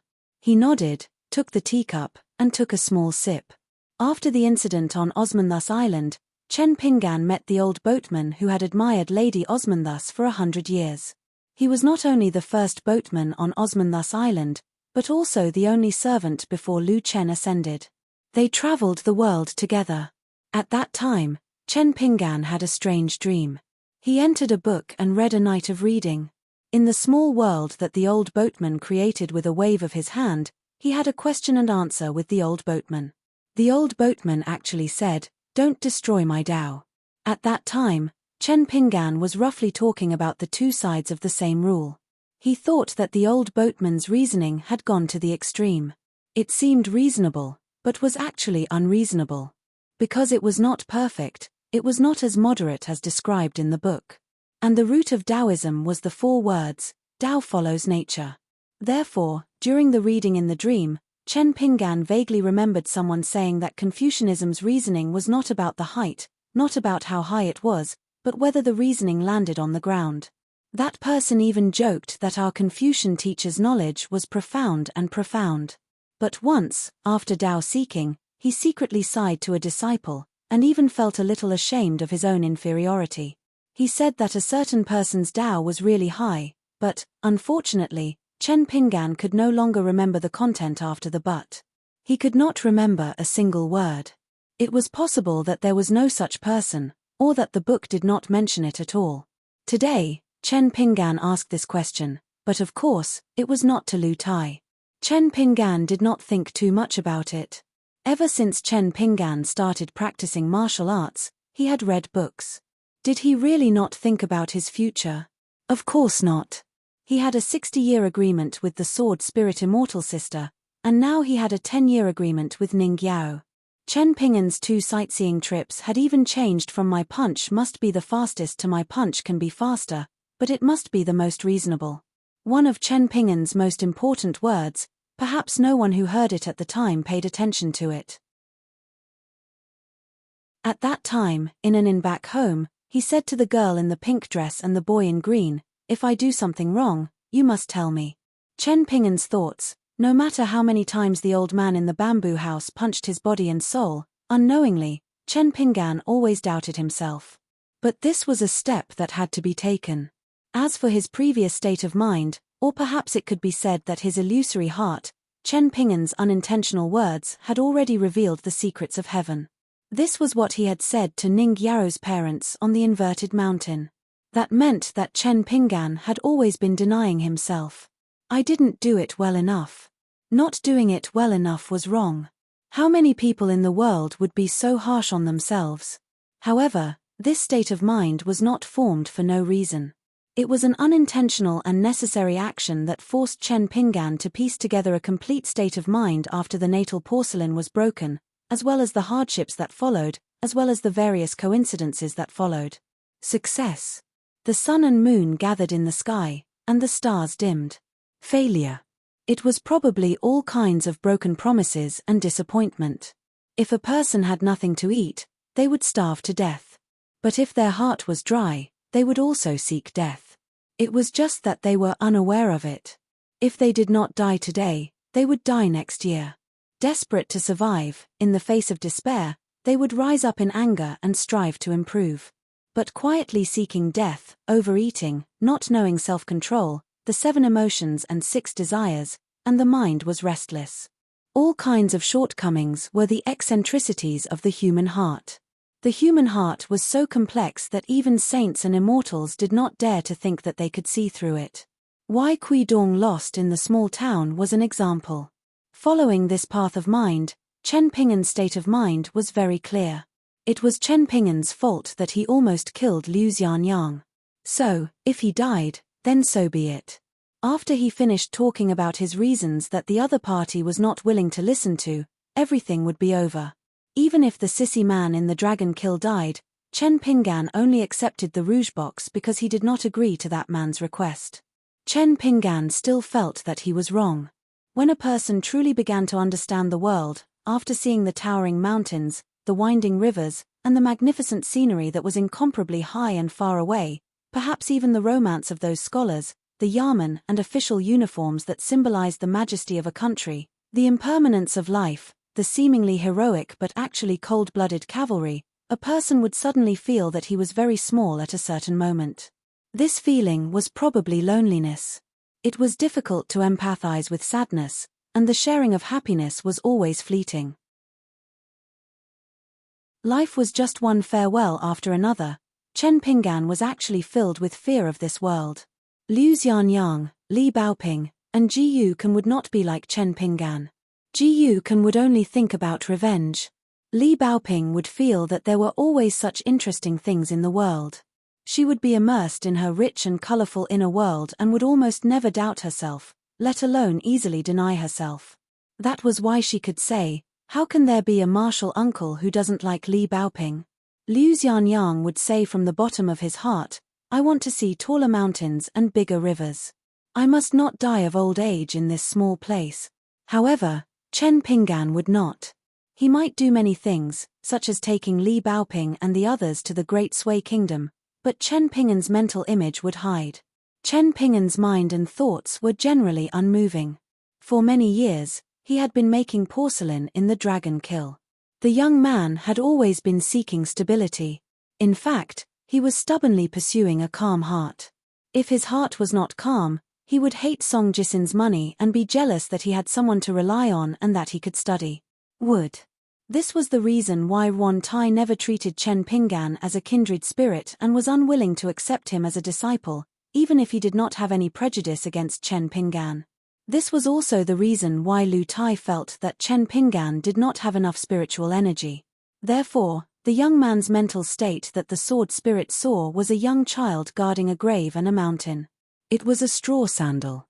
The only movement was that he was chasing someone's figure in the south.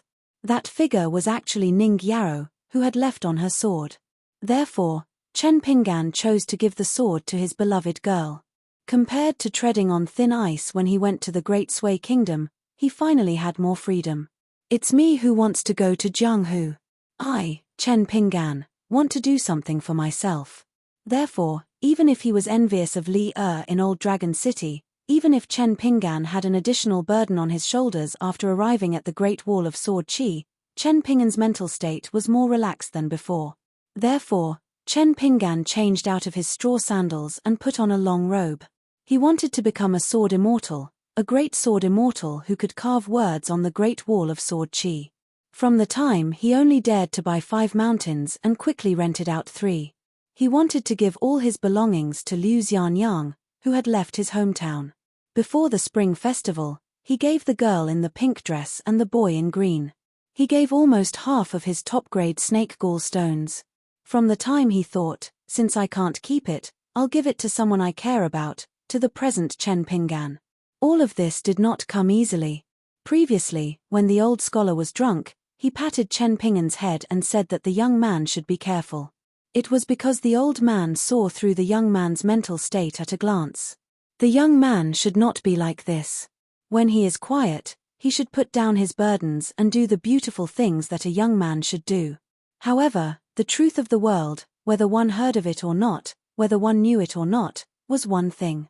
How to do it was another. How to put the truth in the book into practice was even more difficult. Chen Pinggan drank his tea. Before Lu Tai could say his answer, Chen Pinggan suddenly said, "Even if I am not familiar with you, even if I have to lend you money again and again, I am not willing to come into contact with you. I am even more unwilling to ascend to the realm of true immortals. It is actually very simple. It is because I am afraid of death." In his hometown town, after facing Cai Qinqian, Fu Nanhua, and the mountain-moving ape, Chen Pinggan felt that he had almost died once. In the Flood Dragon Ravine, it was the second time. Nothing can be done more than 3 times. Chen Pinggan slowly put down the tea bowl that he had finished drinking. He smiled and said, "Whether you believe it or not, I have never been able to hold on to good things that rely on luck." Chen Pinggan said to himself, "I just thought about it and felt that I might have been right in the past. However, if I am still like this now, I am wrong. If I want to go further in cultivation in the future, I have to slowly correct myself." Lu Tai's expression was strange and somewhat solemn. Just now, he was actually using the Lu family's secret mind visualization to peek at Chen Pinggan's state of mind. Chen Pinggan picked up the tea bowl and said, "Can I have another bowl?" Lu Tai said unhappily, "Do you think this is drinking wine?" However, he still gave Chen Pinggan another bowl of tea. Chen Pinggan continued, "But I don't think it is right not to follow you to the realm of true immortals. Maybe if I follow you to the realm of true immortals, you won't be able to make any money. Now, you have made a lot of money and I have made money for 3 grains. It's pretty good." Lu Tai himself had stopped drinking tea. He put his hands on his knees and said with a smile, "You lent me 2 grains. In fact, you only made 1 grain." Chen Pinggan hesitated for a moment and said honestly, "I think it is 3 grains." Lu Tai didn't know whether to laugh or cry. So this guy never thought that he would pay back the money. Chen Pinggan drank the tea that he definitely couldn't drink and said softly, "I have to leave some. If I miss it, I miss it. I can't take everything. Lu Tai, what do you think?" Lu Tai was stunned and then laughed. "Chen Pinggan, you are actually avoiding that one."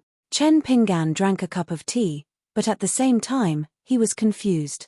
Lu Tai's face was full of resentment. He leaned forward and snatched the tea bowl from Chen Pinggan's hand. He waved his sleeve and put away all the tea sets. He stood up angrily and glared at Chen Pinggan. "You already know who is the one who went to the balcony to watch the Dao. Who is the one who was conferred the Marquis of Tongye?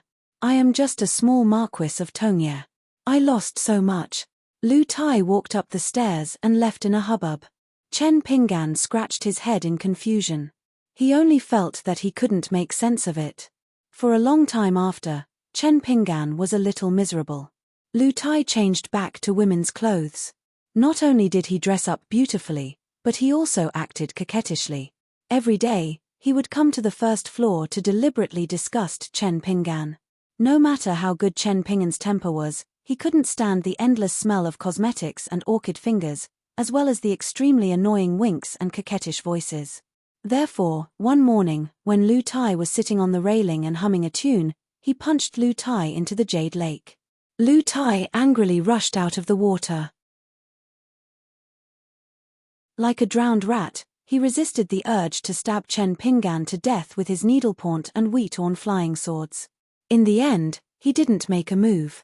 He just cursed Chen Pinggan. "Is this how you treat your half-preacher? Do you have any conscience, Chen Pinggan?" However, when it came to his preacher, Lu Tai clearly lacked confidence.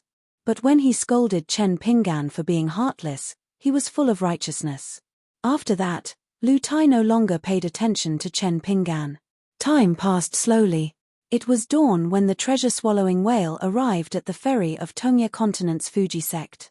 Chen Pinggan went to the third floor to remind Lu Tai that he could disembark. But the building was already empty. Chen Pinggan didn't think much of it. What a strange person. He went from the treasure-swallowing whale to the bottom of the sea to the land of Tongye Continent alone. Chen Pinggan walked up to the ferry and stomped his feet. It was just like the first time he walked from Clay Bottle Alley to Fulu Street. He walked from the yellow mud road to the bluestone road. It was full of novelty. Without Lu Tai by his side, Chen Pinggan felt pretty good, although he felt a little sorry for that guy.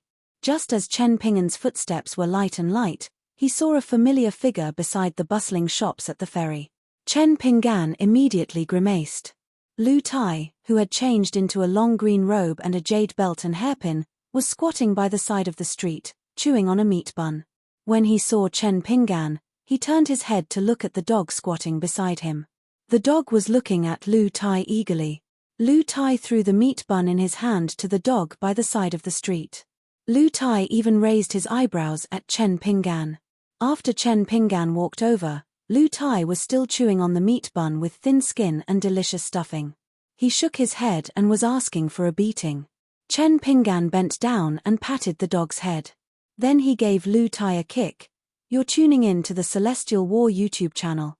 Don't forget to subscribe and join us on this journey to catch the most captivating stories,